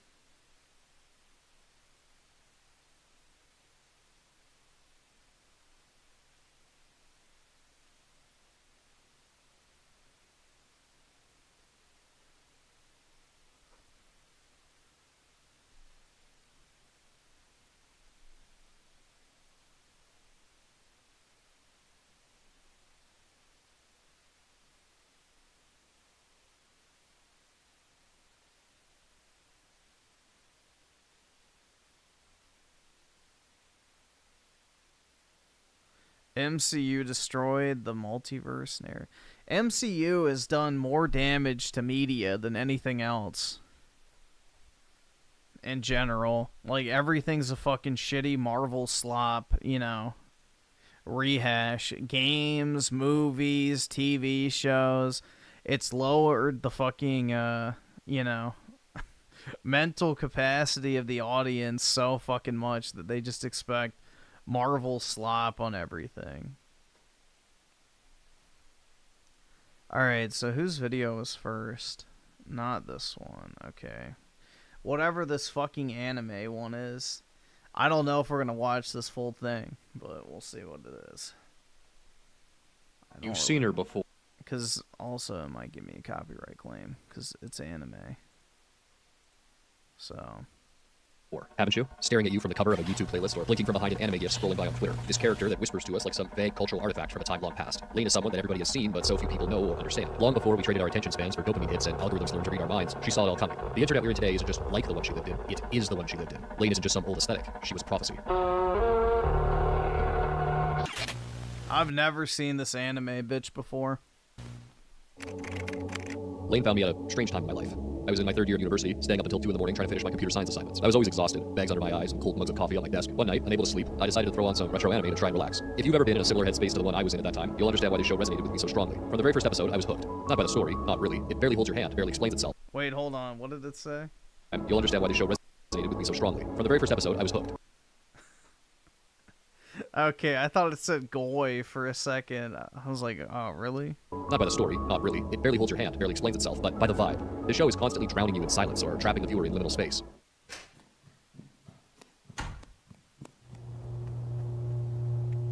Wowie zowie. I enjoyed the early sections of the show in a similar way to how I enjoyed watching The Shining, but the more I watched and researched about the series... I hated The Shining, bro. That movie sucks. People who glaze The Shining, I really have to wonder. Like, do you just enjoy, like, sitting there doing nothing? Like, that shit was so boring. The more I began to find it quietly horrifying. Not in the fun horror movie way, but in a this is too real kind of way. Like someone was banging on the inside of my monitor, screaming a warning that myself and everyone I knew had already ignored. Lane herself has become what I would describe as a cultural phantom, in a sense that so many people online know about her, but so few have actually seen the show. GIFs and short clips from the show always took numbers, but if you asked a lot of these people what it was actually about, they'd probably just shrug. For as much as I like this series, even I'm willing to admit that it's slow and hard to understand. It doesn't stop to explain much and always just continues on, with little care given to if the viewer even comprehended what just happened. Yeah, I've never seen a single thing about this. It's definitely not an easy watch, but I would still recommend that you check it out yourself regardless, if only for the vibe of it. And also because I'll be spoiling the entire anime over the course of this video. Serial Experiments Lane is, in the simplest terms, a 13-episode anime about a young girl who uploads herself to the internet and becomes a god. Now, that's a gross oversimplification, but it's enough understanding for what we're going to talk about today. To me, its main themes are connection to everyone leading to isolation, splitting personality through different online personas, and regular people achieving godhood through internet notoriety. Now, to someone watching this in the current year, those themes probably don't sound very groundbreaking. I'm sure you've seen Black Mirror do it a dozen times. Oh, bloody hell, what if the telly was evil? God save the Queen! But this anime came out in 1998. And for reference, MySpace didn't launch until 2003. The show wasn't just ahead of the curve, it's more like it drew the curve. The way the show predicted so many of the issues that plague my generation is honestly pretty chilling. So let's break it all down. Our protagonist, Lane, is a quiet and socially isolated child. She lives at home with her angsty older sister, emotionally distant mother, and tech-obsessed an autist father. She does have a few friends, but they have to practically drag her out of the house to do anything with her. I bet there's a really fun girl inside that shell you're wrapped up in, just dying to get out. Right, Lane? Lane isn't mistreated or abused, but she's disconnected. She's someone whose life is quiet and unremarkable. Someone who feels like something's missing, but can't quite put her finger on what. That's when The Wired enters the story. It's a fictional technology that connects all people together through the sharing of information. Effectively, it's Lane's version of the internet. And as Lane integrates with The Wired, her entire world opens up. She connects to countless other people, drastically expanding her world. The Wired allows her to meet a lot of other characters and introduces her to most of the main plotlines of the show. There's a real sense as you watch the changes in her behavior that The Wired seems to be the first place where Lane actually feels any real sense of belonging. But immersing herself... Bro, it's literally just the fucking autist discovers the internet. This is nothing revolutionary. The Wired doesn't get rid of Lane's isolation. Her family grows distant, watching her from her bedroom door as she drifts further and further away from them. Her friends grow concerned with her behavior, and she's so immersed in her own world that she doesn't even care. Just what do you mean? You see them on The Wired? No, a net pal isn't a friend. I mean, it shouldn't even be considered an acquaintance. Anyway, Lane, tell us what kind of sites you've been connecting to lately. It's a secret. Things progress to the point where her online lifestyle and disconnection from the real world brings out a darker side of herself, which pushes away one of the last real human connections she still has. Now, I've got a question for you. Have you ever seen those memes where the guy disconnects from the voice call with his buddies and he instantly gets hit with a big wave of emptiness? I have. And I've always found them really relatable, but never really understood why.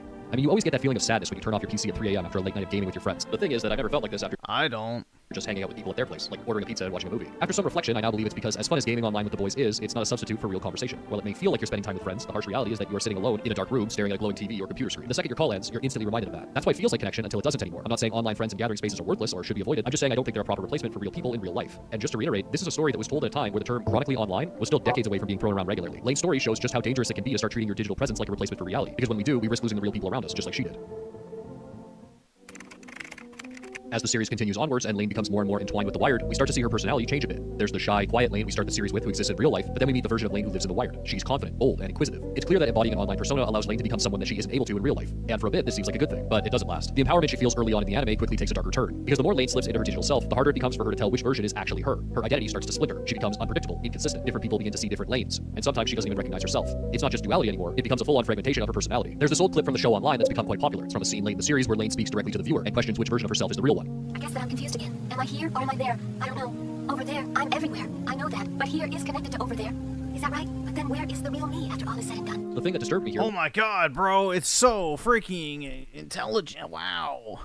I can feel my brain expanding just thinking about these complex ideas. Wasn't the clip itself, but instead what people were saying about it. I did not Lane era again.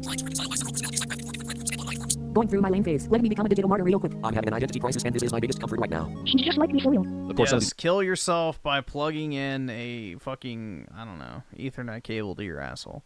People are joking, but some of them aren't. And to me, that was pretty chilling. What Lane is going through is awful. She's losing her sense of self as she falls further and further down this online rabbit hole. Why would anyone want to identify with that? I couldn't believe anybody would look at Lane and go, oh my god, she's literally me. But then again, why shouldn't they? I mean, think about your... Wait, you couldn't believe that people couldn't... Wait, hold on. He can't believe that people relate to a fucking autistic shut-in who sits on the computer all day? What the fuck? That's like literally one of the most common character tropes today.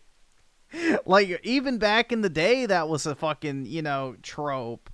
You know, the nerdy kid that stays inside all day reading books or playing video games. Or, like, this is a very common fucking thing. What the hell? Your own online presence. There's the quiet you that's on YouTube right now, probably watching this video on your computer or your phone by yourself. There's the sarcastic and angry you that rage baits people on Twitter. The unhinged 2 brain cell Twitch chatter you. The please hire me, I swear to God I'm normal you on your LinkedIn profile. Hell, there's probably a you that joined your class or meeting this morning with your microphone muted and your camera turned off so you could scroll TikTok or Instagram Reels the whole time. And there's so many more. No? They're all you, of course, but not completely. We slide in. I've never done that, man. Whenever I'm in a meeting, I'm always attentive and never doing anything else in the background. These online personas and embody them for acceptance in different spaces from different people. I know I do. While most of America was still on dial-up internet, the people who wrote this show realized that we're allowed to be anyone we want online. But this fact is one hell of a double-edged sword. The modern internet gives us all these mirrors we get to see ourselves in, but so few of them are honest. The deeper Lane slips into The Wired, the more she grows. Not just emotionally or mentally, but metaphysically as well. This change isn't linear either. It spikes. Episode by episode, her power snowballs, expanding with an eerie, almost unnatural momentum. What starts as a quiet curiosity, a shy girl tinkering with her computer, becomes something far more terrifying. Lane doesn't just browse The Wired anymore, she is The Wired. She becomes omnipresent, ubiquitous. She's everywhere and nowhere, simultaneously online and offline, both watching and being watched. Characters in the show begin to recognize her before she even speaks. Strangers know her name. But what's more disturbing is that this power doesn't stay confined to the virtual world. Eventually, it begins to bleed into the real world as well. Lane's godhood spills from behind the screen and into physical reality. When this happens, she starts to reshape it, warp it, rewriting people's memories. What type of retard? Yeah, I uploaded myself to the internet. Now I'm literally able to destroy the... like. During timelines and bending the world to her liking. By the time we realize what's happening, it's too late. Lane has ascended into something beyond human comprehension. This is so retarded. She's not just a girl anymore, she's a myth. The kind of thing you hear about in urban legends or whispered warnings on forum posts at 3 in the morning. A digital deity born from chat logs, static, and the quiet hum of servers. Now, I'm sure all this sounds quite far-fetched and fantastical, but we have our own online gods too. Nowadays, internet personalities like YouTubers and streamers have become...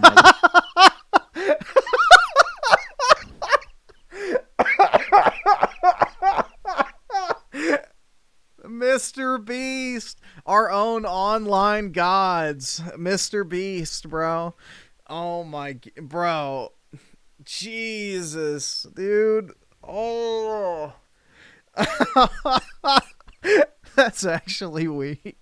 In size and influence, inspiring massively dedicated and often borderline-obsessed fan bases. Calling these people simple entertainers doesn't feel right anymore. They're more like cultural landmarks. Watching footage of an IRL streamer getting mobbed by rabid fans while visiting a country he isn't even from is pretty insane. When Lane first aired, most Americans were still using AOL Instant Messenger as their prime form of online communication. I wonder how these people would react if you could go back and show them this footage now. I don't think they'd believe it. It would look like religion. We might sometimes ask what our friends think about a new topic, but we'll always check. They couldn't believe it? Yes. Does this guy just not think life existed before 2010? Has he ever seen, like, the shit that happened, like, when Michael Jackson went to a city? Like, bro, the entire fucking country used to come out. Like, if, you know, someone on the level of, like, Michael Jackson or somebody went to go do, like, a like, what is he talking? And that was before the internet. Nobody knew where he was gonna be. It was, like, this is retarded, bro. Like, the Earth did not just start existing in 2010. What our favorite creators posted about it. A friend of mine once told me about a guy who won't give his opinion on a new album until Anthony Fantano reviews it, because he's scared of being wrong. But while regular people have used the internet to achieve levels of worship previously thought exclusive only to celebrities, lately it's become clear that the real gods of the internet aren't biological. They're mechanical. The content people consume is being decided less and less by personal taste or word of mouth, and instead by the suggestion of algorithms. The machine itself shows us what we want to see next, and sometimes seems to know us even better than we know ourselves. On YouTube, I see comments all the time of people thanking the algorithm for giving them good video recommendations. And the crazy thing is that never even seems strange to me. YouTube doesn't give me shit when it comes to good recommendations. I've even left comments like that myself. Worse still, as artificial intelligence evolves, we're getting closer and closer to a world where even thinking becomes optional. You don't have to draft your email, ChatGPT will write it for you. You don't need to plan your meals, or think up a workout regimen, or brainstorm ideas for your classroom. Just ask, just click. Why wrestle with uncertainty when something else already knows what you want? So while Serial Experiments Lane predicted how a single person could rise to godlike status through digital influence, I don't think even its writers could have imagined how far we'd actually fall. Because it's not just about one person anymore. It's about surrendering control, not to a charismatic voice in the wired, but to something colder, less human. Something that never sleeps and never speaks, but still runs everything. When I first had the idea for this video, I had originally planned for an ending that would have been far colder and more cynical. At the end of the series, when Lane deletes herself to save the world, I wanted to compare this to a person dying in real life, saying that despite the noble self-sacrifice that Lane performs, it's a fantasy that isn't possible anymore. Nowadays, we all leave digital ghosts behind. At least in terms of the internet, nobody ever really dies. No matter how hard you try, everyone knows you can't really remove yourself from an online space anymore. People like PewDiePie or Mr. Beast, love them or hate them, they've achieved something close to internet immortality. They'll outlive trends, platforms, maybe even the people who first made them famous. So that was gonna be my point, that Lane's ending was poetic but impossible, a relic of an era where you could still walk away, still hit delete and have it actually mean something. But then I watched the show again, and I was struck by something else. Something more human. See, near the end of the series, when Lane is at her absolute most online, when she is essentially a god connected to the entire human subconscious and doing the most damage to everyone around her, there's this moment where Lane's friend Alice comes to her house to visit her. She can't really understand what's actually going on, but she can tell Lane is suffering and hurting the people around her, and she wants to know why. And despite everything that's happened, all the isolation and trauma, this one genuine connection with another person is enough to snap her out of it, to make her realize that the wired isn't the answer to all her problems. The answer is right in front of her. It's her friend. And this ended up being the most powerful moment of the show for me. That in a series about how the interconnectedness of the modern day makes people lose the things that make them human, it stops to remind you that, in actuality, we can hold on to the real connections to people around us, and that can keep us human instead.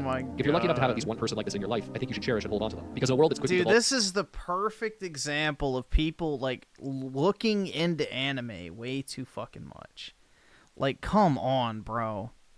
There's nothing revolutionary at all about this. Into meaningless noise and parasocial relationships, a genuine bond with another person is the best thing we still have. And that's where I want to end this video. Not with bitterness or resignation, but with a reminder. This is like the typical fucking story trope of the person that unlocks some new power and then uses it for the first time, and the powerless becomes powerful, and then they become the very thing they swore to destroy or resented in the first place, and they're talked back from their new... Like, it's the same shit.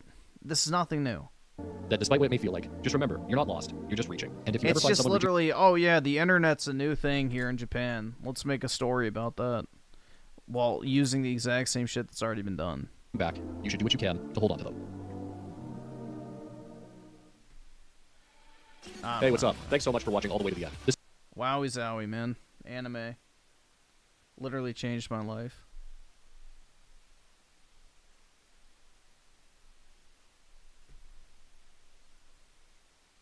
Like, people just need to realize anime is slop entertainment. You're not really supposed to look at it like some life-altering fucking thing.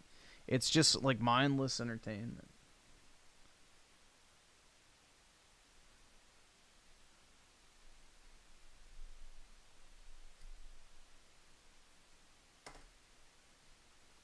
All of you who actually did purchase the Switch 2, you are the cancer that's killing gaming, and you should shake your head in shame. You're the reason it's all failing. The new weapon controller. Exactly. There's somebody saying they're making Rule 34 of us, buddy. Stop. No. Ew. Please don't. All right. You ready for this? All right, let's get into it. So this is PWR. So I'll just do my introduction I was going to say earlier. You know, out of all the people we've ever covered on the show, I don't think there's ever been a single person that actually took the criticism and improved their life. We've only ever seen people spiraling downward. We've never actually seen somebody climb upwards and improve their situation.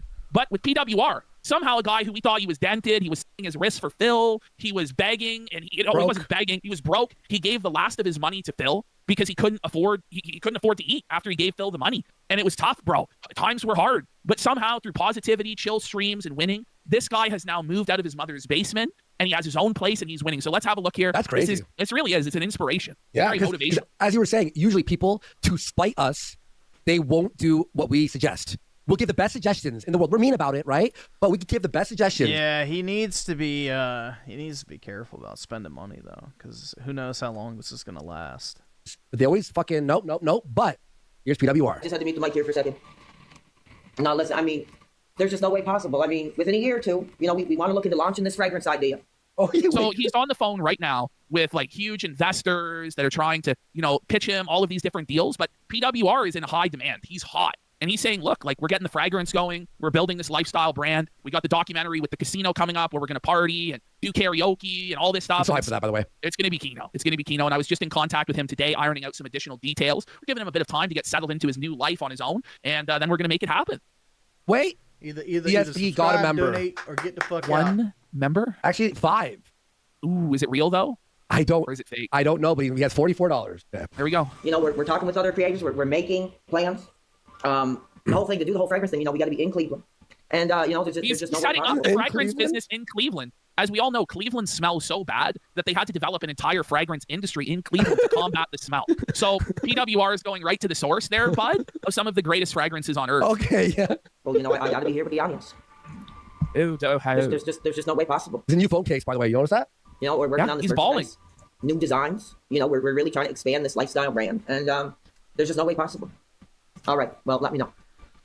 We got Ramsos 85 for 5 subs. Let's go. Let's go, Rams. Yeah, I wouldn't. That's the thing, is I think he is moving a little too fast. Like, I would have stayed in your mom's house, banked the money, saved up for a while, and then once you know that the income is, reliable, then you want to look at, maybe renting your own place. But signing a lease when you don't have stable income is not a good idea.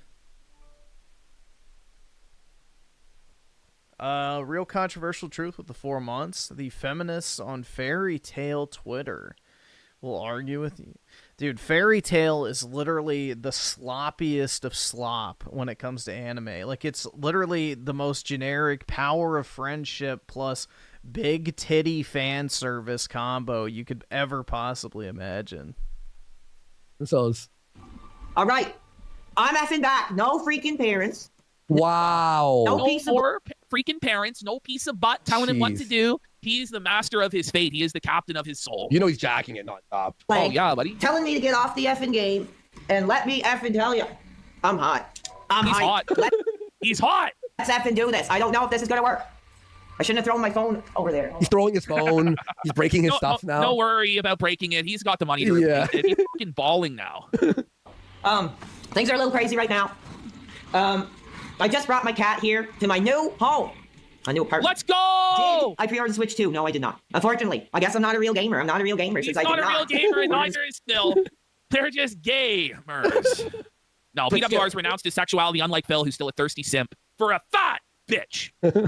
Well, I was driving around today, dude, and I seen like freaking huge line outside He GameStop. apparently saw a massive line at GameStop of all the people trying to get the Switch 2 pre-orders in, but he wasn't amongst the sheeple who were wasting their money on the Switch 2. How dare they? PWR was walking the Chad path of saying, F you to Nintendo. The price is not right. And PWR made a stand for gaming. That's what he did. Shame on all of you who actually did purchase the Switch 2. You are the cancer that's killing gaming, and you should shake your head in shame. You're the reason it's all failing. The new effing controller. Exactly.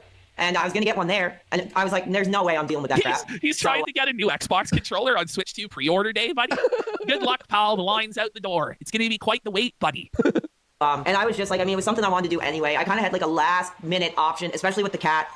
Where I live, it's like incredibly small, but there's like there's like 200,000 people or something. There's constantly people coming here. There's only one place on PEI that has that many people, PWR. Like, it doesn't take a detective to realize you're talking about Charlottetown, which on Kakita, we covered Charlottetown in that one. Remember the Indians that refused to leave? Yeah! For whatever reason. And they had an Indian war, remember that? Yes, and like they were battling saying they weren't going to leave even though they were in the country illegally. So for whatever reason, we're just dumping all of these immigrants in the Maritimes where there's no housing for them and no jobs and expecting nothing to go wrong. So for PWR to find this apartment was nothing short of a miracle. miracle, to be honest. I can't believe he did it. I had a chance to grab something that was fairly cheap. Got anxious because I made an appointment to go look at it. So I looked at it. They were like, "Are you interested?" And I was like, "Is it available?" And they're like, "Yeah, it is." I was like, "Yeah, I'll take it." Like, so it was maybe like a little bit of a impulsive decision. decision. Now, I'll be real. I think he probably should have saved some more money. Definitely. And my other criticism. Yeah, exactly. See, not just me. He should have saved up more money. Too is it takes away a lot of the mystique of PWR and his identity as a character, because everybody's invested in PWR because he's like this loser underdog that's living with his parents and times are tough, and for him to be successful like this and move out of his mom's, it's kind of like destroying. Yeah, that's the thing is the people who are talking to him and surrounding him, I really have to question, like, how, one, intelligent are they? And should they be the ones giving him financial advice like this? And two, are their intentions actually good? So that's the issue I have. Now, I don't know how much he's renting this place for, whatever, but yeah, I would have accumulated money for about 4 to 5 months at least, and then determine if you want to move out or not.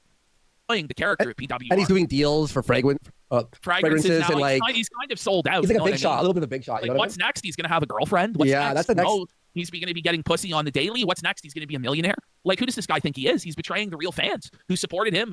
Just being a bum living with his mom. But honestly, it is a good thing he moved out. It's obviously good. It's obviously a good thing he moved out of his mom's house. But oh, buddy.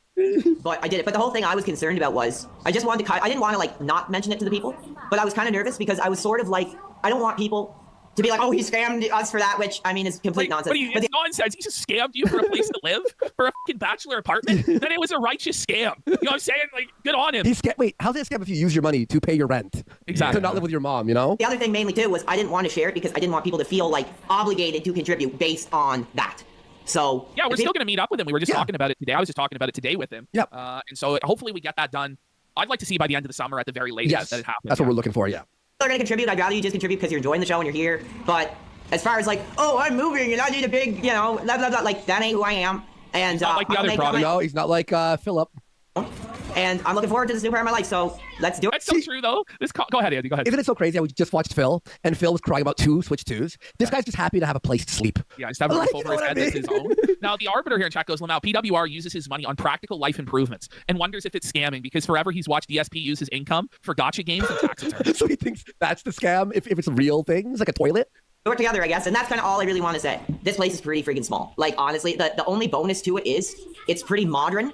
Like, it has everything I need. It has a washer and dryer. It's like a bachelor pad. Let's go! Washer and dryer? Huge! Got a closet washer and dryer? Right. Huge. It has like a dishwasher. Yeah, my first apartment didn't have a washer or dryer. I had to go down into the basement of the building in order to go do it, and it fucking sucked because there was only one set for the entire building. And I would have to go down at like... See, this is what I think really fucked up my sleep schedule is I used to go down at like 4 a.m. so that nobody would be using it. So I think that might also be like part of the reason why my sleep schedule is as fucked up as it is because I used to like do everything late at night so that nobody would be out or using shit, essentially. And I wouldn't lose my parking spots and things like that when I went places. In it. Let's go! So he's already higher on the food chain than Phil. Holy shit! He's got a dishwasher, Phil. Beating Ralph. Yes, he's already beating both Ralph Well, and... Phil does have a dishwasher. It's called his wife. Phil. Jeez. There's a gym here. Oh, whoa, he's gonna get swole. Time to get swole. Let's go. PWR is gonna be fucking jacked, buddy. Better than Cog? He, in 1 month, has beaten all the lolcows we cover. Let's pop some freaking up. You know what? Screw your parents. Screw your a piece of parents. butt. We're going competitive if we can. I don't know if we can. Oh my goodness. Somebody said $5 super chat. Dwayne Dugley. I'm glad your cat is with you. Oh my god. Well, that's one of the main reasons I was there for so long is because it's impossible to find something with pet. I know a guy who left his cat Cleo behind.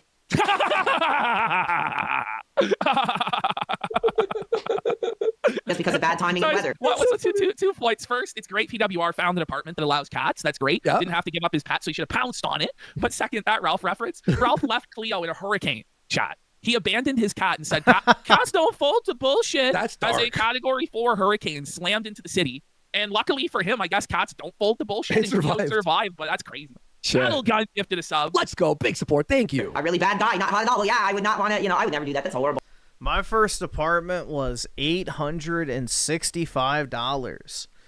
$1 for every square foot. So that's how I remembered it. Now, when I was moving out, they had increased the rent because it was during COVID when I was moving out. So they jacked up the rent from 800 something to like, I think 1600. Like it doubled. It's like, bro, what the fuck? So yeah, it was good I left when I did. But yeah, it was $865 was my first apartment as far as the pricing went.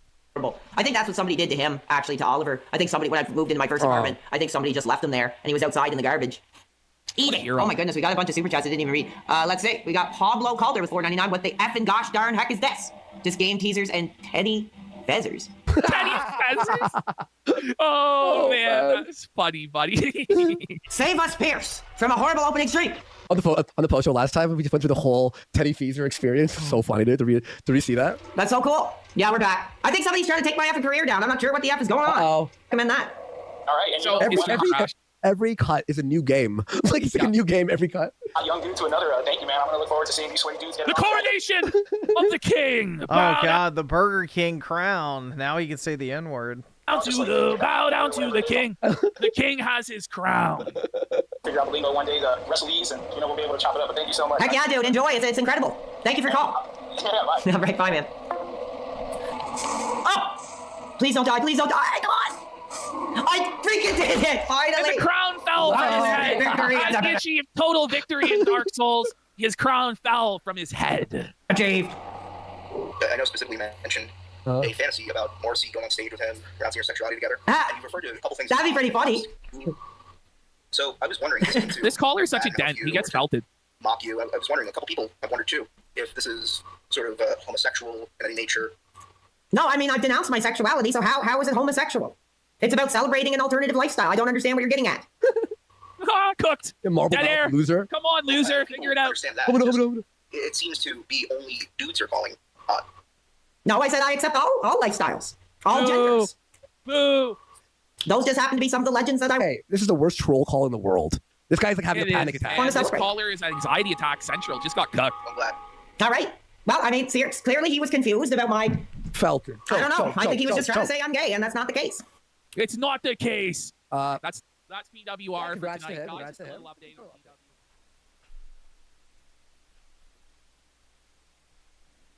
I don't accept all lifestyles. Me neither. Me neither, dude. What is this shit? The Xbox handheld leaked and gamers hate it. Hey there, gamers. Dreamcast Guy here. I hate it too, man. Because I agree with Dreamcast Guy on everything, bro. And today we're talking about the Xbox handheld because it just leaked full photos of the system itself inside of what appears to be a factory and more details about how it works because this device has been very cryptic. Like, Microsoft acknowledges that the Xbox handheld exists, but the purpose of an Xbox handheld that doesn't play Game Pass and doesn't really play Xbox games, even a lot of Xbox fans are kind of confused even after seeing it about what the hell is the purpose. But let's get into it. I hope you're having a great day, and if you could please give this video a like and subscribe if you haven't already. Now, they have been very much openly acknowledging this for the last couple months. There's been talks that has been in development, and apparently this thing is coming out this year. Now, there's going to be two separate things that are both an Xbox handheld. Now, first, there's this thing. Oh my gosh, what's this? It's not even really an Xbox handheld, though. That's the thing. It's just another Windows PC handheld. It just has like colored buttons right here instead of gray. That's the only distinguishing factor. It's an Xbox sort of collaboration. This is the device. We kind of saw these teases of it and stuff, but we hadn't actually seen the physical thing. Now, today, they randomly rolled out an update to the Xbox app, if you actually do this on Windows. It now has a clock, Wi-Fi information, and a battery status. So, it's very obvious that this thing is pretty much probably going to be basically shadow dropped. The fact that they're clearly making it so that it's ready to go. But let's take a look at the system itself. So, obviously, it's very similar to the Steam Deck. In a lot of ways, some people think that they like... No, it's not similar to the Steam Deck. It's the ROG Ally 2. It's similar to the ROG Ally, not the Steam Deck. These grips more. I will admit that I'm very, very obsessed with my... Yeah, see, this is the only difference right here, is literally the face buttons. That's it. That's the only change hardware-wise. It's the exact same controller. Same thumbstick, same button layout, and everything. It's just literally colored buttons. Steam Deck. I've talked about it a lot, and this device is going to essentially be very similar to this, which is a pocket PC. So if you've never played with a Steam Deck, these things are glorious. It's able to basically play every single one of your Steam games, but you can also play a lot of stuff that's on Steam that seems kind of crazy, like Spider-Man. I've been playing a bunch of Spider-Man on my Steam Deck lately, and just even being able to swing around and stuff like that. You can also put emulators on it. Like mine, I've been playing a lot of stuff like PlayStation 1 games in 4K 60 FPS. It's glorious. This is going to be able to do that. The entire series of ROG Allies that have already been existed, they're able to run emulators. But you're probably going, okay, what makes this different? What makes this special? What makes this actually an Xbox handheld? Well, for some reason, Xbox themselves thinks this is a good idea. Like, oh, look, it does have an Xbox button. It does have these, basically the standard X, Y, B, A. To me, though, something about this looks kind of clunky. I mean, this right here, the white version definitely looks better, but a lot of people are kind of like, okay, what's the point? Now, I wanted to skip to this Tom Warren tweet. Now, what's the point? Marketing, that's it.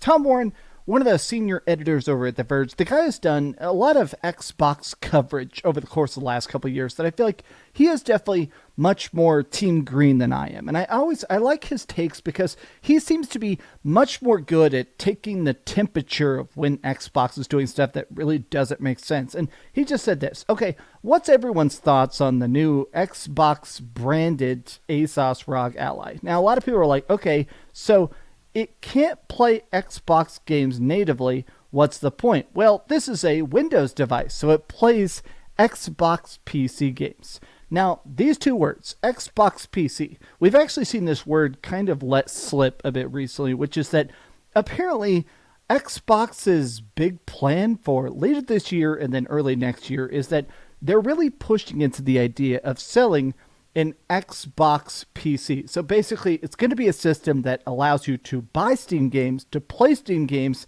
but it's not really an Xbox Series X. It's a separate device. It is basically a Windows PC that is much more focused on the Xbox experience. I have to admit that I don't really think this is going to work. I think the entire idea of taking Windows, which has already been so successful as a PC platform, and then trying to almost reverse port that into a console experience, I just don't really understand why it's going to work. And I feel like normies are not going to be into it. Now, some people would say, yeah, and I think people are going to get pissed off too because they're going to buy it thinking, oh, it's an Xbox, bro. It's an Xbox. Like, if the branding is super, like, Xbox heavy, there will be a large portion of people that buy it thinking, oh, I can play my Xbox games on a handheld. They'll get it, open it up, power it on, and see that none of their games are compatible. And they'll be like, what the fuck, dude? I can't even play my games on here. And then they'll look at Game Pass and be like, it doesn't even have the games I have on my console. I guarantee you there will be a large portion of people, and, you know, I'm not saying it's going to be everybody, but the normies who buy this shit thinking it's an Xbox handheld are going to be pissed off when it doesn't play Xbox games from Game Pass or from their existing console library.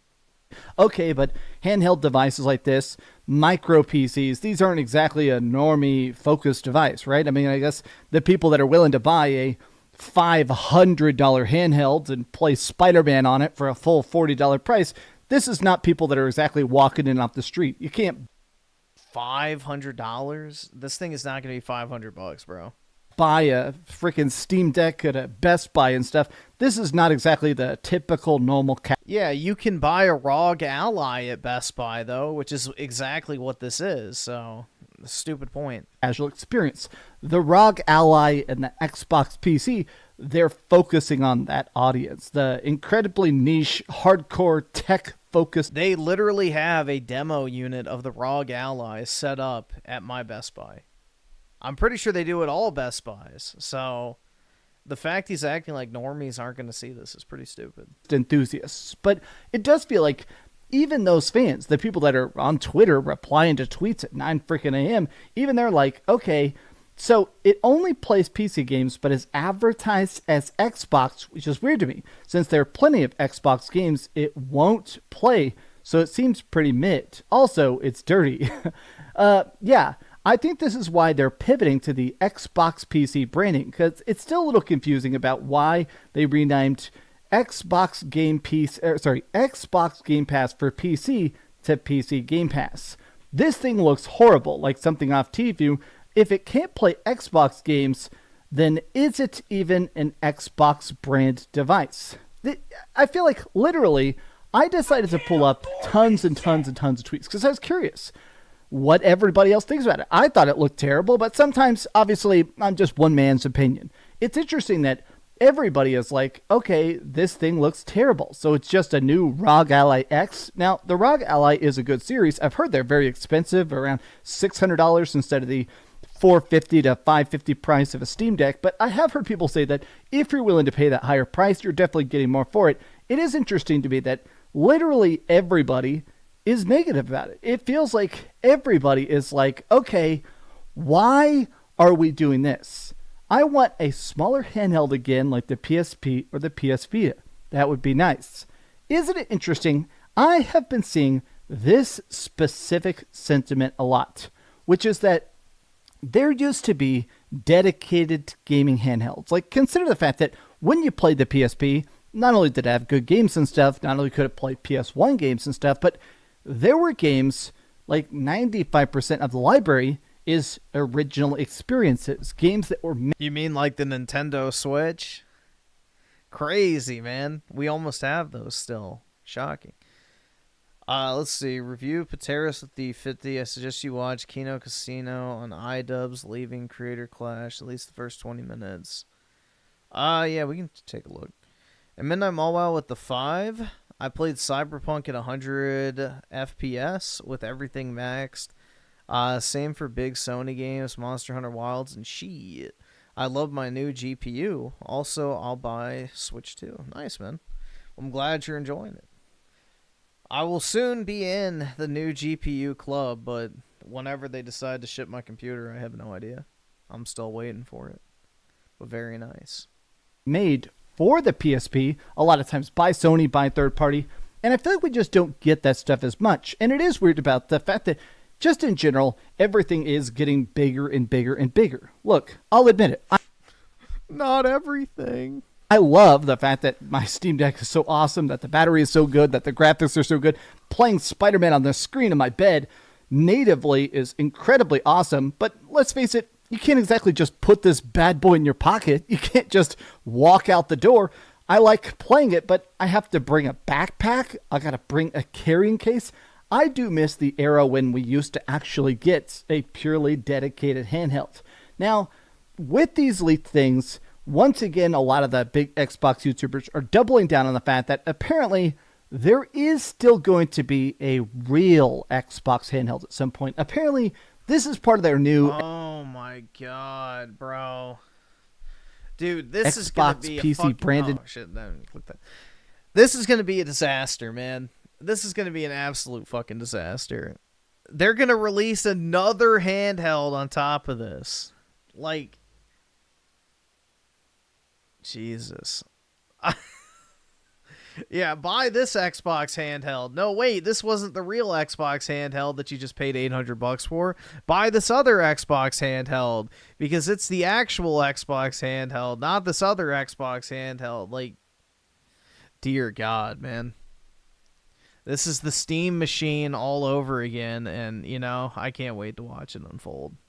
Initiative, but internally, apparently, Xbox is actually working on making an actual tiny version of the Xbox Series S, but I'm still in a frame of mind where technology, especially battery technology, has not advanced that much in the last 5, 6, 7 years. So my thought is that, look, I love the Steam Deck, but having good graphics comes at a cost. The battery life on this thing, if you're playing something that is actually graphically intensive, not fantastic, which is part of the reason I've been playing a lot of emulators and stuff on it, is that if I'm playing a PS1 game, the battery life's like 10, 12, 15 hours, you know? Whereas I'm playing Spider-Man, the battery life is about 2.5 hours if I'm playing it with the sound on and decent graphics. My thing is that these things, as good as this Asus Ally is going to be to the 5 people who buy it, maybe, I'm still in that frame of mind where whenever we get the Xbox dedicated handheld, if it's actually supposed to be playing roughly current gen games, if it's supposed to actually be able to play current stuff like Hellblade and Halo Infinite and stuff, I am a bit in the frame of mind where I'm thinking, okay, is the battery life going to be 45 minutes? It's going to have the battery life. Yup, because that's what the Steam Deck is, and the ROG Ally apparently has worse battery. Life of a Game Gear. This entire thing, I think, looks like garbage. A lot of people say it looks like garbage. It just doesn't make sense as a product, but even when we do get the good dedicated Xbox handheld here in the next couple of years, I feel like it's going to be too little too late. Nintendo did something smart with the Switch specifically, which is trying to make something as cheap as possible, and even if the graphics weren't that good, it had a damn good battery life. I'm still thinking about the fact that I need someone to try to copy that specifically, which is, hey, how low can we make the cost? How good can we make the graphics so the battery life is still pretty decent? How much can we sacrifice to have an actually classically portable system? Is that even possible in the current ecosystem, or do people just want more games on phones? I don't know. These are just some off-the-cuff rambles. Literally, every single tweet, every single reply, everybody is like, it is garbage. Okay, how do you guys feel about the Xbox handheld leaks? Tell me your thoughts in the comments down below. And if you could, please give this video a like and subscribe if you haven't already. And please keep dreaming. Also, it's my birthday today, as I mentioned in the other video today, and I've been getting flooded with happy birthday comments. I appreciate that. I don't know, it's still cool to me, the idea of being a YouTuber and celebrating the birthday with you. It's cool. I don't know. It's rad. Oh yeah, keep dreaming. Did I say it? I think I did. Thanks so much. Yeah, nobody will know my birthday. Hey there, gamers. Dreamcast Guy here. Unlike Dreamcast Guy, I don't need people to wish me happy birthday. Hey there, gamers. Dreamcast Guy here, and today we're talking about a gaming scam, which is how Activision Blizzard continues to get worse. I mean, honestly, before Microsoft bought Activision Blizzard, it did feel like some people on the internet were positive. Some people said, okay, Activision Blizzard has historically been the very worst publisher with literally tons of microtransactions and DLC and stupid cosmetics and forced battle passes and stuff that basically makes a good game worse. But there was a lot of people that were saying, okay, they're doing that because they have to stay afloat. But now they have trillions of dollars of Microsoft money. Now they can just focus on making good games. But that's definitely not the case. Ever since Microsoft bought Activision Blizzard, in my opinion, the microtransactions, the scumminess is actually getting worse. But I'm making this video today specifically because two separate pieces of very crappy, downright dirty piece of Microsoft schemery has just happened to Activision Blizzard, but one of them hits particularly close to home. So today is my birthday, and obviously because I've got tattoos of it, two of my favorite things are Diablo and Berserk. Berserk is a series that's very, very near and dear to my heart. Today, they actually started a Berserk crossover event inside of Diablo 4. Now, oh, he's gonna consume! Uh-oh. Yeah, my gaming tattoos, bro. Oski Woski with the 2. I know your birthday is January 1st. That's right. That's my official public birthday. There you go. January 1st. This felt universally perfect. My favorite stuff coming together on my birthday. I mean, it literally could not have been better, but it turns out it's hundreds of dollars of microtransactions, and that's just the start of it. Let's talk about that, and also the fact that a new leak says that Call of Duty wants to charge you to play modes. They literally want to make it so every Call of Duty starting this year and going forward is going to be $100 for the basic multiplayer. Let's talk. I hope you're having a great day, and if you could, please give this video a like and subscribe if you haven't already.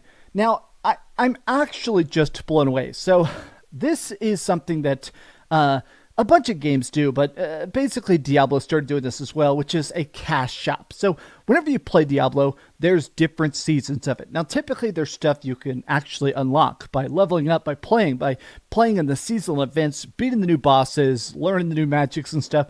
You unlock permanent stuff. You know, hey, during this 3-month period, you managed to level up and now you have a horse or some armor or a cool piece of like cosmetic upgrade and you keep it forever. Well, today, they announced, hey, we're going to just sell some cosmetics. They're tied to the season, but this is just a limited time event. This is the Berserker armor, it's Skull Knight, it's Griffin. This is stuff that honestly looks fantastic. It is $150. They're also selling a pet that is... That's about normal for Activision pricing, though. $20 to $30 for a cosmetic pack? That's about right. That's what it is in COD, at least. I don't know. Doesn't really seem that abnormal if you've played any other Activision game. $30. No bundle, no discount, just backlash. Now, I have to admit that I am frustrated because this is the kind of stuff that I feel like is taking over the gaming industry. In this whole debate about how... Wait, it's taking over the industry? Wasn't he just like soying out like, oh my god, Berserk and Diablo, I love it. Now it's a bad thing that companies are collabing? Interesting. Very interesting.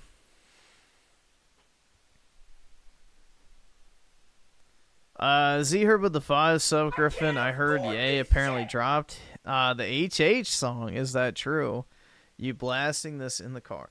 So, hold on. I think I saw they released the official music video, not the stream snippet. Which, let me see if I can find it real quick. Where do you go for your... Oh, bookmarks. There we go.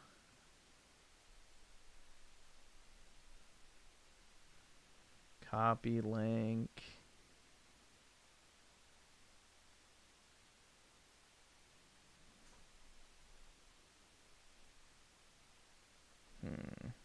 There we are. This is the guy that he's been working with and, you know, been making the album with, so. They posted, I think, the full video. But yeah, it's the one we watched earlier. Yeah.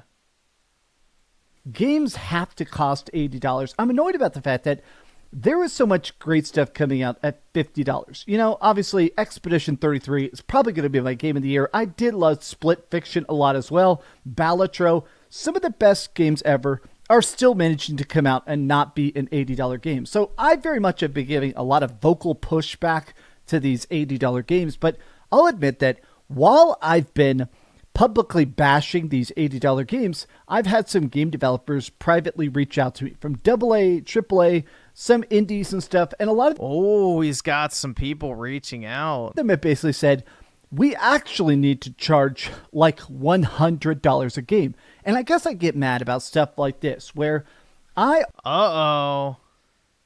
already paid $100 for the digital deluxe edition of Diablo 4. I bought... You don't need this. A couple years back, right? But these companies now, they're like, okay, well, we have to keep charging you. We have to keep you on that treadmill. We have to keep you locked in. You don't need this stuff. This kind of stuff, this is going to flop. At this point, no, Diablo has gotten... He is such an... Yeah, it's going to flop. Yeah, exactly, Dreamcast. It's going to completely fucking bomb. A game that's extremely popular in Asia with one of the most popular anime franchises is going to fucking bomb. Yeah, no. Zero finger on the pulse, man. This shit's going to do incredibly well.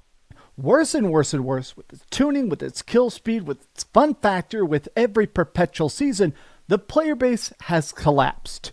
Do you actually think that trying to milk the remaining players to death is going to randomly get new people to buy the game? Hell no. Now, I wanted to take a look at this. I don't know why. This isn't to get people to buy the game. This is for people who are already playing the game. I thought the Berserk collab would give people free cosmetics because, by the way, the other collabs have... Wait, they would give free cosmetics? Had free cosmetics. Usually they do half paid, basically half paid and half earnable. In fact, even in the comments here, they talked about the fact that there was a World of Warcraft one recently that was... That's not the same! A World of Warcraft collab is not a external collaboration. You don't have to pay to license World of Warcraft if you're Blizzard because you own both of them. That's not even remotely comparable. You have to pay the fucking studio that owns the rights to Berserk in order to get the ability to sell the skins. They're not going to just give them away. It was very, very cool. This is the Banshee Queen, but the best cosmetics, of course, you have to pay for, but this is ridiculous. I thought they might give people free cosmetics or armor or a quest. Did you know the main character of Berserk got raped by a black man? I mean, I guess it makes sense why certain people like it. To go out and get the armor organically, shame on me for still believing in Blizzard. How is it that we're at a point where even accidentally being hopeful about something, it just constantly blows up in your face? This, to me, this sucks. This actually is the kind of thing that I feel like hurts the gaming industry. But let's talk about something a bit more mainstream. Now, currently this is a rumor. It's not been fully confirmed, but multiple sources have come forward about this. So I guess it's still kind of... Apparently this was fake. I saw that somebody, I guess, refuted this. In the air until we actually see the new Call of Duty here probably in the next couple... This part is not true. ...months, but Activision is internally considering changes to the Battle Pass for Call of Duty 2025. Certain seasonal limited time modes may require Battle Pass ownership and higher valued... He got sold by his mercenary band's chief father figure to a black mercenary that likes to diddle kids. Well, that sounds like a warning to the Japanese public about the danger of foreigners. Skins and content would be part of Battle Pass instead of premium event passes. Now, this is extra scummy because Call of Duty is incredibly mainstream. I'm not the biggest fan of it. I definitely think there's been bad years and good years. I've had a lot of fun with Call of Duty. I'm not going to pretend I've hated every Call of Duty, but I feel like the best part of Call of Duty is dropping in and playing it. And especially when you reinstall it after you haven't played it for a bit and go, oh, there's new modes, there's new stuff.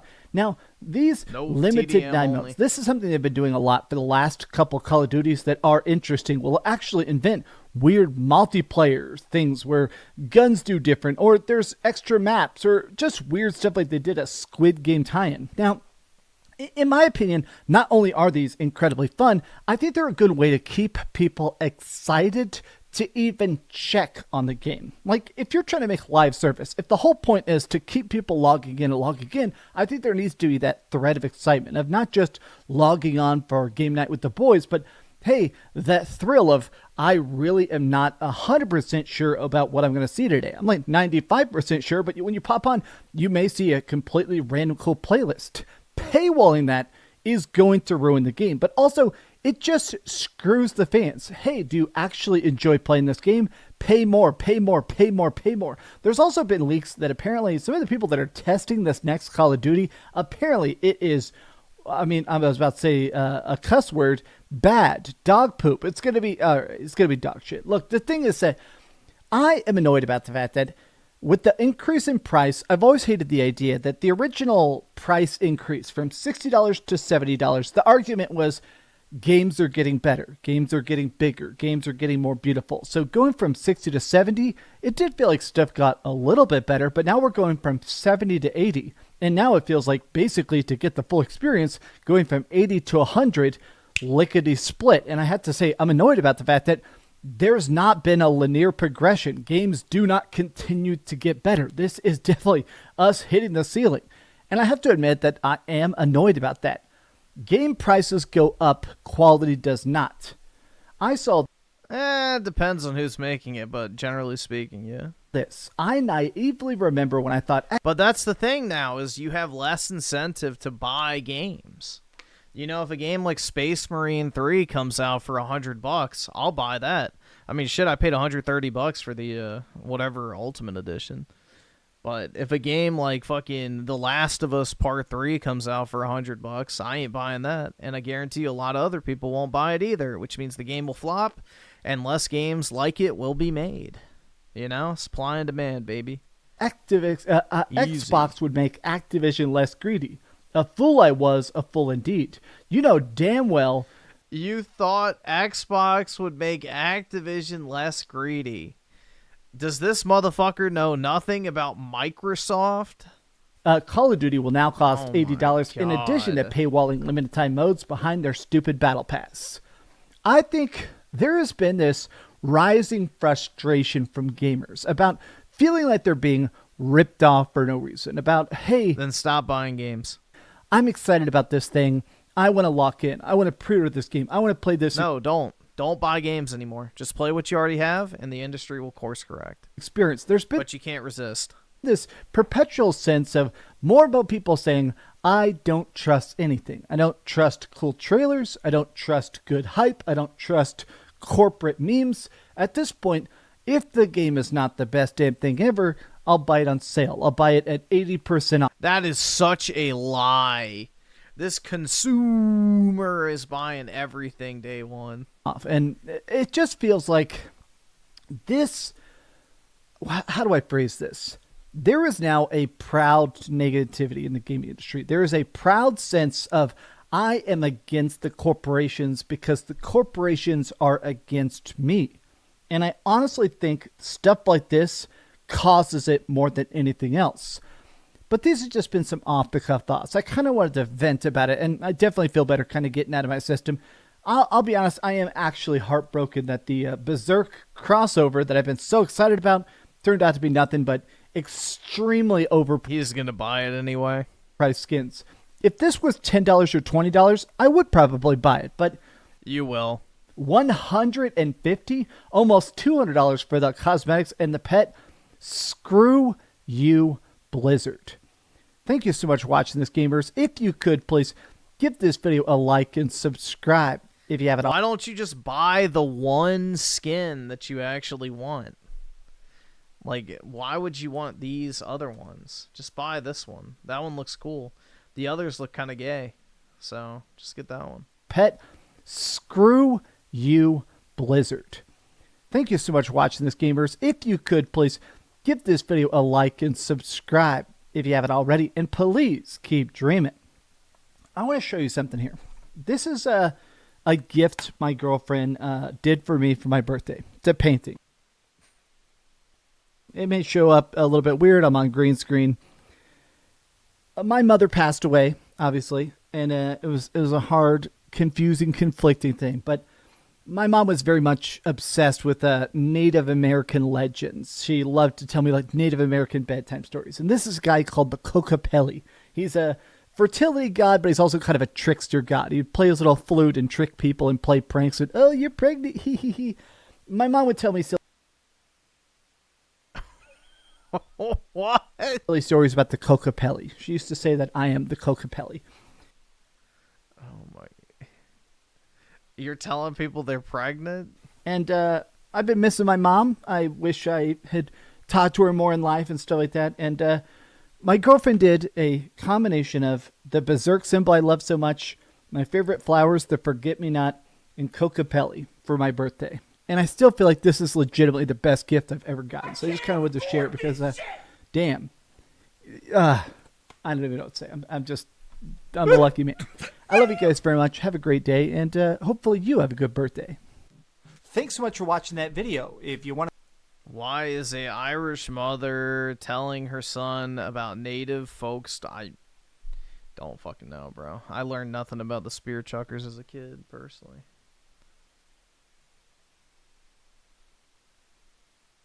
Other than they got bent. Crap Gamer. Let's see if he's made another video real quick. Horrible announcement. Xbox is doomed. I don't know. This seems like the same slot. Like, I was hoping for something else like that. Here, we'll play the song for everybody who wasn't here earlier. Oh, shit.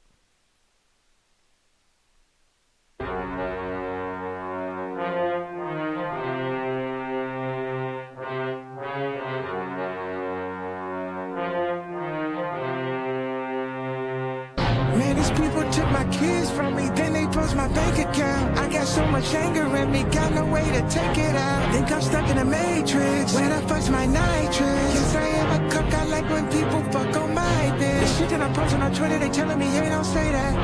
How niggas can't see me in public, I'm driving an all-chrome Maybach. With all of the money and fame, I still can't get my kids back.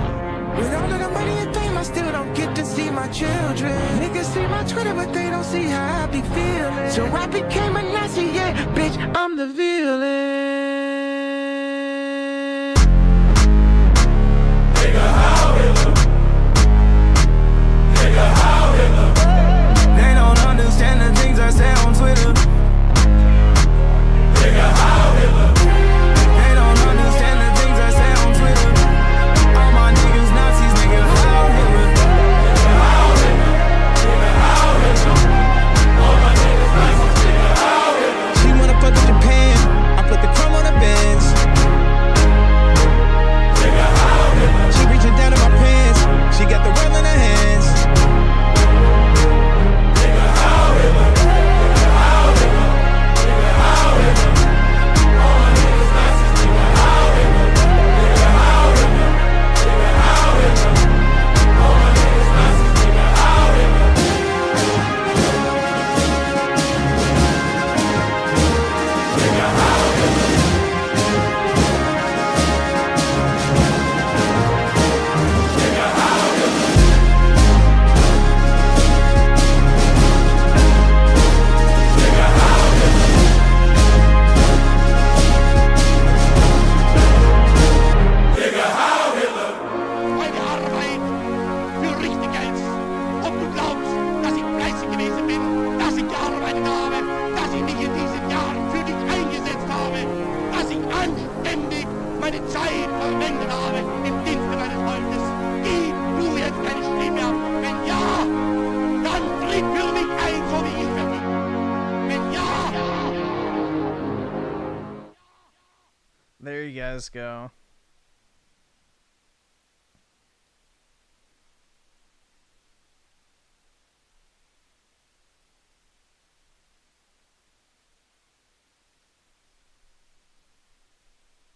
Alright, so what was this thing called? Oh.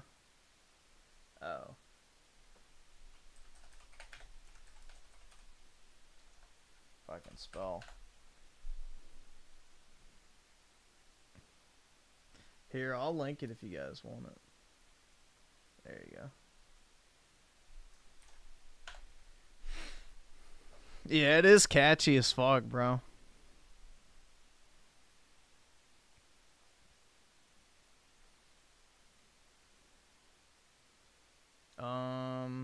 This one, I guess. First 20 minutes. All right.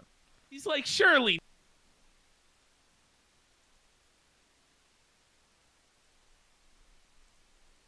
Not. It's like, is Destiny really going to catch a W here? Sure. Yeah. So now what I'm going to show you here first is a prior clip. But like I said, a clip before we watch this. It's him reacting. At the end of today's reaction, there was a funny little one that we covered in the past. And remember, H3 is showing this to 59,000 people live. Okay? But watch this. Remember, if you're watching on Clip channel, hit like, subscribe, ring the bell. Thank you for the big support, guys. Make over on sure YouTube. to ring that bell. It really supports us, guys. You want to talk about sharing too much? Hold on. The thing is that even if Sonny did have... This is good, guys. Oh no, iDUBBZ. Oh no, because that's the thing is, yeah, what iDUBBZ is saying is correct. Yeah, Ethan Klein overshared, and he shouldn't have said that shit when he knew there were so many eyes on him. But for iDUBBZ to be making that claim about oversharing, holy! If you've ever seen our podcast reviews of his podcast, you'd know he's the last person on earth to ever be saying such things. And we have a playlist over on YouTube if you want to watch that. Have it. It's still not a reason to call CPS. That's the thing. Yeah. Here, I have a statement from a pair. I don't know how to call it. Hold on. You want to talk about sharing too much? What the fuck is this, dude? I'm calling. There's so many clips like this too, and with the resources that the H3 team has, they're going to pull up all of them. And iDUBBZ is going to get humiliated again and again and again. And by the way, Ethan Klein has demanded that iDUBBZ appear and debate him. If iDUBBZ does it, he's going to get crucified, bro. So he's going to bitch out of that. But let's watch this, and then we'll get into Creator Clash, them pulling out of it, quitting / being fired, and all that. All right. Question first. Okay. Rajor. Wait, we should get Rajor in here.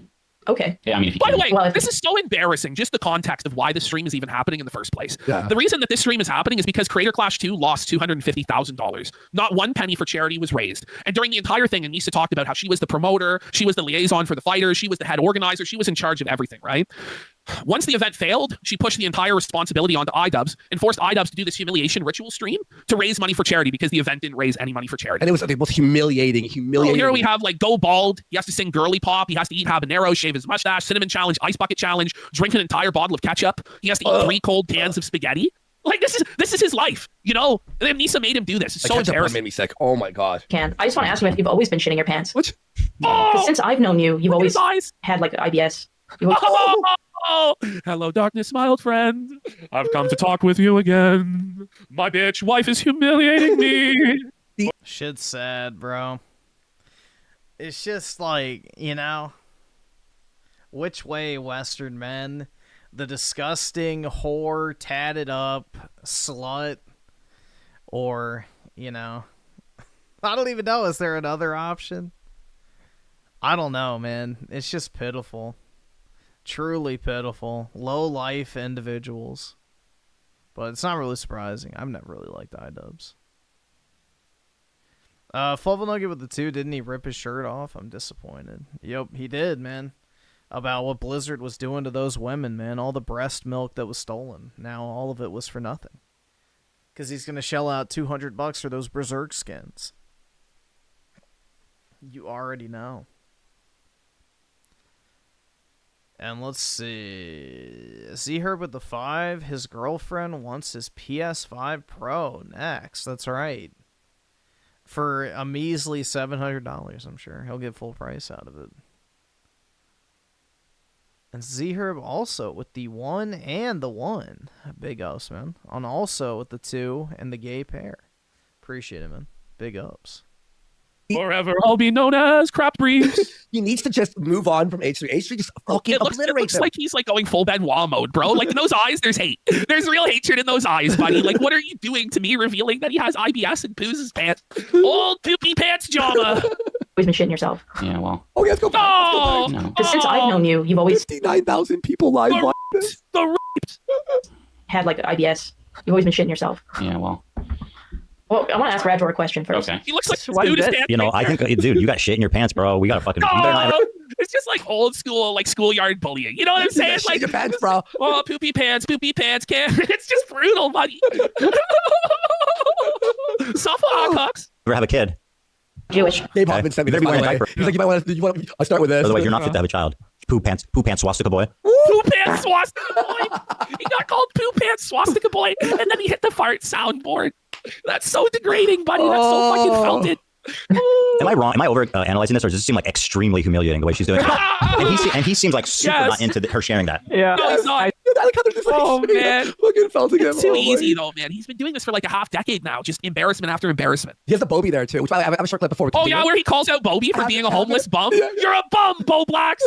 Because Bo Blacks always talks shit. He's like, he's homeless now. H3 fucking bailed Bo Blacks out of his poverty, didn't he, by buying the Bobies? And then Bobby blew the opportunity and ended up homeless anyway.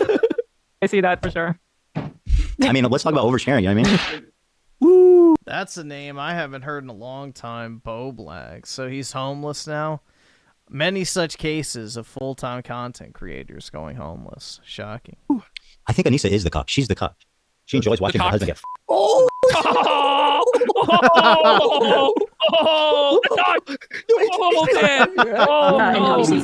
She's the cock. People have She probably does, bro. She enjoys flicking her bean to iCucks getting railed by a BBC. had this story all wrong. Okay, Elo's just fucking dying. He's dying. Oh, Obviously. Holy shit. Oh my god. The poop house. The poop house. The poop house. It stinks. It's a poop house. Lowest brow, but it's so funny. It's not a reasonable thing, dude. What are you doing? Yeah. This is the crazy dude of all. Yeah, because of iDUBBZ's IBS, he needs a big fat cock to shove it back up his ass so he doesn't leak. All the things he could have come out here and said. Okay, now, by the way, real quick. You want to show the Bo Blacks? All right. In short, so Bo Blacks obviously was trying to felt H3. So Bo Blacks has in his. Bo Blacks was the fucking retard that used to just read tweets. Like, he would do like the, I don't know, fucking Dr. Disrespect versus Twitter type shit.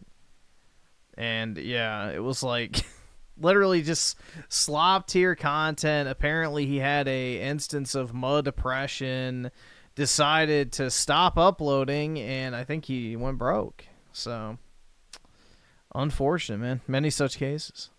His chat, and this is what H3 fires up with. And their vapes are vapes. Bo Blacks is about to get blazed up. Bobby's in the chat. Oh. Bobby. I'm gonna buy mood with code H3 and get blazed AF. Let's Okay, go. Bobs. I heard you're homeless, bro. What happened? What? He's taking stalls, you know? He's like, Stop a Bobby. I heard you was homeless and getting sued by your own parents. Is that true, bitch? He's turning into like the bear Jew in this episode, you know, with the baseball bat. As a matter of fact, I thought that you was homeless, bitch. I don't know. I don't know what's going on with him. Someone said that in chat. Yeah, I don't know. He fell in hard times, but I don't know what happened. Oh my god. I have another really funny thing real quick. Bobby, I hope you'll consider joining local. He asked if they have any. Sorry, go ahead. Samson option has been initiated. He's bringing it all down. All right. Yeah, I know. The anti-Semite strain for my friend Hassan. Bo Black's trooned out. Shit. Another autistic boy molested by the internet. Does Mood offer that? That's funny. Bobby's a funny guy. You're a very funny guy, Bobs. Bobs. You gotta get on locale. But anyway, the point is, nice to see you here, Bobby. Friend of the show, Bo Blacks, everybody. Bo Blacks does need to head on what's it called? On locale. On locale live, I think yeah. better too. By the way, I honestly, I don't think he'd make it 2 weeks through team simulation rituals, or maybe he'll be turned on by it like Boogie too off the side of the road. I don't know. Oh, Nicholas Dory, I was watching He his. had a trans sissy only. Disgusting. The coverage on this Creator Clash stuff, and he said something really funny. He mentions Bo Blacks for a second. Bo Blacks was like, "I got the Switch 2 pre-order, paid in full," and Nick's like, "Do you, bud?" He shows the receipt, and the receipt's just at 300, not the full. He's broke. Everyone's just He's poor. poor. Like so funny. Anyway, let's get into Creator Clash. All right, so let's have a look here at this folder. So we're going to start off with Creator Clash iDUBBZ gives up. Wow. So before we get into the May 1st statement where they announced that they're walking away from Creator Clash, that they've given ownership to somebody else, let's have a look at different times for the Jamhas. I believe that this was right after Creator Clash 2, I believe. And here's an interview with the man of the hour, Ethan Klein. Let's take a look. Wow. Yeah, you mentioned you gotta start earning money again. Are you guys not earning anything right now? Oh my god. Ooh. No. Oh. So for 2 years, they hadn't earned any money from Creator Clash or from anything, and they lost $250,000 on the event. That's tough. That's tough. We've not earned money for the past 2 years, which makes taxes very easy. Oh, that's the positive. Always look on the bright side of life. We're broke. We've got no money. Pile that quick few pennies from YouTube. I wonder if you guys can like sell Creator Clash almost Listen to get a to payday that way. Well, we've been offered. Already? Yeah. By Fox. So Anissa just like name drops that they've been offered a deal by Fox Sports to gain the rights to Creator Clash, which is very unprofessional, by the way, to just drop who's been offering you what. Yeah, it's no wonder they failed in business. But so wait, they were offered millions by Fox Sports to carry this dog shit, and they turned it down when the whole goal was to raise money for charity? Dude, he definitely wanted to just profit off this shit. Hear this. Okay. Fox? Well, Yeah. We said no. Was it 7 figures? How much was I think so. Yeah, 7 figures. Oh my god. Oh, so they were offered millions of dollars for the Creator Clash brand, Oh. and they have now had to give it away for nothing. Just think about how felted that is. They had a Yep. They could have easily actually raised some money for charity. Instead, they lost money and now they have to like fucking step down because they're too fucking toxic to be attached to it. $5 million offer from Fox for the Creator Clash brand. This is what they're saying. Who knows how true this is or isn't true, but if it is true, how devastating to go from that millions of dollars to having to give away the entire brand to Jake Paul's business partner, Mike, because you absolutely tanked the entire thing with your radioactive reputation. We said no, and we're never going to do anything like that just because it's too special. It loses its soul. I'll be honest. They claimed it was too special to sell at any price, even millions of dollars. And they just had to give it away for free, buddy. Safa Adams and Anissa is going to lose its soul. If this was after... Because the thing is, bro, when it comes to, like, entertainment, anything, you know, a certain group of people with international connections tend to be the ones who are organizing, managing, and, you know, booking the ad placements and distribution and all that type of shit. And when you make a video against probably one of the most prominent one of those people on the internet and basically endorse, you know, literal fucking terrorists and shit, then those individuals might not be too keen to help your event be successful, making it a necessity that you step the fuck back. So, you know, it is always funny to watch lefties shoot themselves in the fucking foot because they're always oh so virtuous. And let's see. Imagine Alex with the 5. Frankly, the Berserk collab reeks of desperation to revive interest in Diablo 4. It really has stepped low in player count, but the skins are low effort.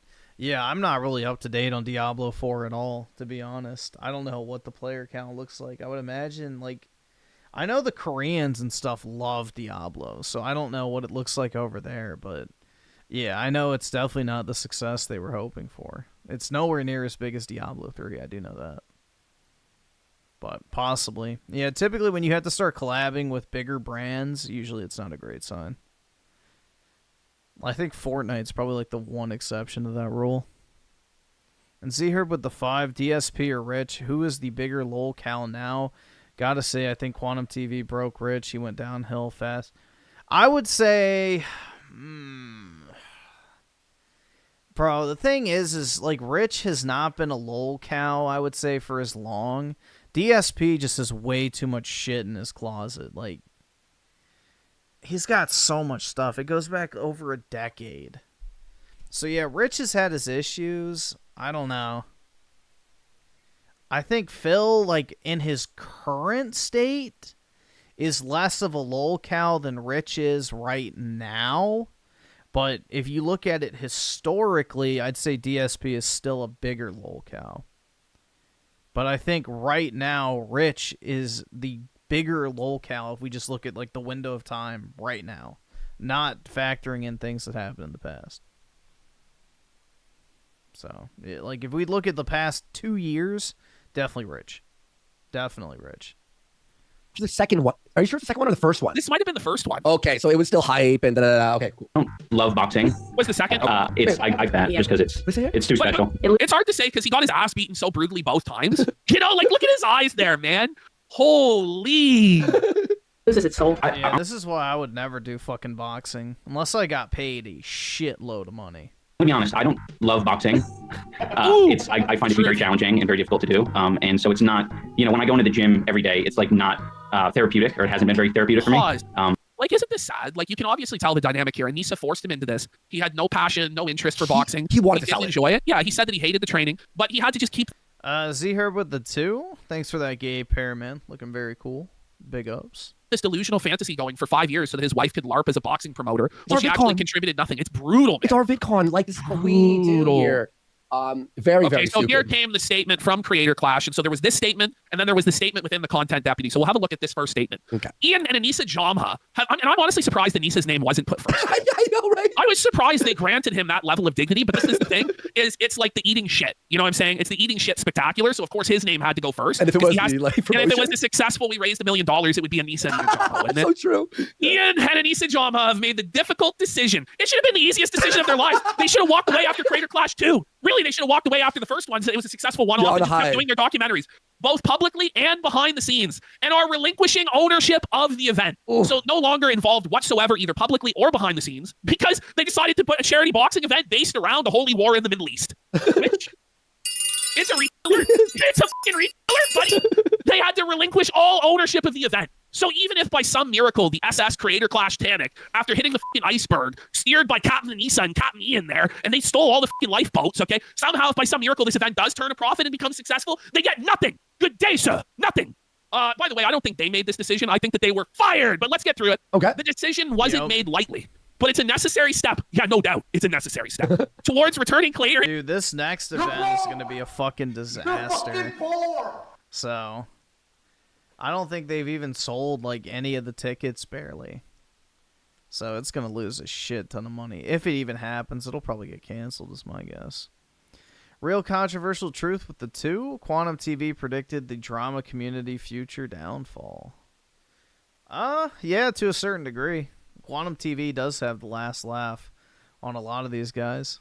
Creator Clash to its core purpose, bringing communities together for a night of boxing, fueled by passion, discipline, and the goal of raising money for causes that matter. It's not going to help them, though. It's just not going to help them removing Since the beginning, this event has been about more than just the fights. Oh, please. It's been about creators pushing themselves beyond their limits, fans rallying behind something positive, and using that energy to do something good in the world. The thing is, nobody even knows this event is happening because nobody involved with it is promoting it for good reasons. To be and all the people involved in it are washed up.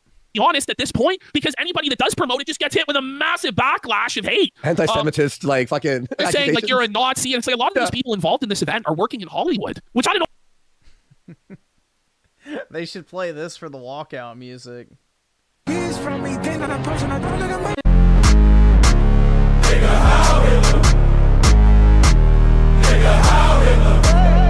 don't understand the things I say on Twitter.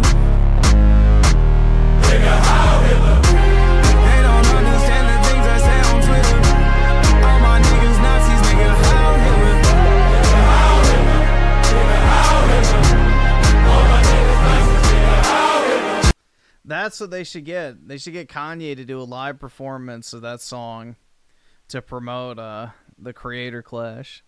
I don't know if you're aware of this, but there are a lot of Jews in Hollywood who may not be happy that their associates or their employees are involved in an anti-Semitic boxing event. So as part of the as part of the fallout, both Harley Morenstein and Len Ayad have stepped away from their scheduled fights. While we're disappointed to lose two creators who brought so much heart to this event, we understand and respect their decisions. The fighters still on this card have been training for months in silence, in sweat, and in the shadow of everything. And communities. Okay, go to the next slide. Just I don't want to read this cut off. I think I have all of them. Yeah, sure. They deserve the spotlight, not the fallout. And they've been doing this in the shadow of everything else going on. And it's just really selfish of iDUBBZ and Anissa, the way that they responded to this, where they're like, oh, well, we're not on the hook for anything, you stupid suckers. It's like, well, but you just screwed everybody else involved in this. I thought you were pro-charity. You know, I thought you guys were pro-charity. I thought you guys were pro-fighter. And as we'll find out, they haven't been communicating anything with the fighters at all. To the point where Tubbo, who's their big headliner now, the Minecraft YouTuber, he doesn't even know how to pronounce Anissa's name.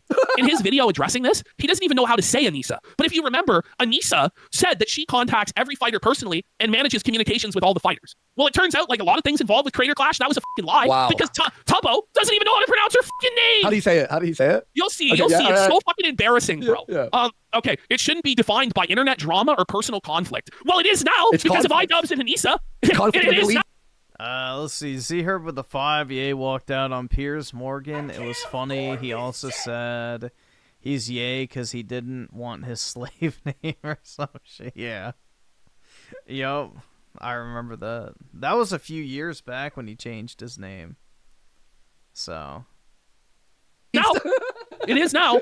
Our hope has always been that this event could be a force for good. Can we stop pretending this was... Do you think Yakub is proud of Ye's actions? Definitely. He's smiling down from the great beyond with joy in his eyes. Ever about charity? Yeah. This was never about charity. This was always about Ian and Anissa's egos and trying to pretend that they were this big deal, that Anissa was a boxing promoter and he was a boxer. It was all Anissa's weird power fantasy that she forced her husband to go along with as he got his ass whooped again and again and humiliated again and again and again. And now the entire event has been sacrificed on the altar of Hassan Piker's penis because Anissa wants to suck it that bad. So they've just decided to completely tank the supposed charity event over this nonsense drama, which they could have easily waited for, but they just don't give a shit. They don't care about anybody on the card. They don't care about their co-promoters who are now going to have to eat this massive fucking cost, which I am not going to be surprised when they get sued. And I also don't totally believe them that they have no money involved in this whatsoever. Surely they have invested something into the deposit or whatever. But if they didn't have any money, any skin in the game, it's no surprise that they got fired from this situation. All right, let's go to the next slide. People are just going to use Creator Clash to attack Anissa and I. Yes, we are. Oh, really? Yes. Oh, yes, really? Yes. Wow, buddy, you didn't learn that after the last 2 times where you had completely preventable scandals that were ridiculous. The first event where you canceled Sam Hyde's tickets that I believe were worth over $100,000, his ringside tickets, because apparently you're good enough to just turn your nose up at that money for. Z here with the 5. Ye did take a genuine L. He was hanging around with Sneeko. Yeah, I agree. He needs a better filter on who he can be around, but you know, oh well, not the biggest deal in the grand scheme of things.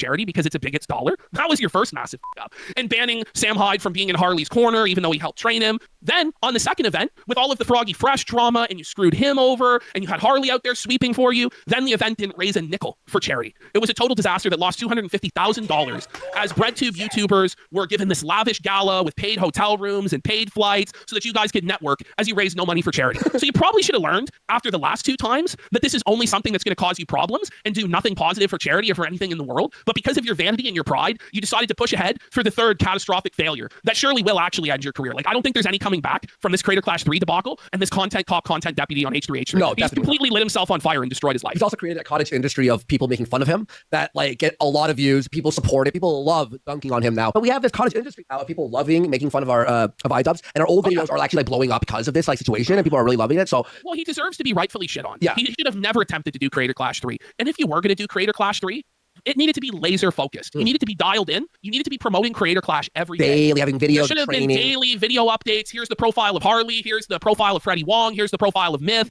Funky Frog Bait. Here's hype videos for it. Like, let's do press conferences. Have 3 different press conferences, or at least like, I don't know, Zoom calls where the fighters trash talk. Yep. These are just basic promotional tools, like face to face where they're at a table doing a stare down and talking trash. Like, basic promotional tactics that have been used for the last half century, you didn't employ whatsoever. It's just crazy. Like, this is not like an event back in the 60s or 70s where you only had newspapers or traditional TV broadcasting with limited billboards to promote. You had the entire internet to promote. You had the H3 podcast. He's one of your best friends, huge audience of people that support with money the things that he does. He built Teddy Fresh. He was a huge part of the success of Creator Clash 1. You burned him. Why? Like, it's just actually fucking crazy. And by the way, focus on promoting the event at all. This is at a time, by the way, where interest in boxing is like gone. Like, no one cares in the about toilet. Of like as even just as like the mainstream sport of boxing, I don't know if it's ever been at a lower point in terms of people caring. And the influencer boxing, it brought in some mainstream eyeballs, some attention. But unless it's Jake Paul, KSI, Logan Paul, or like Gibb, like, no one gives a shit. Like, outside of like those 3 or 4 top names, no one gives a shit. It's fallen off massively. The novelty has worn off. These are sloppy, shitty boxing fights a lot of the time with content creators that you have no idea who they are. Even if they have like millions of followers or whatever, a lot of the time the followers are fake or they don't have genuine engagement. Well, it's not even that. It's that they're like in such this isolated corner of the internet. Like Minecraft YouTubers, for example. Like, unless you're one of those like Minecraft autist kids that are like watching fucking Minecraft speed runs and shit, a lot of these fucking people nobody even knows about. Like, they don't break into like that normie mainstream YouTube audience. They're like a hyper, you know, niche content creator, but it is what it is. And it doesn't make any sense. Like, when I looked at the Creator Clash 3 card, how many names did we recognize? Like 2? 3? Maybe? That's the problem with like internet fame versus like traditional fame, is there's no like universality and, you know, name recognition whatsoever. I think 2, because it was that guy. There was Harley and the guy he was fighting, right? And then everything else was like Minecraft. Oh wait, there was the girl from H3, so 3 maybe. I would say 3. When iDUBBZ announced that he wouldn't be partaking in the 3rd event, what was even the point then? Yeah, seriously, because he's the guy that people want to see fight, either to see their favorite like win or to see him get his ass beat. Or, you know, if his wife was fighting, there might be people that hate watch or whatever. But with neither of them fighting, and you make your main event, and apologies to these guys, but, you know, LA Beast and Harley Morenstein from Epic Mealtime hasn't been relevant in what, 12, 13 years? Yeah, like, since they fell. Yeah, who does... Did they even upload? I know they were a huge channel back in the day. But not anymore, I don't think. It's the holiday. Let's see. Yeah, he doesn't even upload anymore, and he started doing podcasts that get 6,000 views. Like, come on, bruh. Yeah. This guy is not even remotely relevant anymore. 6 million subs, or almost 7 million subs, with 6,000 views on a podcast.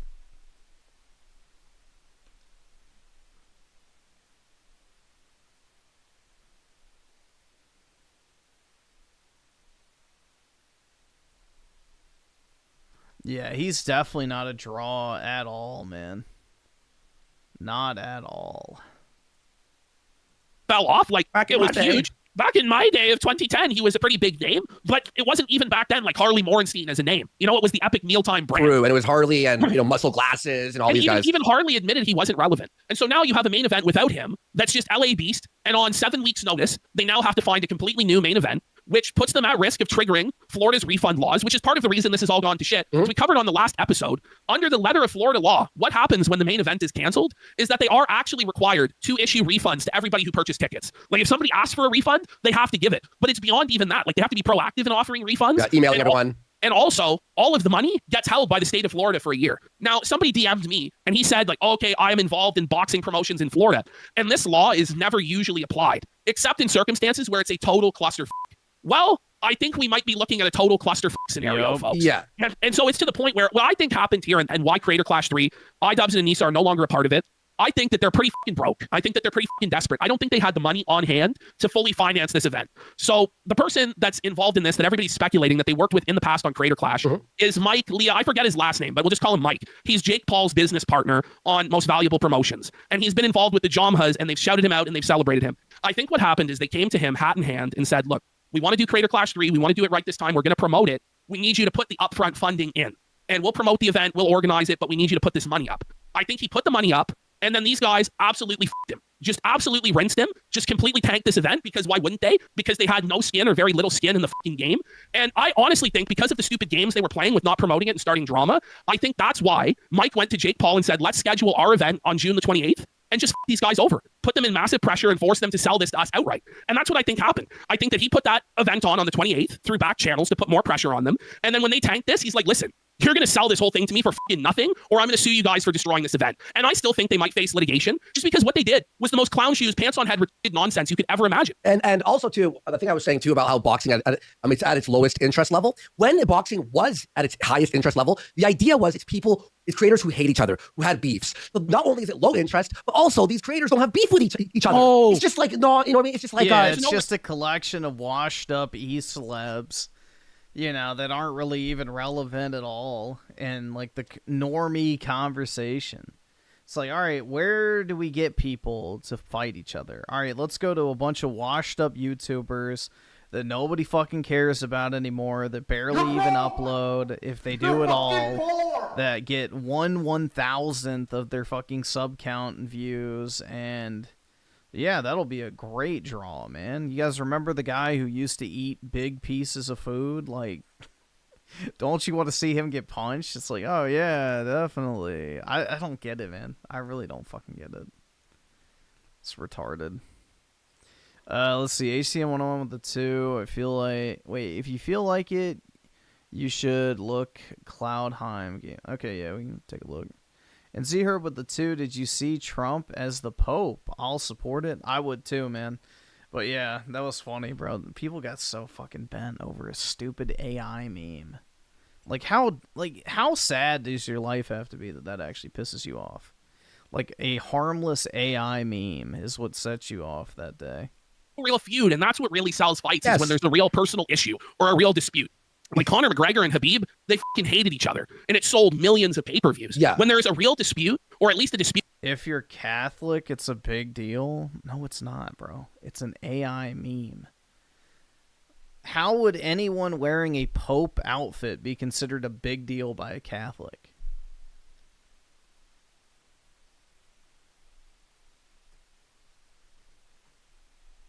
Like, genuine question. How is someone wearing a Pope outfit a big deal?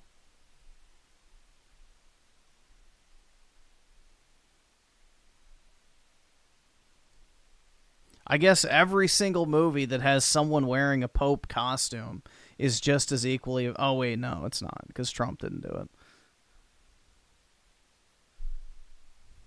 it. That the fans can believe in and buy in into, it leads to pay-per-view sales. Exactly. But these guys wanted it to be, oh, we're all having fun and da-da-da. Well, then what you should have done, if you wanted to do a charity event like that, do what KSI does and do a soccer game. You know what I'm saying? Yes. KSI does the Sidemen charity match every year. It raises hundreds of thousands, if not millions of dollars for charity every year. They sell out massive stadiums, and because it's soccer, because it's football, it's not something where you're going to get brain damage. It's a lot easier for creators to agree to do it. You know what I'm saying? It's fun. Now, it doesn't necessarily have to be soccer, because that's not very popular in America. It could be basketball. It could be football. It could be hockey or something like that. But that's how you would do a charity event that's sustainable, where it's friends having fun. But Ryan Miller with the FUD. Did you hear about the backlash over the Last of Us series? Yeah, with Ellie saying, I'm going to be a dad, and then finger blasts her girlfriend.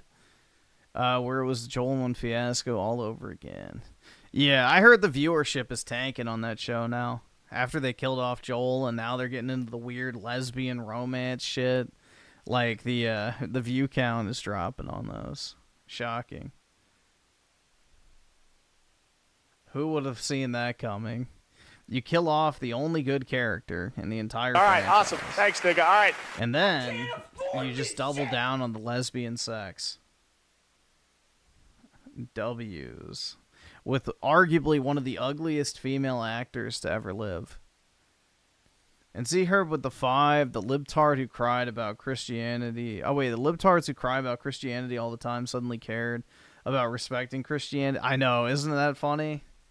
Isn't that funny? All of a sudden, the people who are actively trying to destroy Christianity are all of a sudden so concerned about a fucking meme. Shocking. Who would have seen that coming?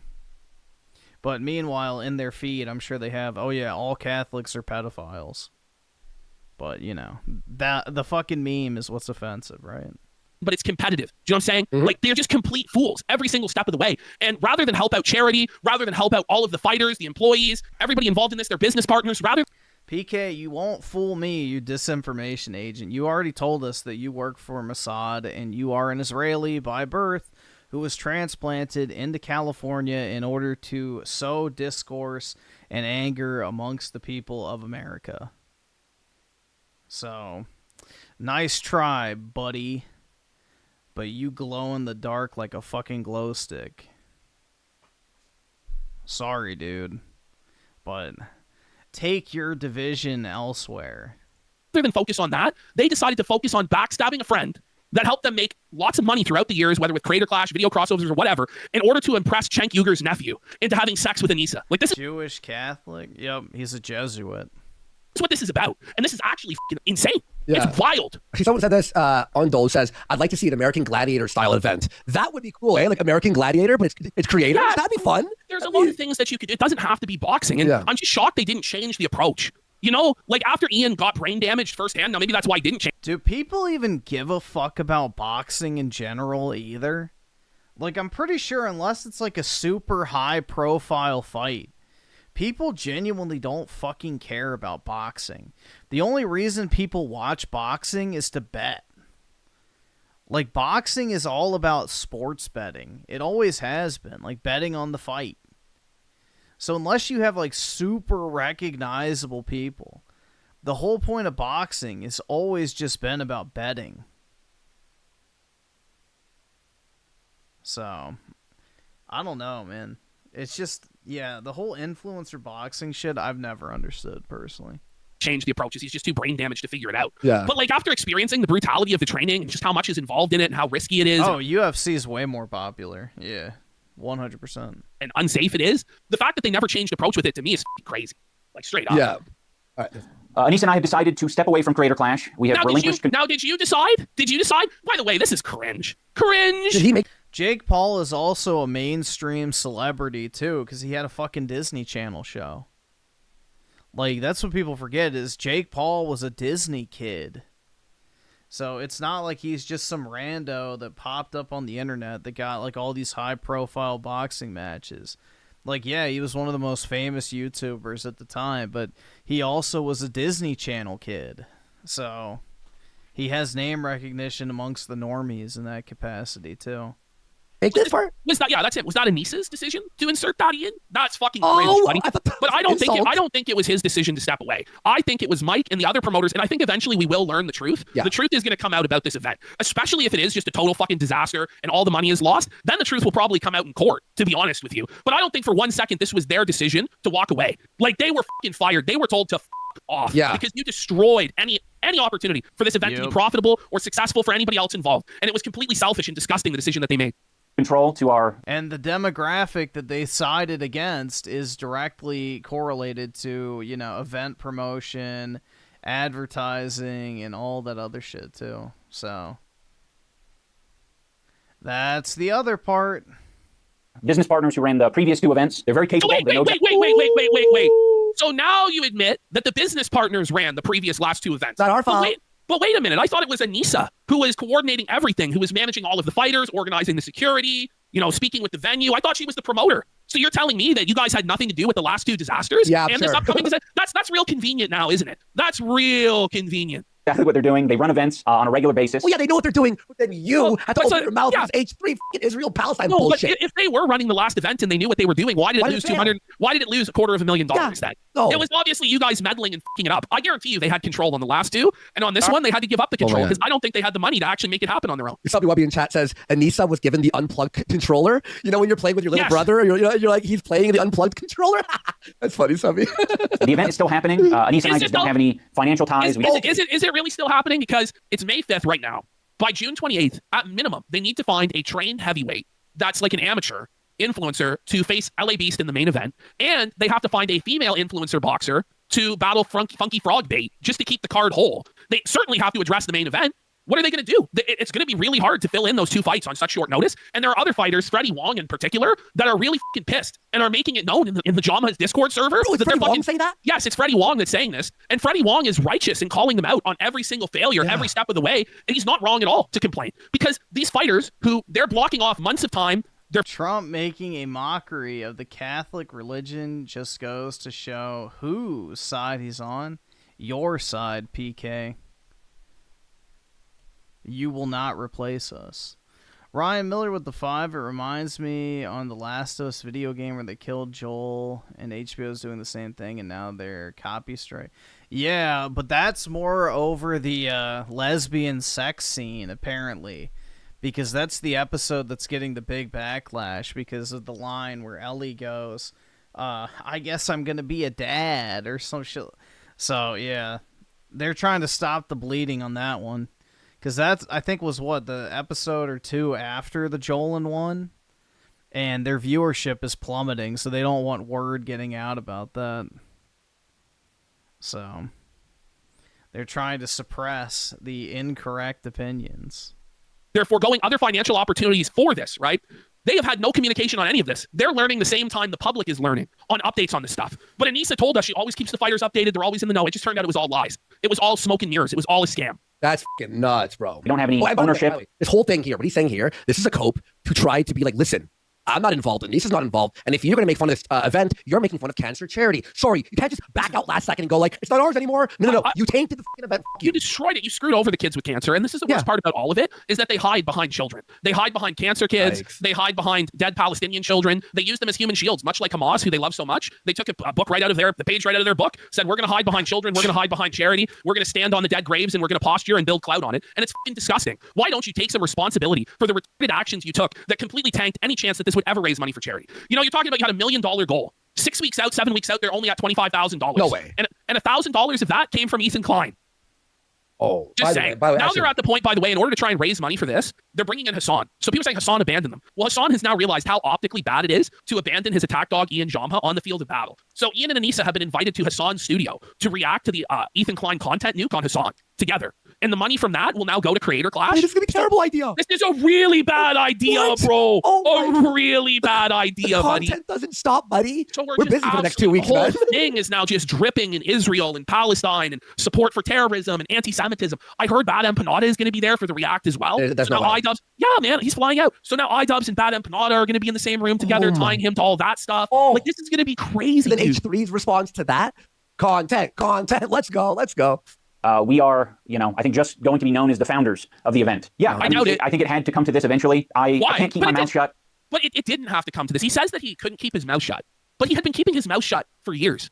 Like, he was just completely turtled up, not engaging in any drama, not fighting with anybody, scared of his own shadow, hiding out on a podcast called My Wife Ruined My Career for years now. So this wasn't an inevitability. It didn't have to go down this way. You could have focused all of your energy, all of your clout, all of your remaining connections on making Creator Clash 3 an actual success. You could have fought in it yourself, put yourself on the line again, made sure it was successful, and then you would have had a little bit of a redemption arc, a little bit of momentum. You could have sold it off then to whoever business partners as it being a success, got a better deal, and then declared your jihad on Ethan Klein and your allegiance to Hassan Piker and sucked his mic or whatever. Okay, this was the worst possible way of doing this, the most selfish way of doing this, and it screwed everybody else involved. But, the guy's going to talk about how he's a grown-up, mature guy who finally learned empathy at the age of 30. Is this really what empathy looks like? To leave these fighters out in the cold? Whoa. Is that really these guys who trusted you to put on this event and you just f them like this? Is that what empathy is? I don't think so. Founders, more like flounders. I can't. I can. I just didn't want to. I want to be frank. I want to be honest. Like this is insane. Well, I could have kept my mouth shut, but I just didn't want to. Buddy, this had nothing to do with your decisions. This had to do with you being puppeteered by your wife like the sad castrated cuckold that you are. And this is all about your wife's wet dream fantasies for Hassan. And you ought to be ashamed of yourself, snaking one of your only friends online for this shit, burning down your online career, burning down your charity event for what? So your wife can get wet for a Turkish man? The founder, they fucking lost this, man. The founder.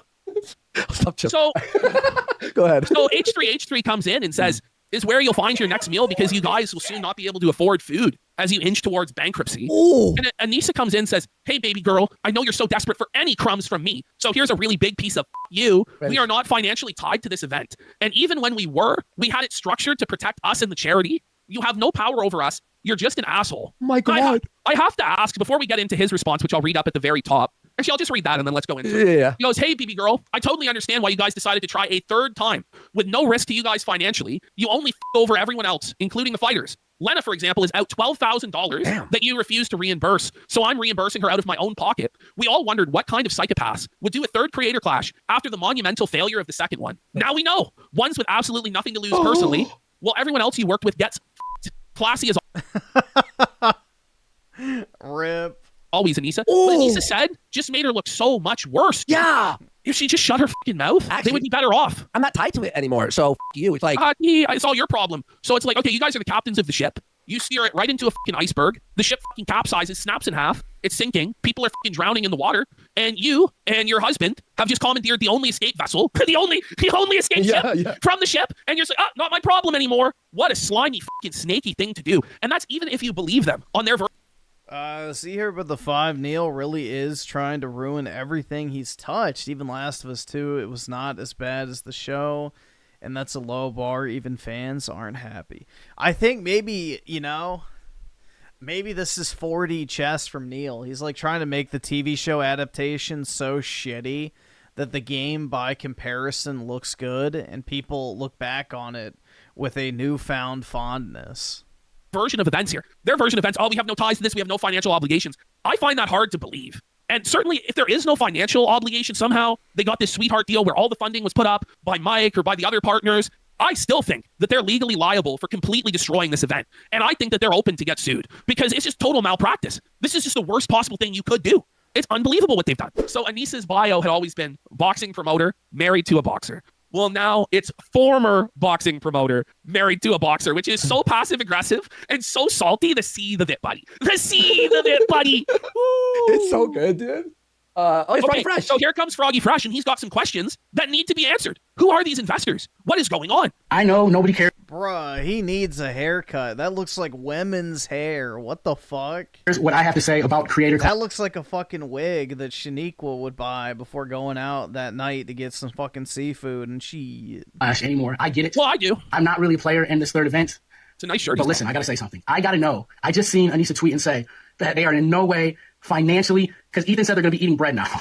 Oh, eating bread? Aladdin You're styles? going to be eating bread, buddy. Oh, my God. Out of the dumpster. Oh. She said they're in no way financially tied to the failure of Creator Clash 3. I want to meet these multi-millionaire investors who said, here, take a bunch of money, turn this into an Israel versus Palestine event to the point where your main event drops out, making all ticket buyers, entitling all ticket buyers to a refund. I want to know what multi-millionaire investor said, Ian and Anissa Jama, take this money, do what you will, you're not on the line for any is this even real? Like, are there even partners involved in this, or is this just a straight up lie from Ian and Lisa? And they're still in charge of this event. Like, what is actually going on? There needs to be some transparency to the public on this, because this is supposed to be a charity event, but it's not a charity event because none of the ticket sales go to charity. None of the pay-per-view sales go to charity. The only money that's going to charity is a separate fundraiser that has nothing to do with the event, other than that the event has been, stamped on to the fundraiser. That's it. So, like, what is going on here? To me, this just stinks to high heaven of just corruption, malfeasance, and fraud. Like, to me, this whole thing is a massive fucking charity fraud. What it is, it's iDUBBZ and his whore wife trying to get a paycheck outside of actually making YouTube content.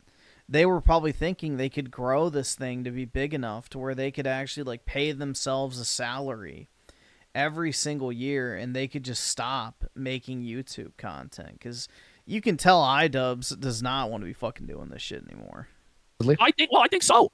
How can you promote an event? He's an absolute fucking husk. As a charity event, and none of the ticket sales goes to charity. None of the pay-per-view goes to charity. The event is run for profit, and the only part of it that has anything to do with charity is a completely separate fundraiser that's buried in the fucking bio of the event. Like, is this clear to people? To me, it's fucking a scam from day fucking one. Especially now that there's no main event, everything's fallen to shit, and the event now revolves around the Middle Eastern war.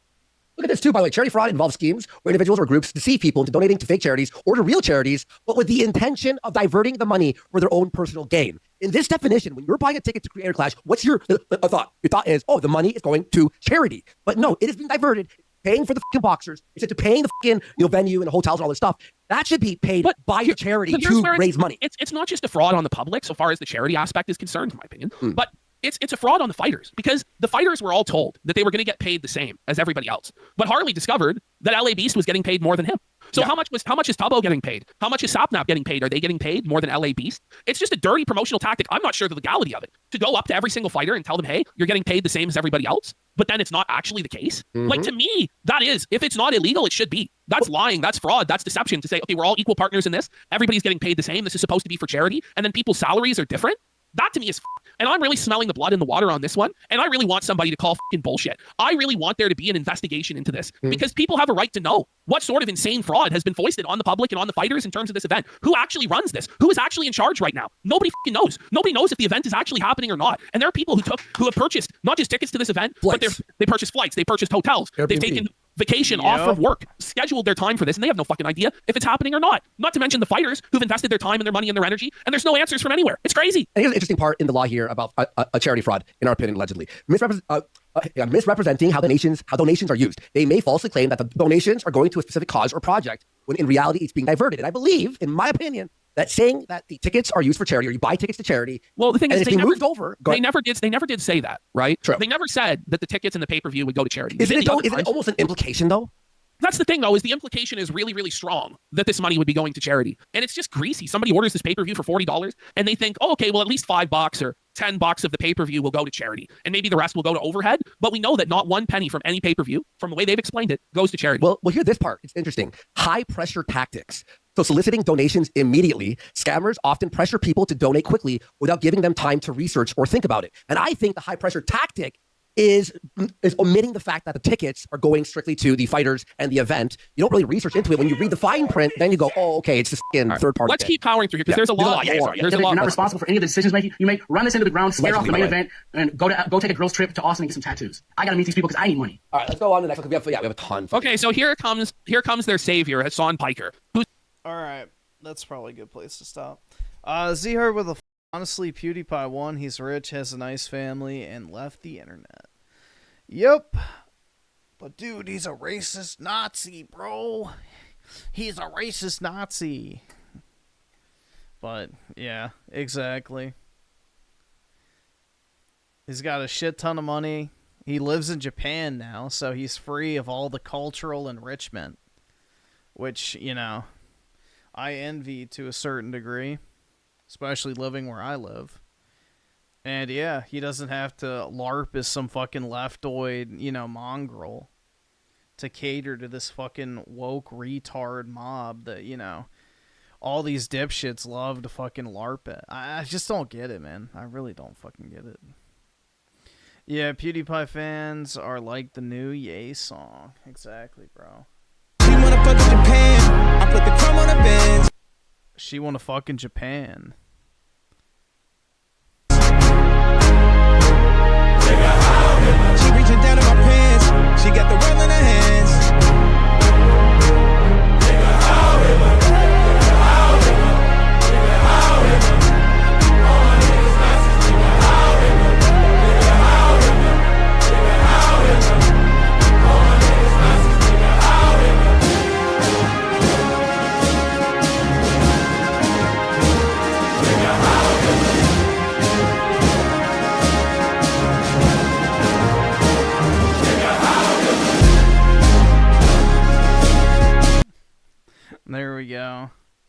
Anyone fist bump the air? Oh my god. We know why Pewds fled to Japan at the start of the stupid-ass COVID and why he wants to stay there. If I had the money, I would too. Fuck off to a peaceful country. Yeah, I mean, that's the thing, bro. It's like, in Japan, you can buy mega mansions for, like, pennies on the dollar compared to Western countries. I mean, you have, like, zero crime whatsoever. If you've already made your money, you don't really have to worry about income tax because you already have the money in the bank. So, not really a huge deal. I mean, the Japanese yen is falling dramatically compared to Western currencies, so all of his money has been appreciating just from sitting in the bank. So, yeah.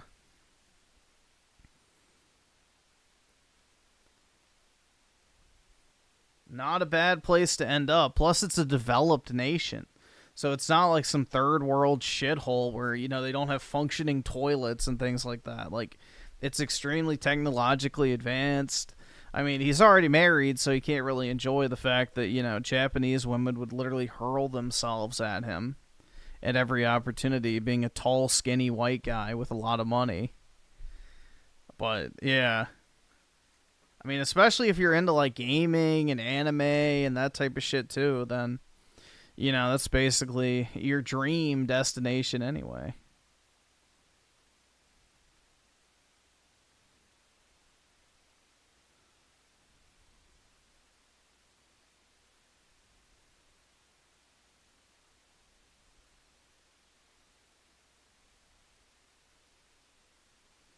Now he makes clothes. I'm pretty sure he's been doing that. And I don't think it's him. I think it's his wife. Like H3's wife did.